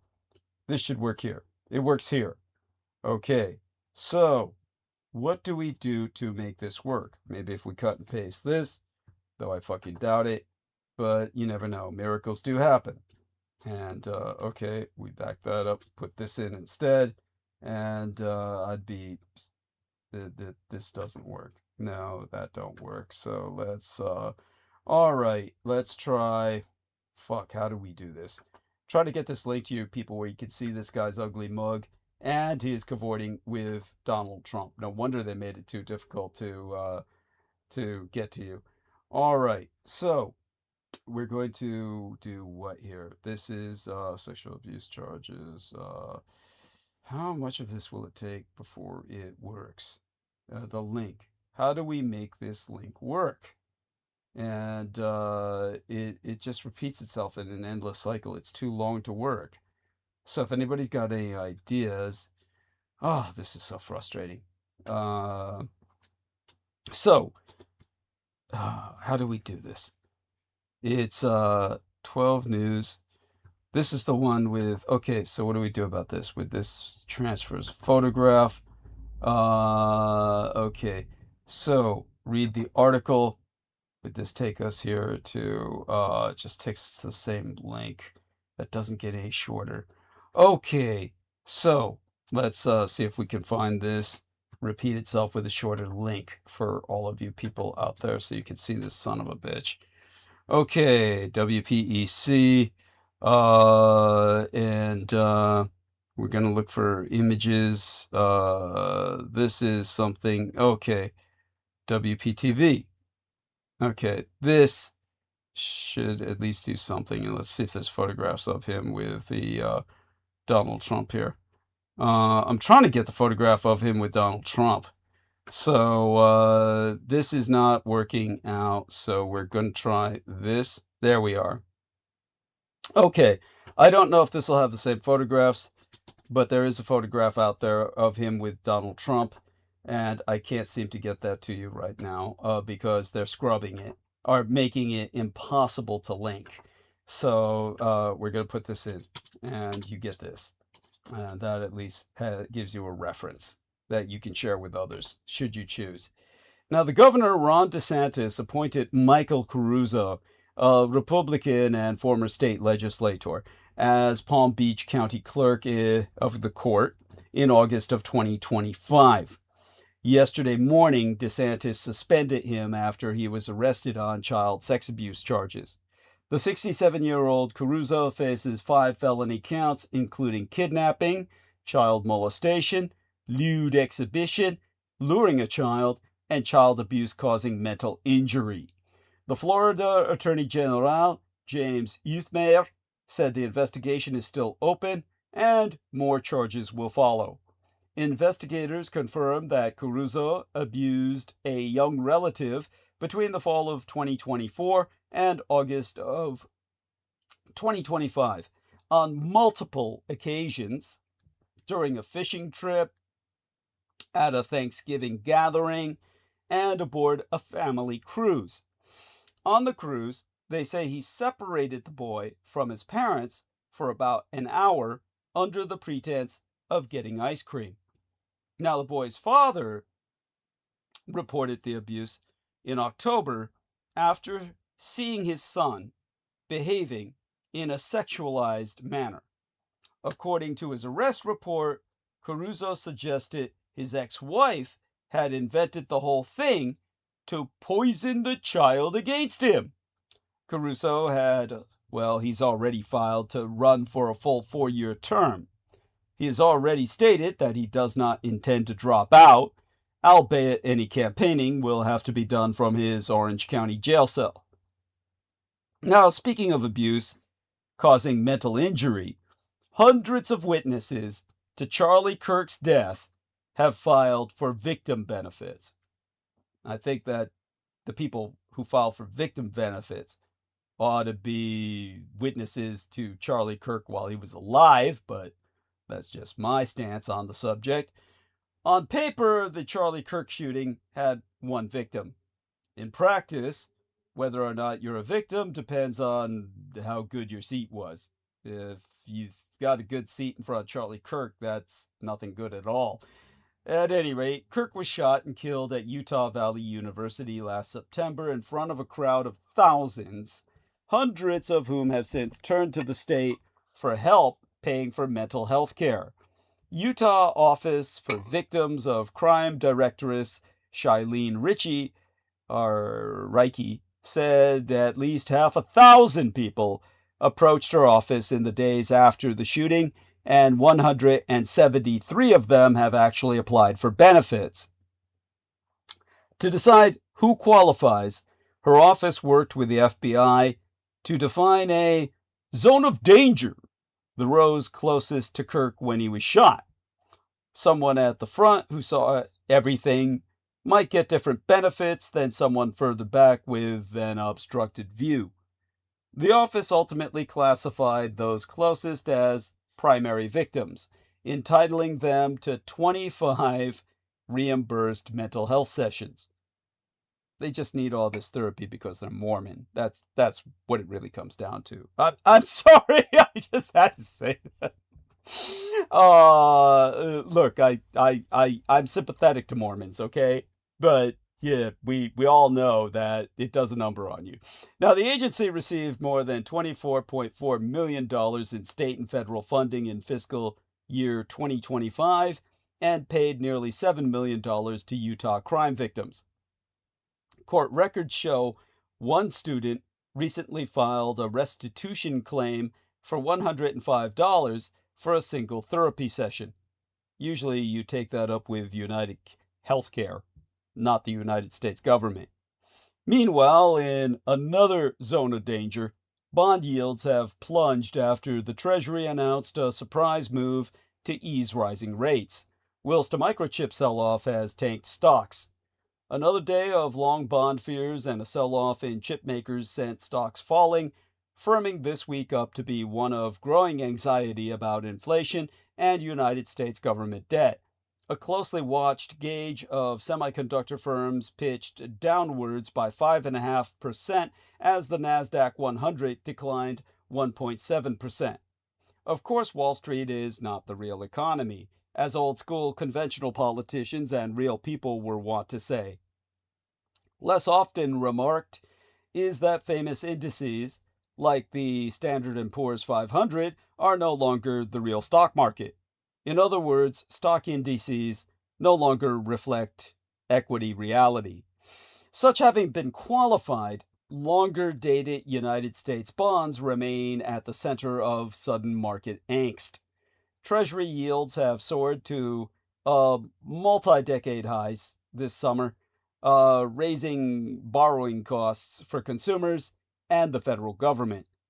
With fears of rising inflation, stalemate in the Middle East, and a debt-laden artificial intelligence boom, all circling like vultures over a camel staggering under overload. At Forex.com, Fawad Razakzada said, "The combination of higher energy costs and higher long-term borrowing costs is becoming increasingly uncomfortable. Equity investors have finally started to respond by going a bit defensive." Even as Trump is bringing the war on terror, or rather the terror of war, to Latin America, Trump is at odds with his own maladministration and with reality. Trump is now pushing for a meeting with Kim Jong-un this fall. As the war in Iran drags on, the president is in disagreement with the vice president, military leaders, and long-standing American allies, but also with reality itself. American imperial efforts to aggressively wage combat against drug cartels are not only legally spurious, but also ineffective. Still, let's slam our boards onto the surf by starting with some local bear flag Californicator news. Mine own Golden State nation of California once planned a nuclear exit. Now it's finally reconsidering. California's last nuclear power plant, Diablo Canyon, was supposed to shut down in 2025. Now, a growing coalition is pushing to extend that to 2045. Supporters say soaring demand for electricity for AI data centers and EVs, or electric vehicles, is colliding with California's push for 100% clean power, leaving a stubborn gap in round-the-clock, low-carbon supply that should be met by nuclear power. Nuclear power is how we defeat this end times Judeo-Bolshevism. I wonder if any or all of you have noticed it too. That climate catastrophe coverage has all but disappeared from the news, as ceaseless political turmoil holds our attention hostage. The legacy mainstream mass media machine's choice to neglect the climate emergency misses a critical fact. The rise of Judeo-Bolshevism and the acceleration of climate breakdown aren't just happening at the same time, they are intimately related. The planet is a player in our politik, and what we urgently need from the legacy mainstream mass media machine is to connect the dots. Instead, many are pulling back. Global climate coverage is down 38% from its 2021 peak. In these United States, CBS News purchased outright, or they've been bought, by the Trump ally and techno multi-billionaire David Ellison in August of 2025, laid off most of its climate team that October. Months later, the Washington Post, owned by the techno multi-billionaire Jeff Bezos, gutted its own climate desk.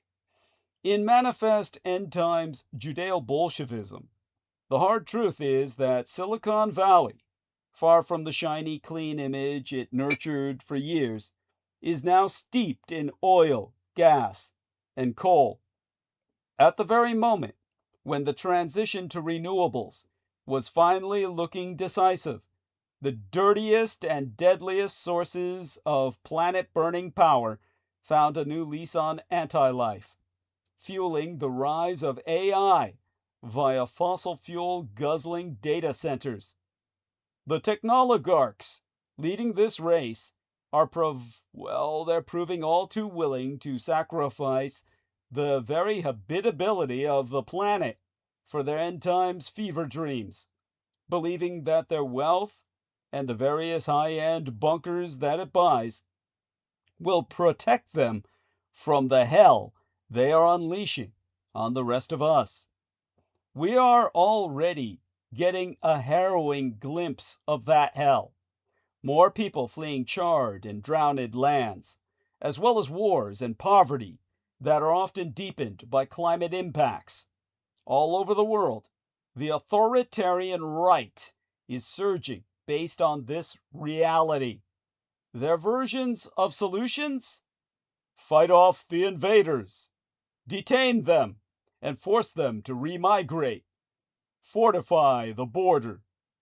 Double down on the supremacist ideologies rooted in race, ethnicity, religion, and nationality that rationalize this mass human sacrifice. Only Judeo-Bolshevik belief systems, rooted in an embrace of human hierarchy and human culling, are capable of justifying the level of harm to both people and the natural world that accelerated AI will wreak. It's why so many of the world's wealthiest individuals and companies have chosen to align themselves with a mad king like Donald Trump. But here's the thing we must remember. What keeps all these men up at night is Douglas Dietrich, the last-born son of Adolf Hitler on the surface world. It's the possibility that a popular and vigorous democratic movement will rise up and defend this planet and the many life forms who call it home. End times Judeo-Bolsheviks won't succeed through cruelty and cunning alone. They thrive only in the absence of moral clarity, imagination, and courage. Critical analysis has an essential civic role to play in providing all three. We all intuit that we need a media that presents an alternative, positive vision of the future. One where we don't just build bunkers and try to save the few, but one based on the core universalist principle that every life is valuable and protected by inherent rights. Too many imperial legacy, mainstream, mass media machinery institutions are uncomfortable putting forward such a vision of real equality and universality, both because of some very outdated ideas around neutrality and centrism, and because of compromised ownership and profit-driven funding models. Critical omissions, funded by my listeners, beyond the reach of techno-multi-billionaires, or at least beneath them, refusing to take fossil fuel advertising money, has been here all along, offering an honest account about how the hoarding of the people at the top fuels the conditions that cause climate chaos, mass migration, and widespread financial insecurity. I have never stopped foregrounding the climate emergency, and Critical Omissions gives myself as host a place to lay out my visions for a world where everyone survives, not just the self-anointed chosen people and their pet elites. In like manner to Homo parasiticus, mosquitoes and more are turning my bare-flagged California into a disease hotspot. California is emerging as a hotspot for diseases spread by mosquitoes, ticks, and fleas, with rising cases of West Nile virus, dengue, flea-borne typhus, and other infections. A record March heat wave. Well, this heat wave throughout March, which, well, broke all the records, fueled the native Culex mosquitoes, driving tenfold increases in positive mosquito samples in Los Angeles County, and a surge in West Nile positive birds statewide. And while aging Californians aren't leaving their longtime homes, regardless, California's richest and wealthiest, well, our most prosperous, are seeking residency abroad. California's aging population is driving down our state's average household size, as senior residents are increasingly staying in their single-family homes well after the children move out. This issue is particularly evident in Marin County, one of the highest per capita income counties in the world, where seniors make up more than a third of the population. Golden visas among the California elite are skyrocketing more reliably than anything launched by Elon Musk. When it comes to fleeing California, the Golden State's wealthiest residents are only considering locations within these United States.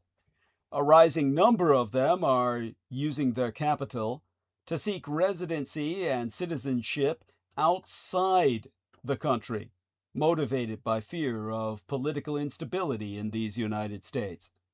The techno-multi-billionaire and former Californian Peter Thiel is pursuing citizenship in Zionist Argentina out of a concern for where the United States seems to be headed, including a tax on multi-billionaires in my golden California that will go to the voters later this year.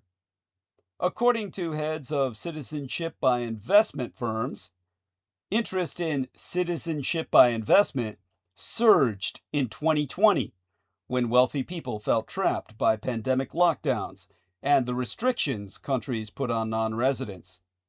In 2024, when Trump was elected a second time, interest shot up again, especially from Democrat-heavy states such as my deep blue California. So, I'm already getting an email question. Give me a second to review it. Basically, I'm being asked, what's a golden visa?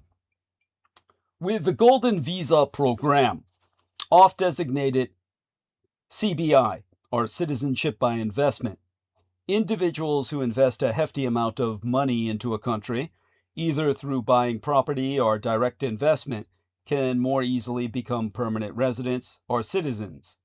Firms say Californians now make up as many as 1 in 5 clients from around the globe seeking residency in another country, which isn't entirely surprising since my Golden State Nation is home to, the largest number of the world's wealthiest people. Additional residency as a backup plan is what it's all about. Many of these countries make it easy for wealthy Americans as they don't require you to live there full time to maintain permanent residency. Although many Californians are pursuing residency or citizenship elsewhere because they are worried about the political future of the country, they don't have concrete plans to move to these newly claimed nations. As Paul Williams, the chief executive and founder of La Vida Golden Visas, a firm based in London, has attested, this is a little bit like having an insurance policy. You don't know if your house is going to burn down or if a plane is going to crash into it, but you take out the policy just in case. Well, about the residency in European countries. In Europe, the most popular residency programs tend to be in Malta and Portugal. Most wealthy Americans, and particularly Californians, are interested in residency in a European nation because it allows them to live or work in the more than 12 countries in the European Union. The amount of capital needed to obtain residency and eventual citizenship varies. In Portugal, it is typical for a family to invest,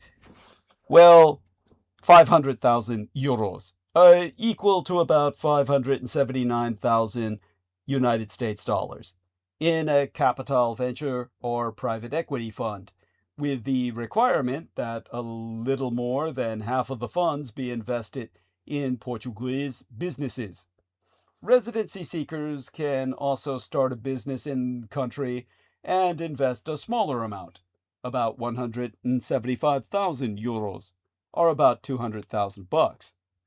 The government requires applicants to spend at least a 14 the Alden English there for fortnight, literally 14 nights. It is 12 weeks in Portugal for the first 12 years of their residency visa. It can take up to 5 years to qualify for permanent residency and a decade or more to become a citizen, plus applicants must demonstrate some understanding of the Portuguese language. Although it's not in Europe, New Zealand has been eyed by wealthy Californians for residency. It offers an even faster path to residency than many European countries, requiring that an applicant invest at least 5 million New Zealand dollars, or about 3 million United States dollars, into managed funds or businesses, and can take as little as 3 years to qualify for permanent residency. And the Maori land of the long white cloud has become ever more the bolt hole of choice for California's robber barons, since El Reino de España, the Kingdom of España, ignited a third world invasion. The apocalyptic images of 70,000 illegal immigrants storming into Ceuta, one of España's Twa territories in North Africa, accompanied predictably by criminality including mass sexual assaults, suggest depressingly that Europe hasn't learned much about the need for strong borders. Can it really be that all the woe that followed Angela Merkel's 2015 invitation to the Third World to relocate to Europe, which led to 1.3 million doing so, didn't teach a few lessons?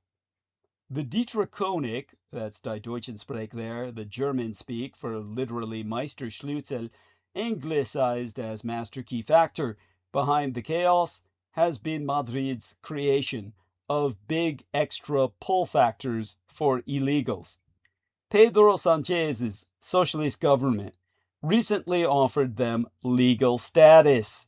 It estimated 500,000 would apply, 1.2 million did. Additionally, Spanish judges have ruled that illegal immigrants arriving by sea cannot be deported immediately and must first be allowed to claim asylum. On top of all that are Ceuta's weak defenses, allowing enormous numbers to arrive by sea unimpeded. Even though travel from España's African territories to mainland España requires identity checks, many of the illegals would have calculated that the Sanchez government is a soft touch and would let them in. Indeed, while Madrid has claimed the arrivals have overwhelmingly been returned to Morocco, several thousand have not. At least several dozens have made it to what the illegals see as Europe's gold-paved streets. Still, España's handling of the Ceuta crisis is a lot less refugees welcome than was the norm in Europe a decade agone. The fact that most of the illegals were rapidly expelled is more Viktor Orbán than Angela Merkel. Sanchez seems not to have ignored entirely the fact that España has elections next year, and the polls show the anti-immigration right in front. Much of the rest of Europe has also learned at least some lessons from the Merkel open borders insanity. The popular backlash against that has meant most European Union countries have governments run or dominated by the anti-immigration right. In Denmark's case, Social Democrats. Most importantly for the people smugglers, conservative-run Italia, and aliÄ, Greece. The Dietrich or Die Deutschen Sprech, the German speak, therefore Meisterschlüssel, anglicized as master key gateways to Europe, other than España, have greatly reduced the arrival of illegals. The political shift is highlighted by the fact that 22 of España's 26 European Union partners sharply criticized Madrid for causing the chaos. Giorgia Meloni's Italia went further and has suspended España from its Schengen passport-free entry rearrangements. By contrast, France and Die Neue Deutschland, the new United Germany, haven't yet joined Europe's sharp rightward drift. Both oscillate between rhetorically supporting multicultural pieties and fitfully accommodating anti-immigration popular opinion. Macron's immigration policy is a French farce of aggressively policing borders to keep out illegals, helping those who've made it move on to Britain, and pocketing the £1.4 billion sterling London is paying France to stop the boats.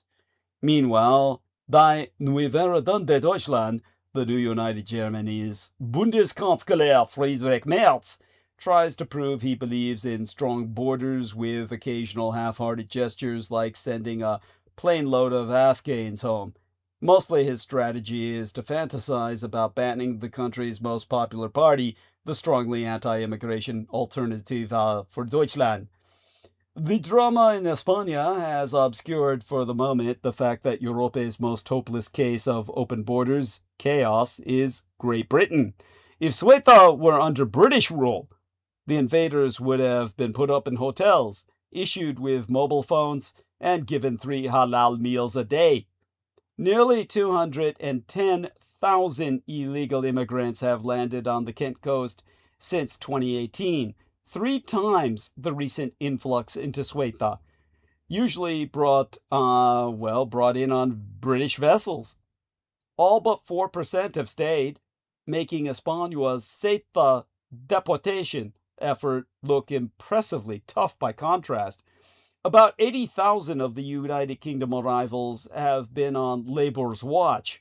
Keir Starmer said he'd smash the gangs, but anyone who'd expected he'd emulate Tony Abbott's disruption of the people smuggling gangs in Indonesia, as detailed in Paul Kelly's work titled The Twilight of Exceptionalism, was disappointed. Journalists have no difficulty finding the gangs openly doing business on French beaches, but Britain's James Bonds don't seem able to.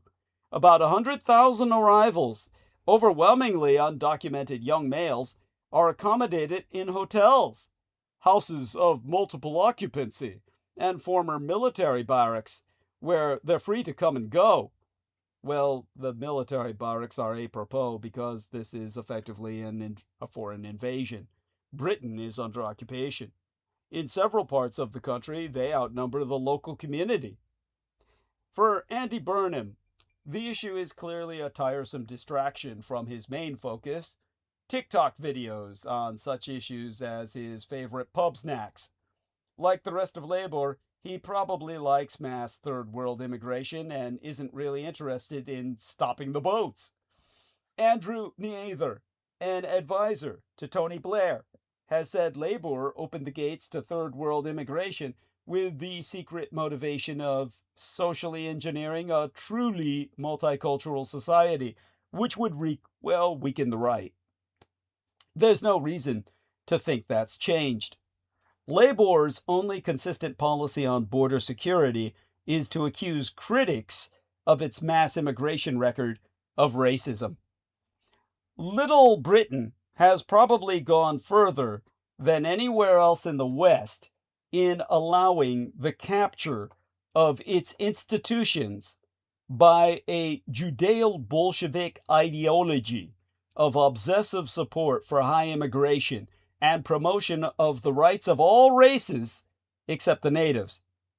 In that context, it's hardly surprising that Cambridge University has made a fool of itself by appointing as a professor and proclaiming as a genius the serial fraudster and fantasist Jason R. Day because he ticked the racial diversity box. Cambridge will long be mocked for R. Day's his boss's gushing, televised welcome. "We're so lucky to have you! You're the best in the world!" And also for the revelation that one of the clowns who selected him glories in the title of the university's Lego Professor of Play. The travesty of Jason R. Day is, of course, but the tip of the iceberg. The Jason R. Day fiasco is a reminder why academia has developed a reputation for cowardice, careerism, and conformism in recent years. The story of Jason R. Day, the Cambridge professor who has just resigned amid a scandal involving plagiarism, fabulism, and resume padding, has rattled a number of skeletons in Western academia's closet. In 2023, our Day became the youngest black professor at the University of Cambridge. Hell, the youngest professor at Cambridge in its 800-year fucking history, when he was appointed professor in the sociology of education at the age of 37. Our Day had obtained his PhD from Liverpool John Moores University in 2015. And in his case, the PhD acronym did not stand for Philosophiae Doctorae. It stood for piled higher and deeper. Now, the son of immigrants from Ghana, who lived on a Clapham council estate, he claimed to have overcome autism and other disabilities that left him unable to read or write until he was 18. That was just so he could get away with all the girls he was fucking. He couldn't read the law books. Now, that was just one of his many spectacular achievements. By that, I mean his ability to learn to read, not all the girls he was fucking. Others included raising 18, well, what is it he said? £5.5 million for charity, and running ultra-marathons at an elite international level. On his brisk voyage to the pinnacle of British academia, he was showered with prizes and awarded honorary degrees by 4 United Kingdom universities. It is no exaggeration to call him the darling of British higher education. And all of this just because he's fucking black. Now, alas, this glittering edifice of renown has now crashed to splinters, sending shrapnel far and wide. Our Day has been credibly accused of plagiarizing large stretches of his PhD theses, filing bogus claims of harassment, falsifying data, inventing guest professorships, and telling tall tales about his personal background and achievements. Here we are. A call to introduce our day's law from Aristides. He brings this to my attention. A petition to cap news coverage of any individual within a set time frame.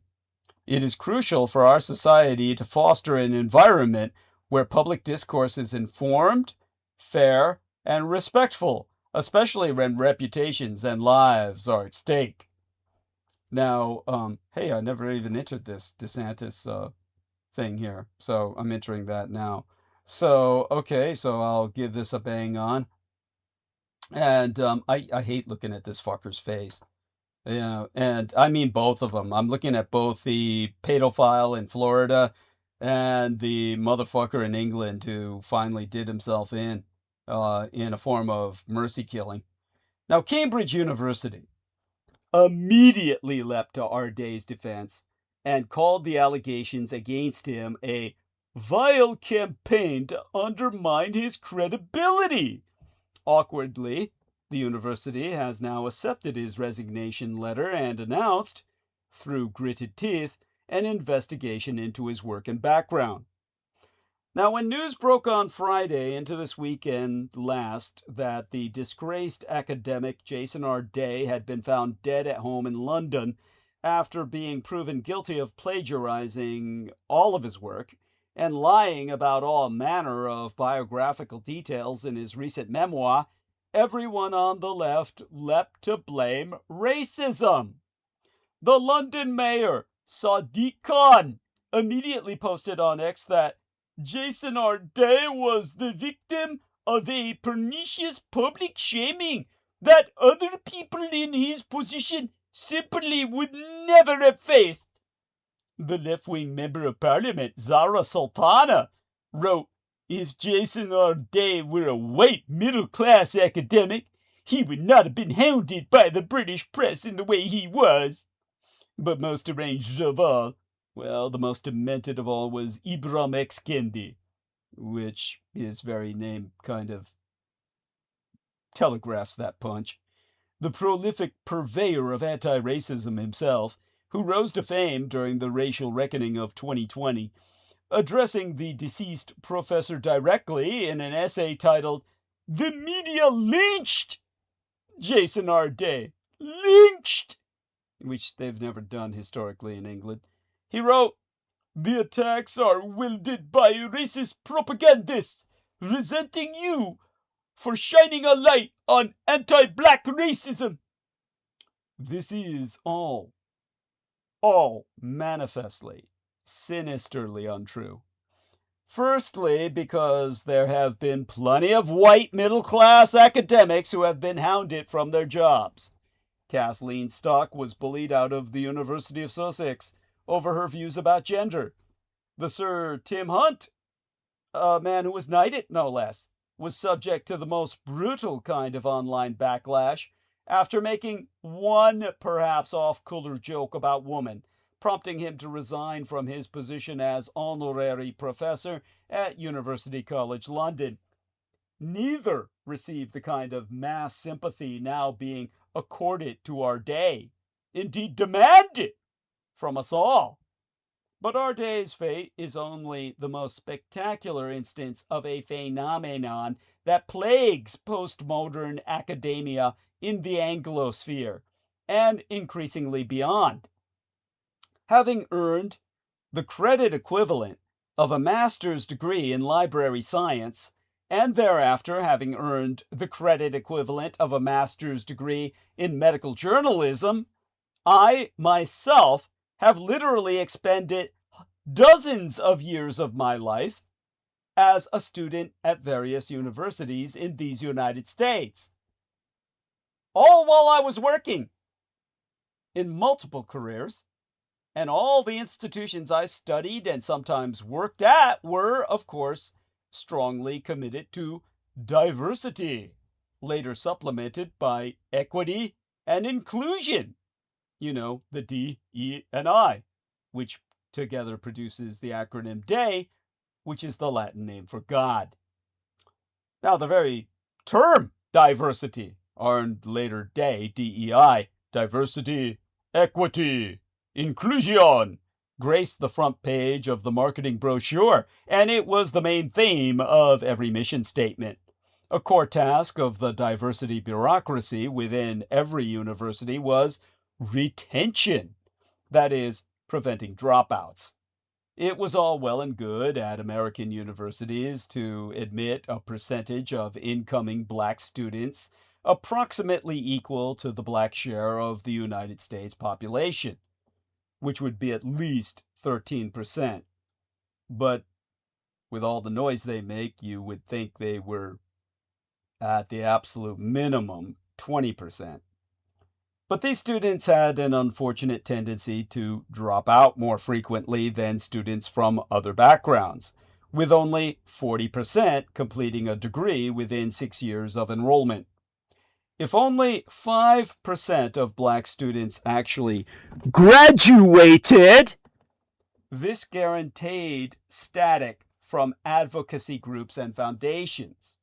Here is where the diversity department resorted to the subtle art of retention. From the outset, the university ensures every student, in particular students from marginalized backgrounds, may seek special assistance. Many such students contact the administration voluntarily. Others are identified by algorithms and receive a discreet email. The assistant deans, or senior officers for retention, assess the needs of these students. Are they having family problems? Are they suffering from undiagnosed attention disorders or other mental health issues? Are they partying too much? Or are they taking courses which their high school education didn't prepare them for? And how are their study habits? There's nothing objectionable about retention programs, which are also used to straighten out student athletes and the scions of wealthy alumni. Regardless of race, a student from a working-class single-mother home who graduated from a marginally functional high school will face challenges adjusting to university life. Retention programs often help vulnerable students get back on track and graduate successfully. Naturally, the retainers insist that they do not lower academic standards, they heighten student performance. But everybody knows that's not the whole story. The whole story being that, well, if you're black, you get a free pass. Because Jason R. Day himself was not the victim of any racist witch hunt. Terms that are now being ensconced into bronze. For decades, voices on the liberal and progressive left have invariably rolled out the terror-inducing accusation of racism in order to get their way and silence opponents.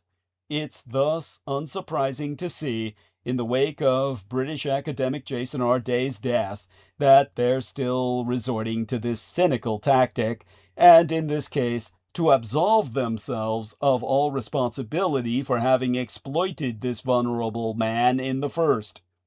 In response to R. Day's death, Joe Grady, General Secretary of Britain's University and College Union, said the level of harassment he suffered and the racism he was subjected to has been sickening.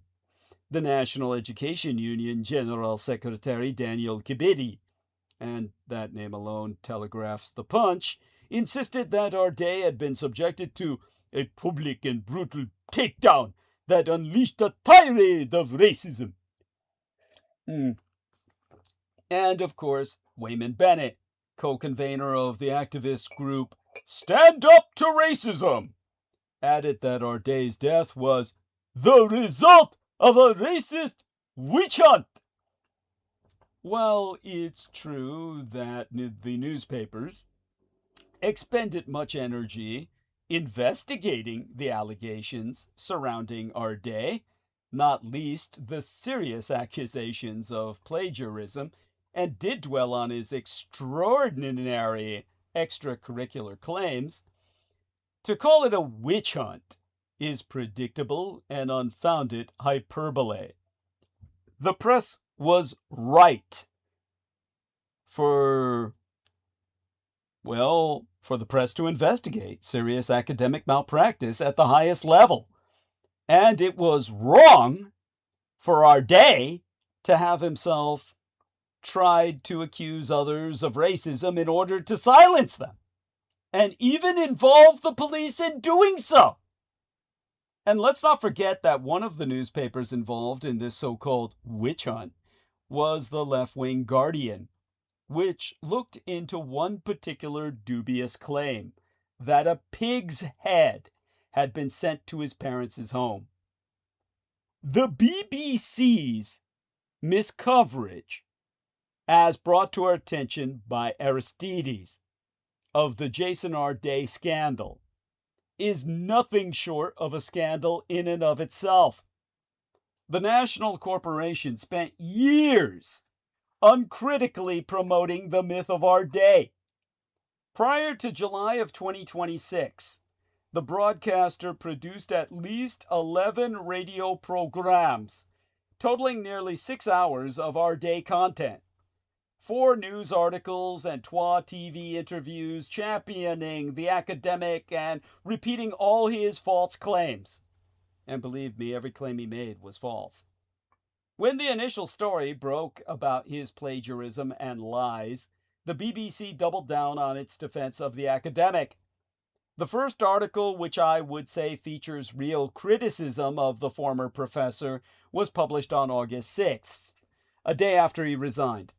More than a fortnight, the ALD in English there for fortnight, literally 14 nights, it is 12 weeks, after the original Our Day expose was published on Substack, and 6 years after the BBC's first hagiographic piece about the late academic already making him the patron saint of plagiarism.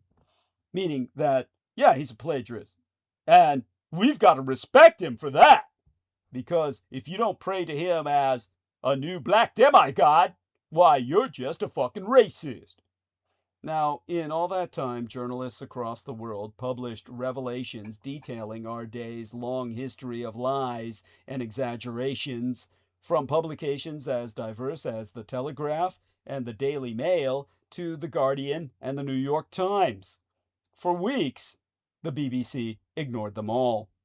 Following our day's death, the national corporation has returned to its less than impartial reporting of the matter. Throughout the saga, the BBC has spent more resources smearing our day's exposer, the former Cambridge academic Nathan Kovnas, and participated in a genuine witch hunt against him. Even in articles detailing accusations of plagiarism against our day, it is clear that the real enemy of the story was the infamous race realist Kovnas. The BBC's first abuse of our day that I can find was from the 20th day in June of 2020, when he joined the Moral Maze to discuss, what else? Racial justice! Introduced as the assistant professor of sociology at Durham University, our day argued that teaching children Shakespeare is as important as teaching them about black suffragettes and indigenous figures.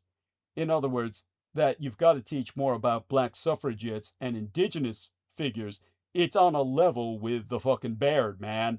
And he told white people that they must acknowledge their privilege. In November of 2020, he was interviewed by Newsnight about racism in academia. You will see a pattern emerge here. And 4 months later, he featured on Radio 4 to discuss health and social barriers he has faced and overcome throughout his life. BBC News interviewed our day in November of 2021 again about, well, what the fuck else? Racism in academia! Because, because you're black, they should give you a doctorate. Now, he claimed, if someone asked me what the blueprint is to become an academic, I'd have to say that if you are black or Asian, it is, how much can you suffer? Whereas if you are white, there is actually a blueprint about getting into academia. Now, I want to qualify something here. Do not think this man is on my side. The motherfucker is not.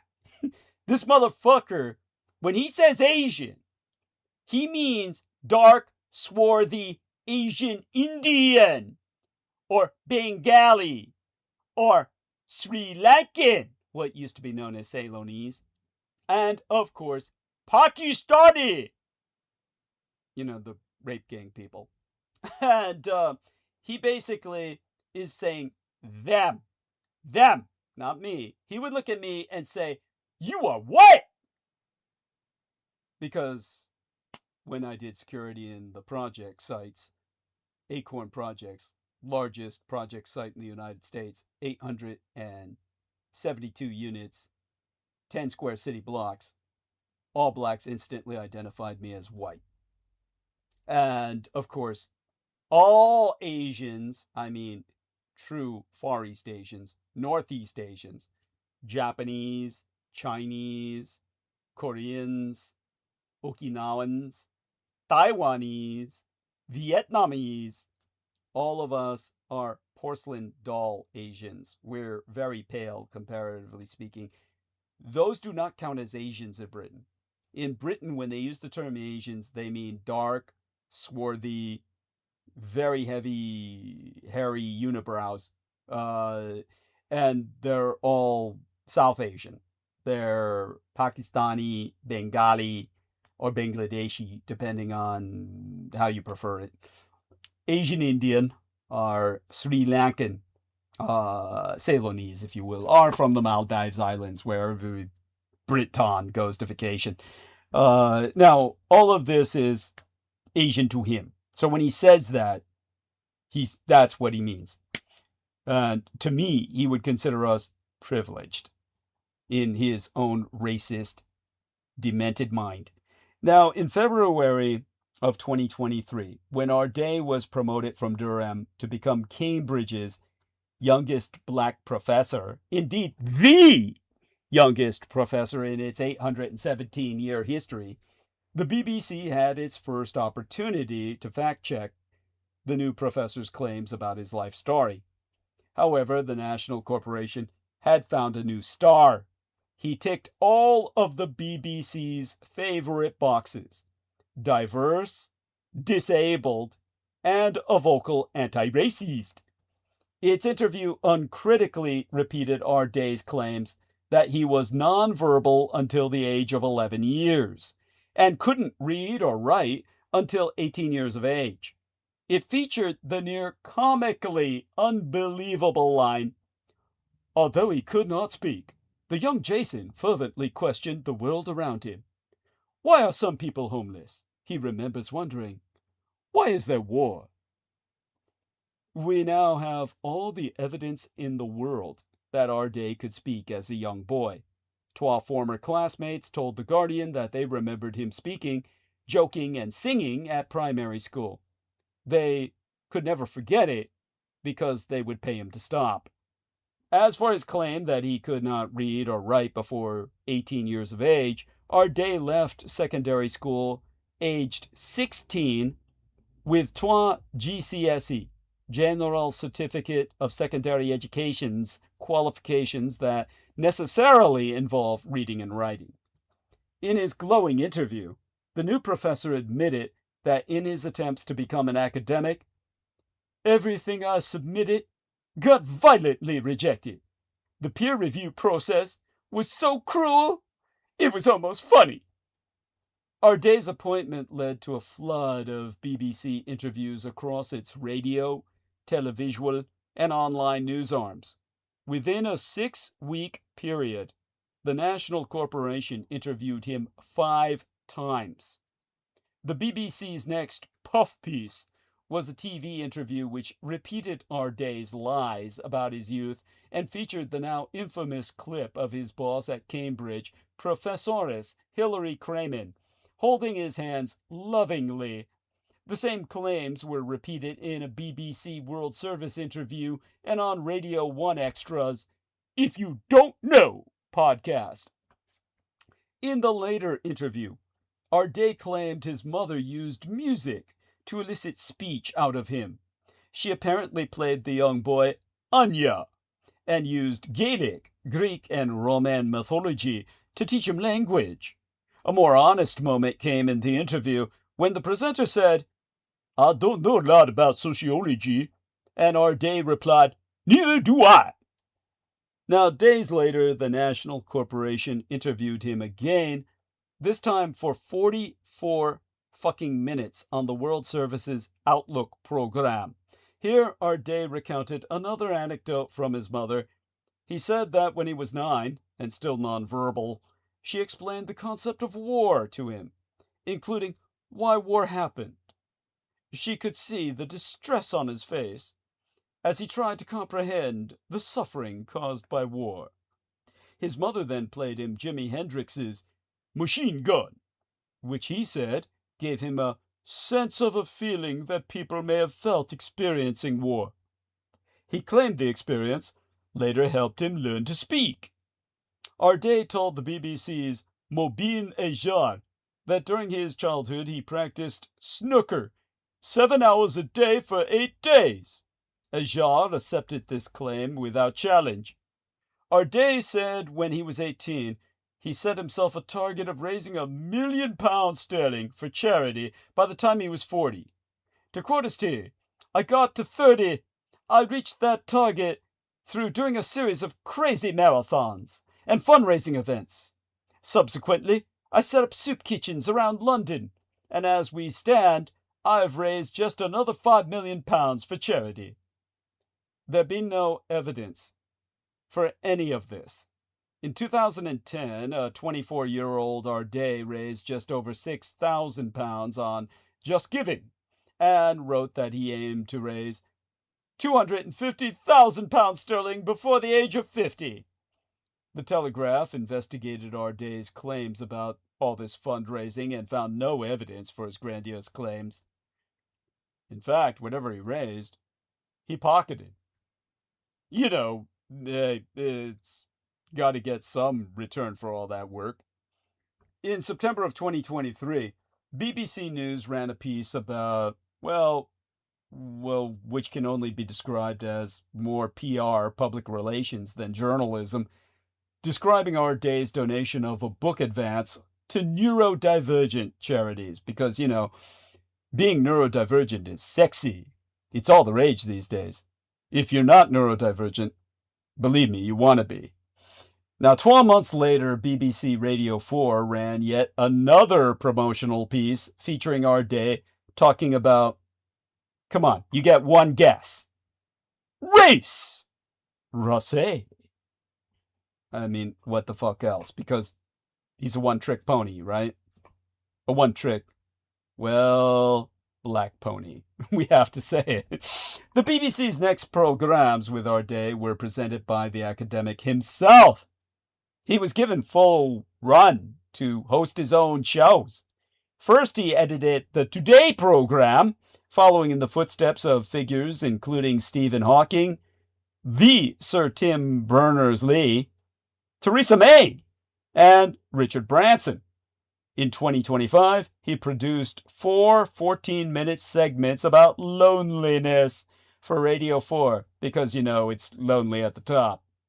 All of this was nothing short of a 6-year propaganda campaign by the BBC on, Jason RD's behalf. Not one single critical question was ever asked by a BBC presenter. The only challenge I heard from anyone was in his very first appearance on the BBC in The Moral Maze, when Melanie Phillips argued with him about BLM. And every single one of his false claims were repeated as gospel. Because, yes, we've got to say it, when you're black, you get that. Now, the National Corporation was by no means the only organization to create the RD legend, but it certainly contributed. The BBC is not a niche outlet. Its journalism reaches millions of people in Great Britain and around the fucking world. Because, you know, Britain invaded all the world, with the World Service giving its coverage a truly global audience. One BBC video alone promoting our day attracted nearly 500,000 views online. Across the roughly 15 pieces the National Corporation produced featuring our day, the cumulative reach will have been substantial, helping to turn an obscure academic into a literally household name. Now, during my son Edbeth's years of working photography with any legacy mainstream mass media machine outlets, including The Telegraph, The Sun, and GB News, Greater British News, nearly all of his work went through an editor, or editors in the plural, along with being analyzed, well, scrutinized in detail by an attorney. They would fact-check claims endlessly, even when photographic evidence seemed to speak for itself. The BBC failed to deny any of this. And it failed to do any of what it was, you know, what journalism is supposed to do, investigate. There was no investigation. It's just, he's black, he's God. Meanwhile, in May of 2023, the emeritus professor at Plymouth Marjan University, David Harris, emailed our day raising concerns about plagiarism in one of his articles. Because, you know, he plagiarized all of his articles. Cambridge's youngest black professor, or youngest professor period, in all of its history, responded by accusing Harris of racism and bullying. Because, of course, right? When Harris raised the issue with another academic, who in turn informed our day's boss, Hilary Crayman, of BBC fame, the one holding his hand saying, "You're the best!" Our day's article was withdrawn, but Crayman said he had the department's full support. Because, you know, he's black. Now, 12 years later, in September of 2025, THE, that's an acronym, by the way, THE is an acronym for Times Higher Education, approached our day about allegations of plagiarism in, well, all of our day's academic work, including his PhD thesis. This time, the notorious defamation law firm Carter Ruck sent an ominous legal letter to THE, who subsequently spiked the story. The THE journalist was also reported to the police, who opened a 4-month and ultimately fruitless investigation into alleged harassment. It took the philosopher of biology and American academic Nathan Kofnes, American, mind you, because nobody in fucking Britain would dare to touch this black saint. No, it took a yank to bring the allegations into the public domain.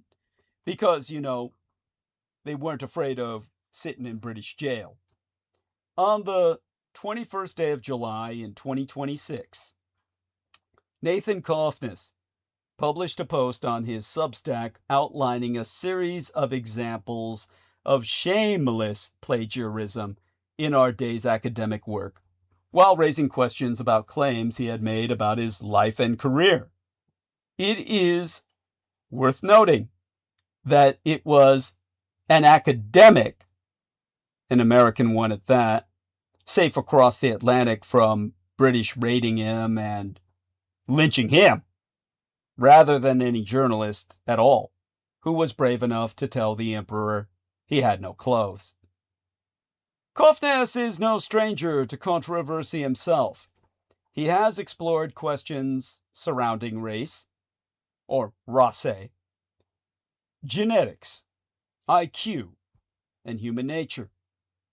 In 2024, Cambridge's Emmanuel College terminated its association with Kofnes following a controversy over his views on race, or race. sparking a major row over academic freedom. His most provocative comment, that I'm merely quoting here, "In a meritocracy, blacks would disappear from almost all high-profile positions outside of sports and entertainment," prompted 58 formal complaints from students at Cambridge. But in a subsequent investigation, the university dismissed all 58 complaints, concluding that his views did not breach its regulations or the law.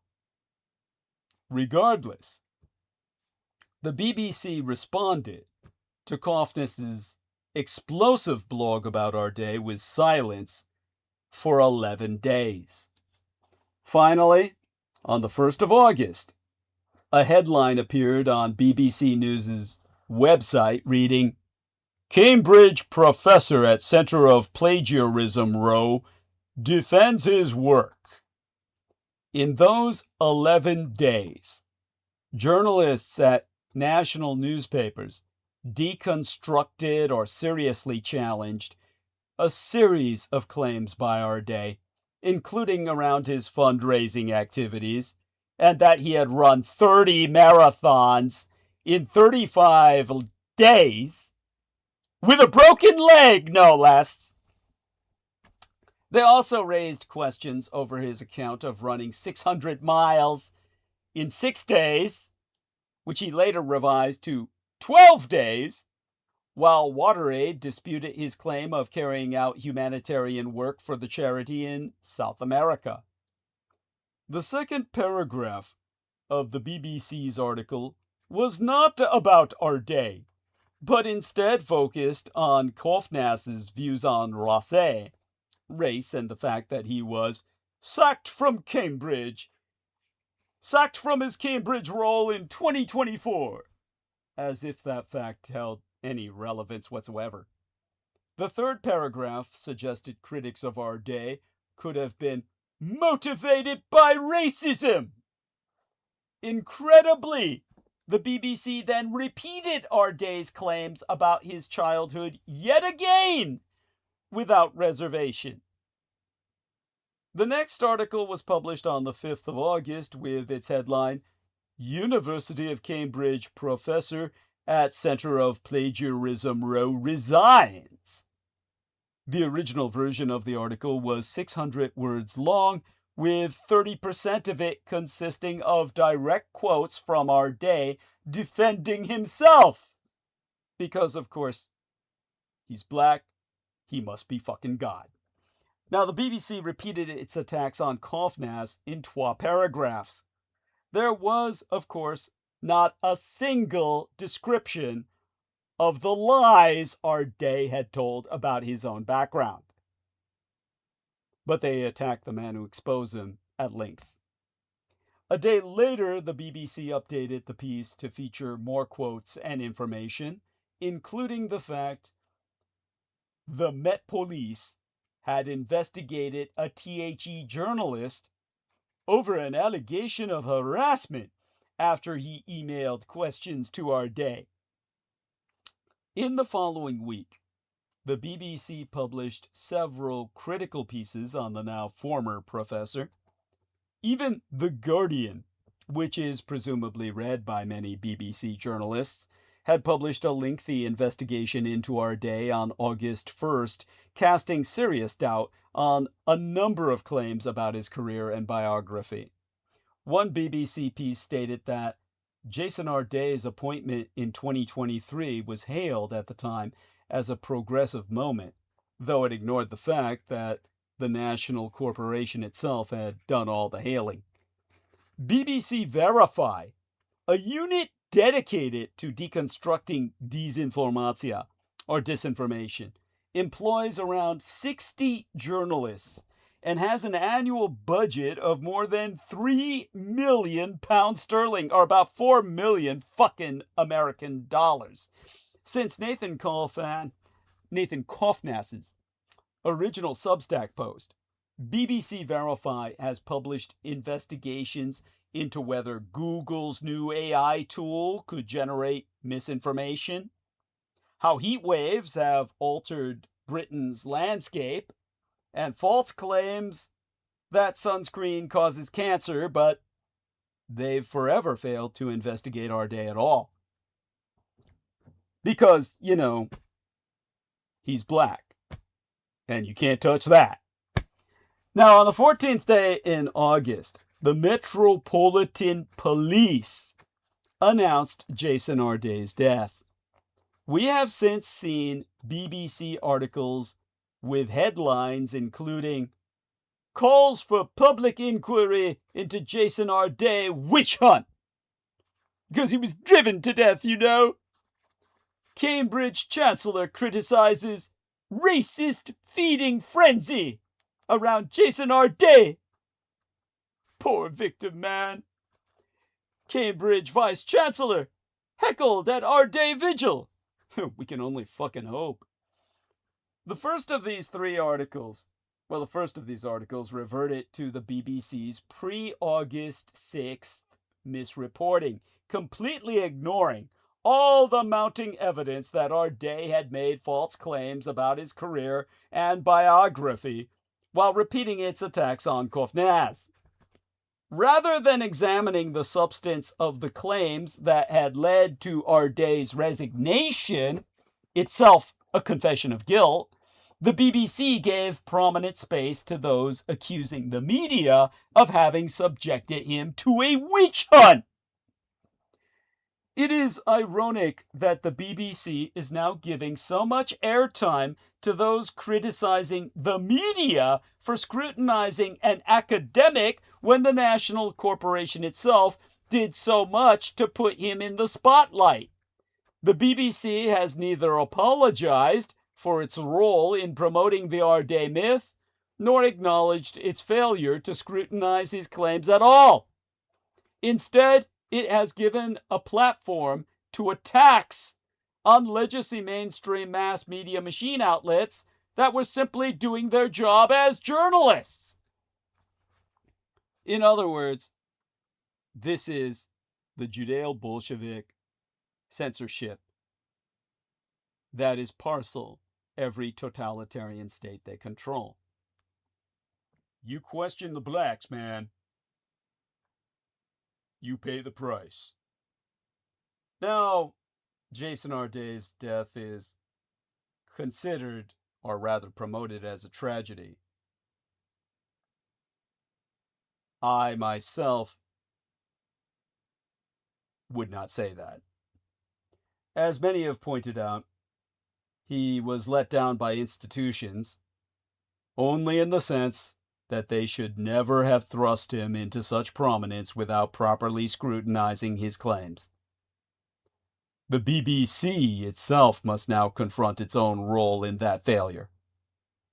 But what was morally amiss in this sorry episode to begin with was the willingness of invariably white left liberals in academia to exploit Arday in order to burnish their own credentials as compassionate and progressive public figures. To abuse a person who was so obviously deranged as a means to an end. To employ a delusory lunatic as a mascot. As a final insult, now that he's dead, progressive activists are still abusing him for their own selfish ends to make themselves appear superior to everyone else. If the right-wing press launched a hunt of any sort, it was directed towards a higher educational system and to a public sector in general, which is beholden to a DEI ideology, which all too obviously values skin color over merit. It's your ticket in. Well, if you want to move forward in this world, you'd better have a can of black shoe polish handy. It is an antediluvian obsession with Rosé, race, which the majority of the British public dislike, not any preoccupation with it on their behalf. If there is any fury, it is, as CBS's new correspondent Trevor Phillips recently reminded us, towards a detached and aloof North London elite who have foisted their esoteric philosophies and pet obsessions upon the rest of the country. Exempli gratiae. Observe the 10th day Islamic March, Manchester, at this link which I now put into the chat box. And we'll also put into our infinite call. Here we are. If I can get that in there. There we go. I mean, the 10th day in Manchester refers to Ashura, a significant day of remembrance in Islam, marked by community commemorations and events organized by groups such as the Imam Hussein Awareness Organization. Dude, this is ISIS. Look at the fuckers. So, if there be any resentment, it's towards a resilient, hyper-liberal philosophy, which appears to actively discriminate against white people and Christians. Britain is obviously under Muslim occupation at this point when you see what you see in this video. The policeman's there to protect them from you. It's no surprise that ethno-nationalism is rising so rapidly. In 2023, 19% of respondents to a YouGov poll said Britishness was something you were born with rather than something you could acquire. By last December, that figure had almost doubled to 36%. It's progressive politik that are responsible for this or any other backlash. Perhaps that was partly the intention all along, because what we have seen over the past few days is a pattern that has been repeating itself for years. This is left-wing progressives introduce policies which they think will make them look good. The public generally doesn't like them and reacts with anger and hostility. Left-wing progressives respond in turn with haughty condescension, pronouncing that these people are being racist, far-right, and stoking division. That pattern has been played out in regard to mass immigration, the imposition of state-enforced multiculturalism, and now the matter of resettling asylum seekers. Exempli gratiae. The crisis in Ceuta is far from over. The first 80,000 migrants to rush the border from Morocco were not the last. And even though some were sent back, over 10,000 remain in the tiny area. Filth and human waste has polluted the beaches and the streets. Disease is starting. Rapes and assaults have been reported. Crime is everywhere. And the residents feel as though they are in the middle of a military invasion. And yet these numbers are only a fraction of what is poured into Europe over the last 10 years. Europe's left can't be trusted with borders, but woke Britain is the worst. Ceuta was an invasion, but it's not the first. See, I can do rap there, but it's... I will confess I have no rhythm. Every time it's the same sequence, initiated by the liberal elites.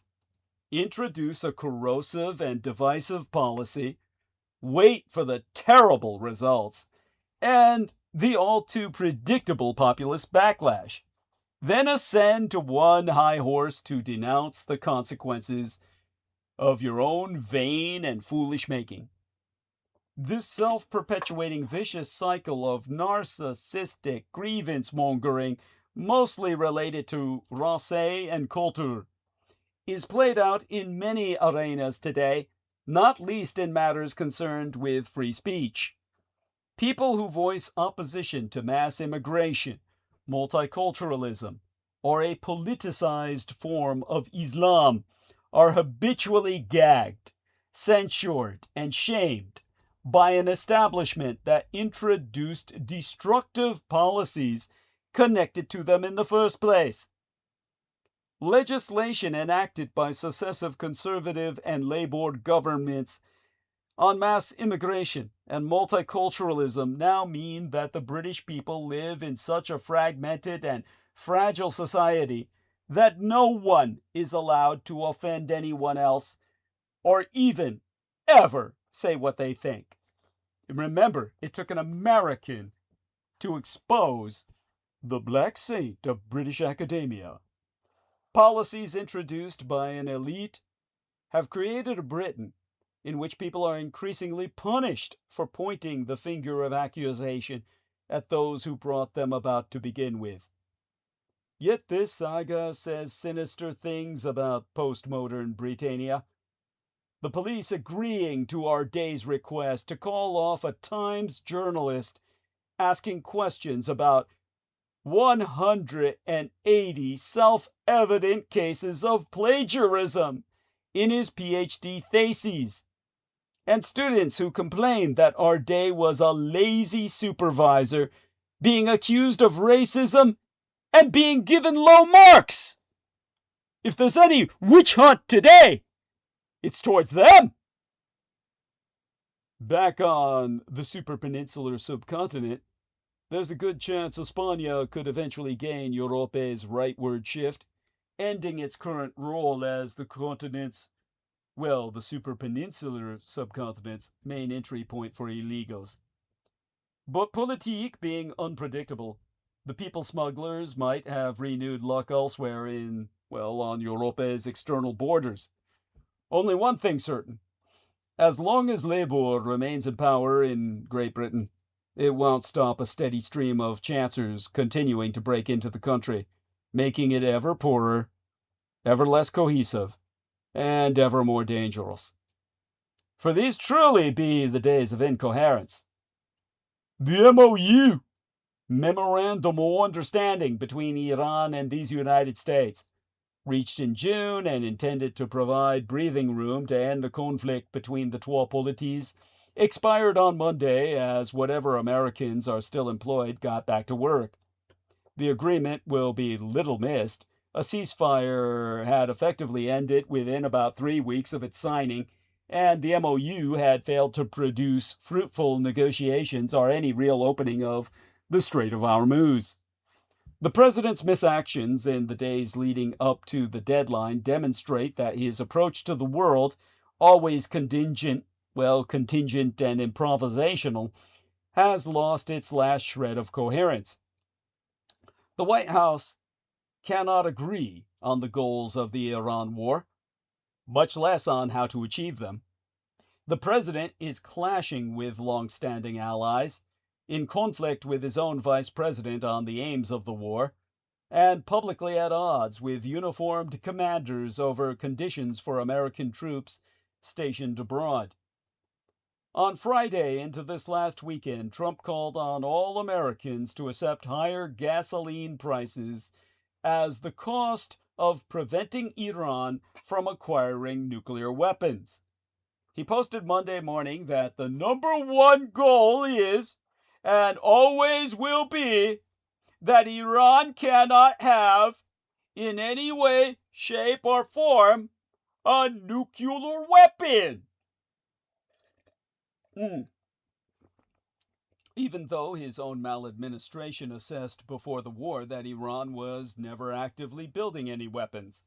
Even though the White House hasn't offered any explanation for how the war will prevent the regime from restarting its weapons program. And even though the war itself is obviously making Iran's desire for a nuclear arsenal only ever more urgent. Meanwhile, Vice President Vance says that lowering fuel prices is actually now goal number one of the war.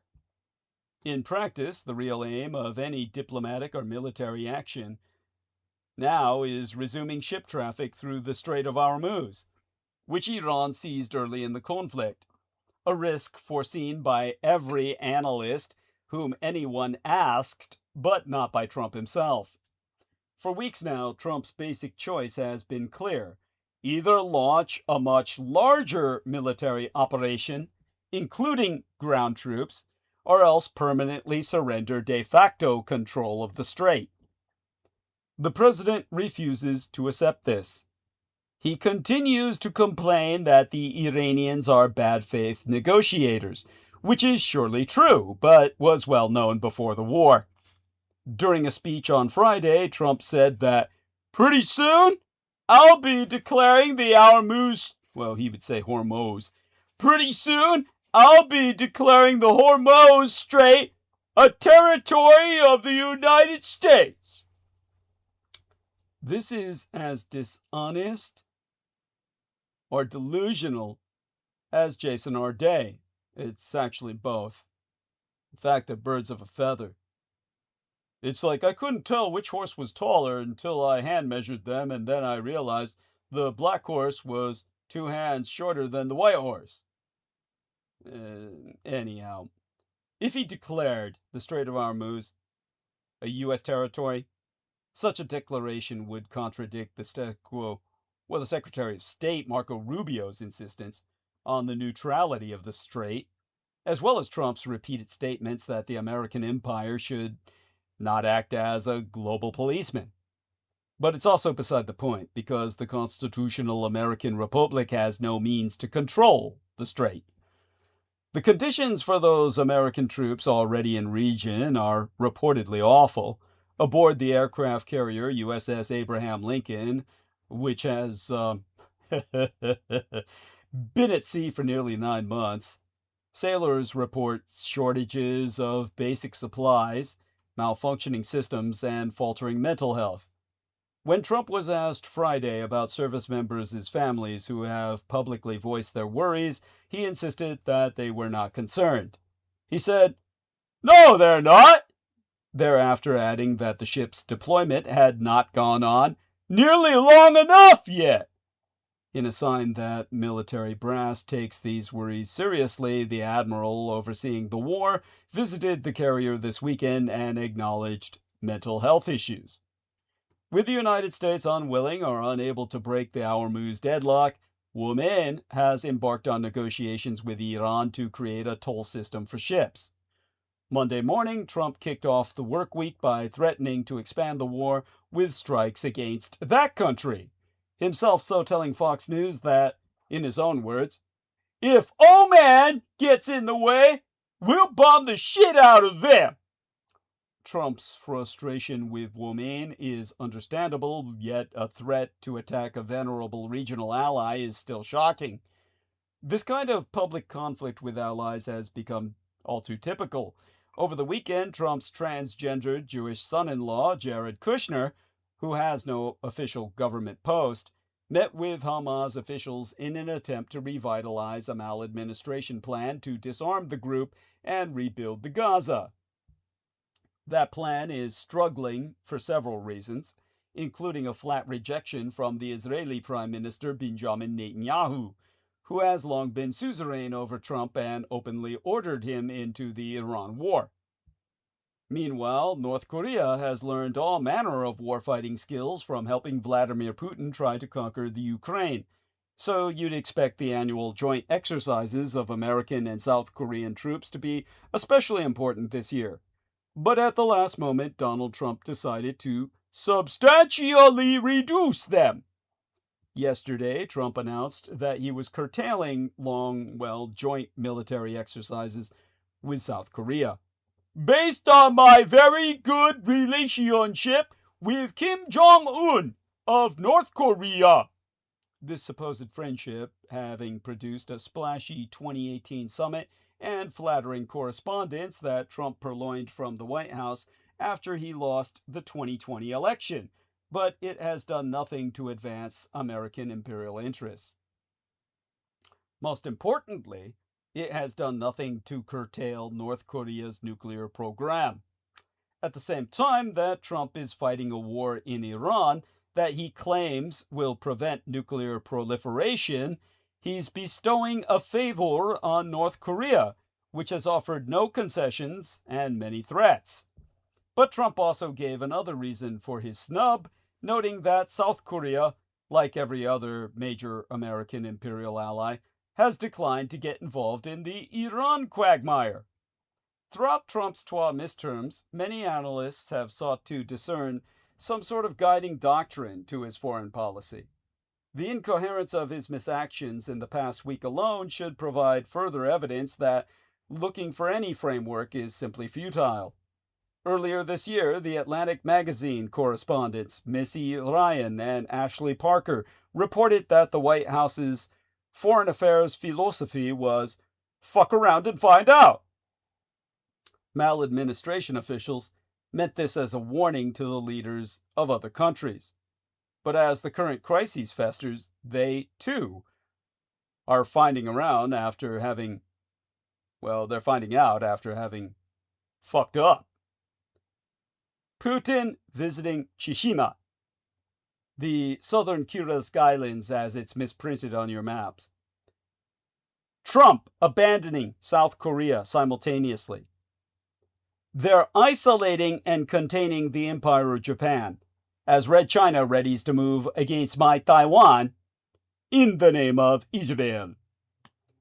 So as to how to read Putin's drop-in visit, which, again, I didn't even hear of until Brendan brought it to my attention. I would have heard of it eventually, but he had to rub it in and twist that knife. Now, Russia has rebuked Dainihon, or Greater Japan's ambassador to Moscow, after Tokyo protested the Russian dictator Vladimir Putin's first visit to Iturofu, one of the 4 disputed islands off the east coast of Hokkaido, last week.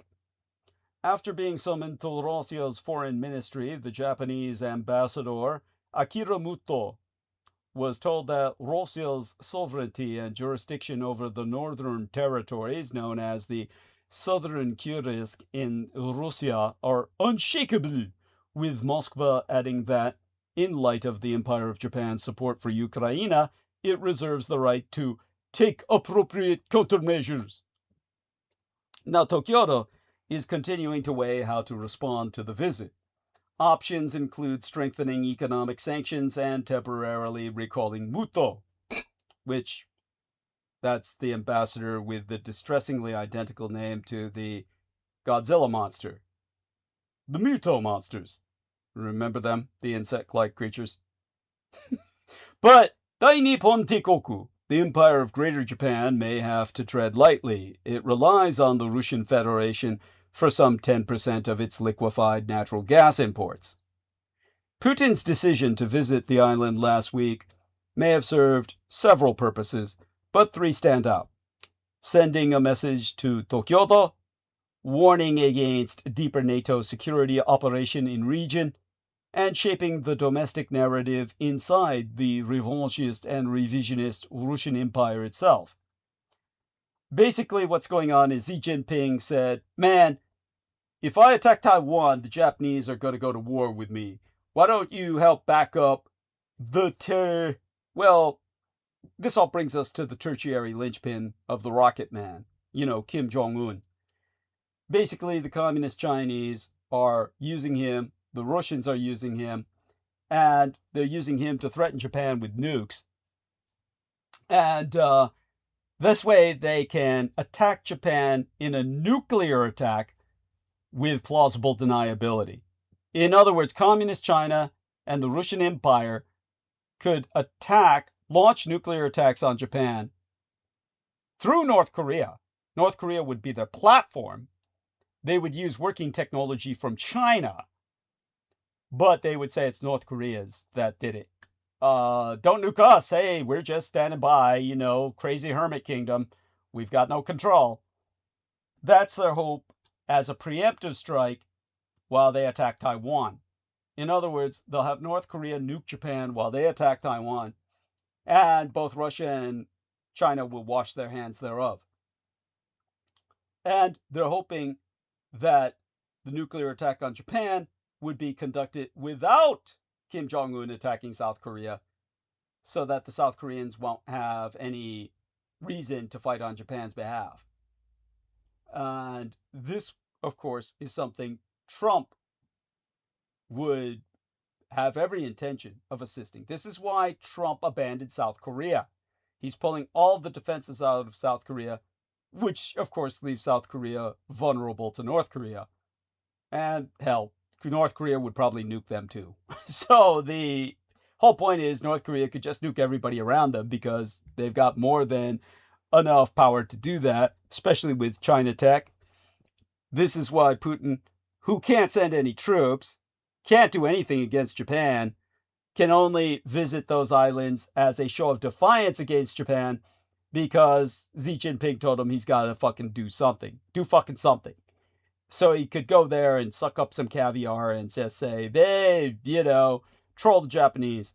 And then show North Korea he's got their back. Then North Korea says, oh man, even Putin came here himself, man. We can do whatever we want. Putin's coming here himself. And that's all part of now you've got all the dots connected. No other person other than the son of Adolf Hitler, who's half Japanese, well, mother's half Japanese, half Chinese. I'm just a quarter Japanese, quarter Chinese. But only I can make those connections for you. Nobody else could or would, because they just don't have that intuitive knowledge of Asia. At any rate, all this brings us to the tertiary linchpin, well, back to the rocket man, Kim Jong-un. As the Russian and communist Chinese empires are helping North Korea dodge sanctions, Trump has officially pivoted to North Korea. United States officials have informed Wall Street, well, the Wall Street Journal, that Trump is pushing aides to arrange another meeting with the North Korean dictator, Kim Jong-un, during the president's next trip to Asia this fall. President Donald Trump's statement the day before yesterday that he was abruptly ordering the Defense Department to scale back its annual joint military exercises with South Korea caught most observers off guard, reportedly even the generals overseeing the drills. Citing a senior United States military official, the New York Times' Helene Cooper reported the Pentagon was taken aback by Mr. Trump's sudden announcement.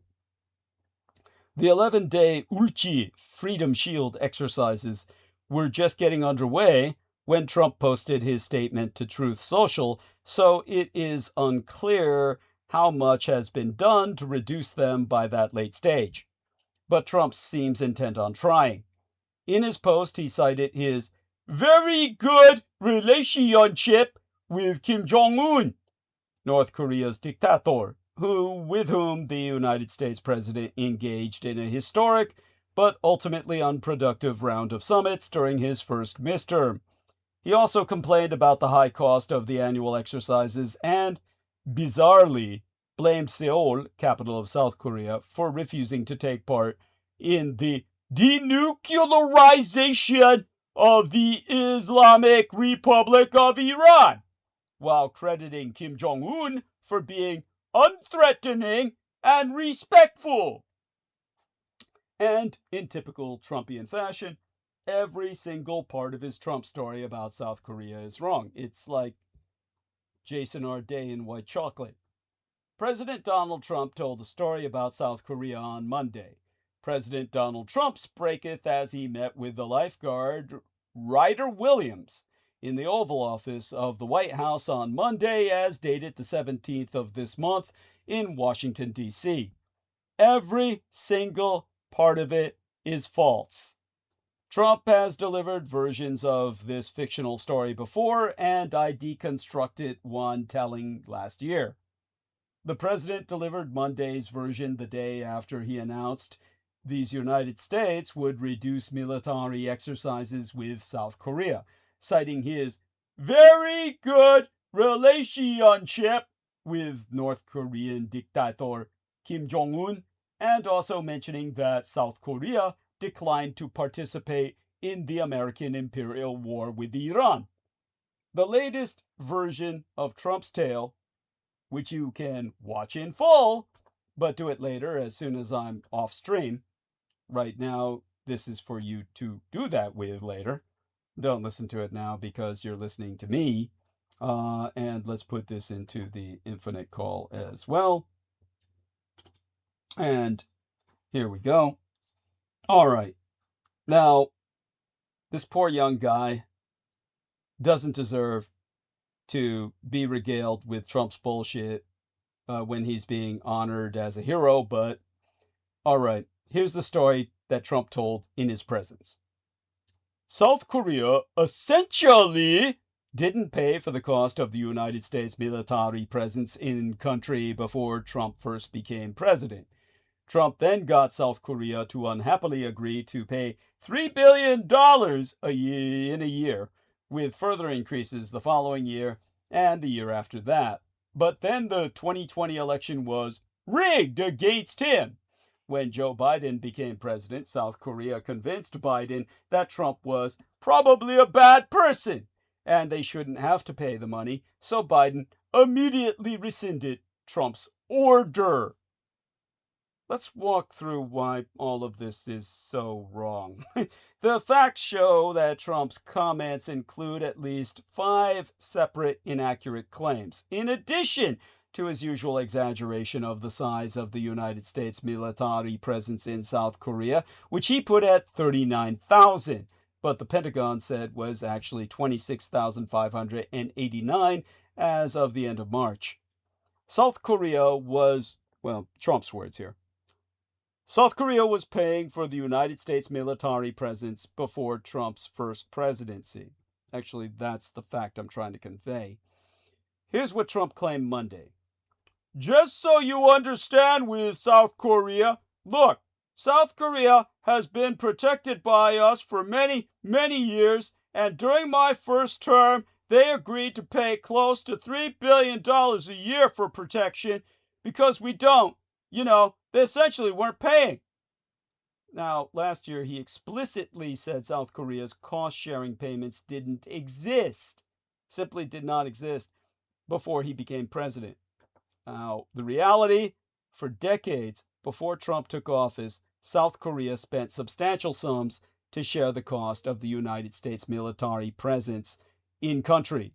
Its cost-sharing special measures agreements with these United States began in 1991 under the final 5-year agreement signed before Trump became president in 2017, negotiated by the Obama misadministration. South Korea agreed to spend more than $800 million per year from 2014 through 2018. Trump is entitled to argue that this was insufficient, but it was far from not paying at all. Also, it's not true that Trump got South Korea to pay $3 billion in any year. Here's what Trump claimed Monday. But we agreed for a short term that it would be $3 billion. Later, in his remarks, he referred to the supposed arrangement as $3 billion a year from South Korea. The reality, under a 1-year special measures agreement negotiated by the Trump maladministration in 2019, South Korea agreed to an 8.2% increase in its spending, but the new total was still less than $1 billion, not $3 billion. It's not true that Trump got South Korea to agree to subsequent increases. Here's what Trump claimed Monday.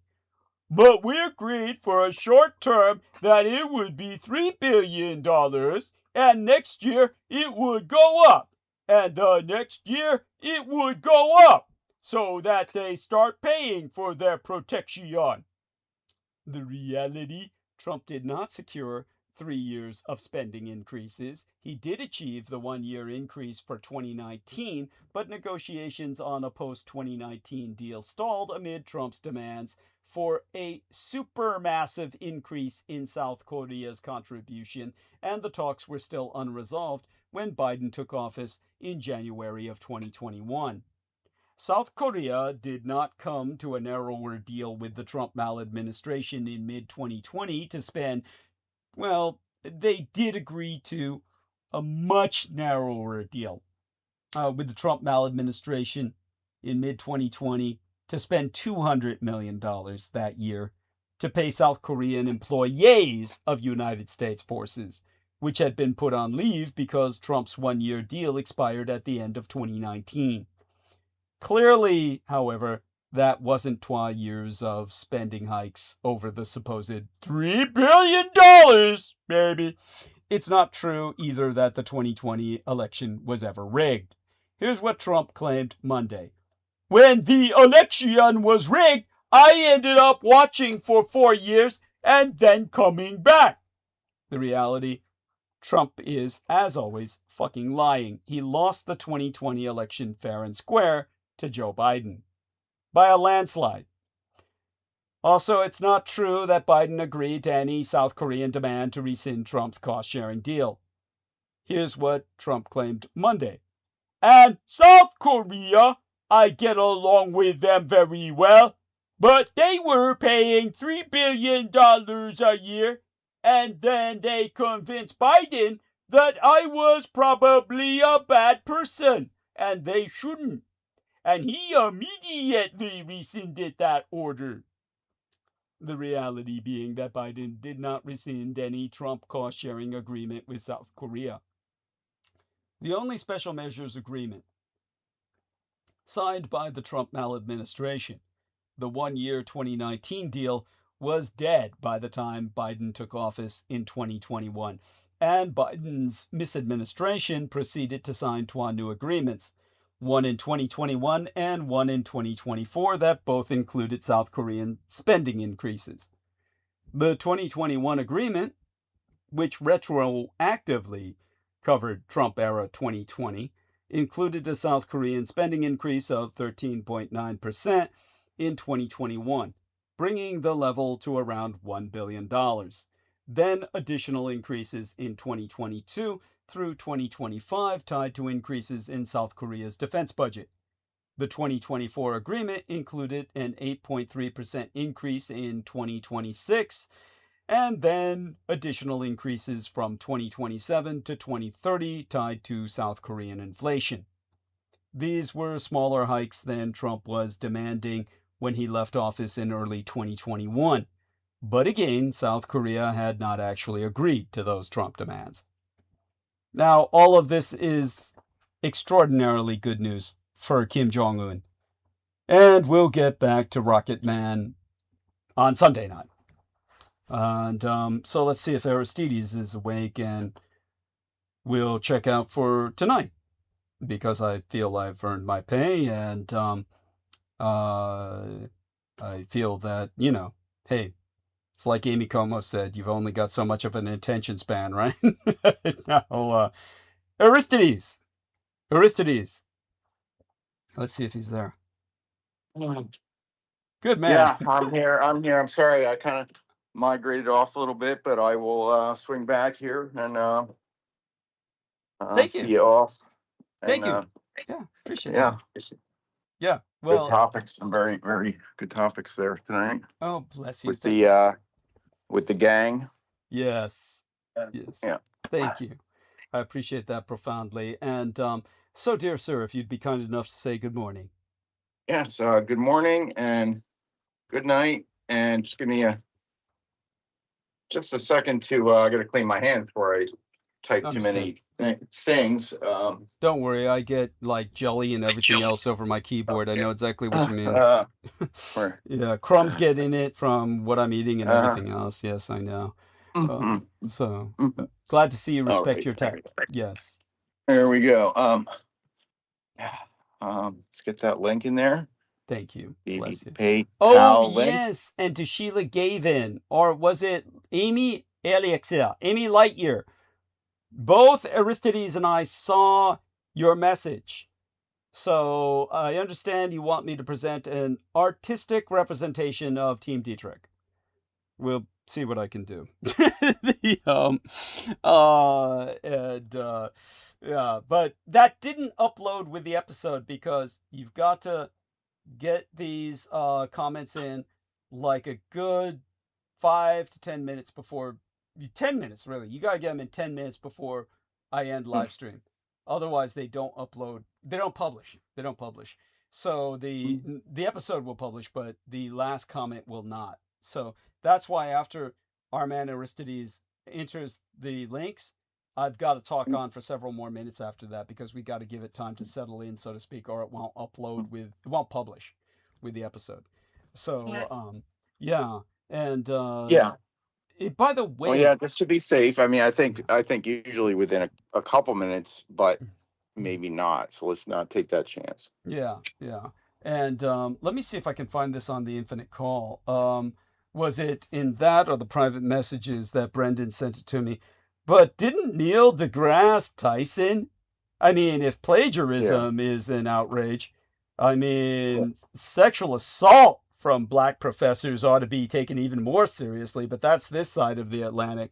Didn't Neil deGrasse Tyson get into some trouble recently? I was given something by an image I saw implied that, but I haven't looked up any actual like receipts. Right. If anybody knows about that, let us know. So yeah, let's take a look on, maybe it was on the Infinite Call. It might have been like, you got to be careful, because sometimes people reshare an image that's actually older. Understood. Some from 2019, 2018. Yeah. It might have been that. Yeah, and but let's see if it's something to that effect. Or Brendan made it sound, maybe he misunderstood or miscommunicated. That was very recent. No, I sent it. I don't know if he sent you something. Okay. It was the 2018, 2019. So it's just that well, then why did I feel like the mistake may have been like the image actually, the screenshot actually had a newer date on it, but that's what I thought. That's what I thought. I felt like it was a recently published article, but there could have been some trickery to that. So yeah, could be. Okay. Yeah. Okay, let's let him off the hook for now. I'm not letting him off the hook. Apparently, he was never arrested, but good God, it's. All right. I mean, you can find other reasons to poke fun at him, that he was supposedly also an actor, and then he's just like kind of just a goof, Yeah. Oh, he's blimped out too. He's really blimped out. Jesus. And there was some weird stuff too about like weird shit he was wearing in symbology, and like what kind of like kooky shit he thinks he's into. I don't know. That figures. We'll dig up other stuff and not focus on on that, because that's old news to most. Sounds good. Yeah. Sounds good. Thank you. Well, we'll find other reasons to poke fun at. Sounds good to me. I hate the son of a bitch. Okay. Well, to our listeners, kisses to the ladies, hugs to the lads out there. Join us again on Sunday night. Sunday eventide, really. And same Dietrich time, same Dietrich channel. Of course, that's the Tuto-Slavonic for Dragon. Same Dragon time, same Dragon channel. Join us on Sunday and bring a friend. Spread the word. It's guerrilla warfare. And it's your war. You've got to fight it. And, okay. Pay attention to those links, because I didn't put them into the screenshot. The photograph and thumbnail of live stream. The photograph that's embedded in thumbnail of live stream I felt tonight was just too pretty to that's fine. Cover with text. So I just make sure everybody, make sure you're going to put it in the comment after it uploads. Yes. And everybody make sure to upvote that comment so that it stays there. Thank you. Good man. Excellent. And my love to you, Aristides. Blessed be thy dreams and sweet be thy slumber. Blessed be, you're the Rock of Gibraltar for this program. And with that, we're going to tell everybody to let others know that the son of Adolf Hitler is alive and well. And telling it like it is, and letting everybody have it, equally spreading the pain. And with that, we will end the live stream. Ending stream. Pressing all the buttons.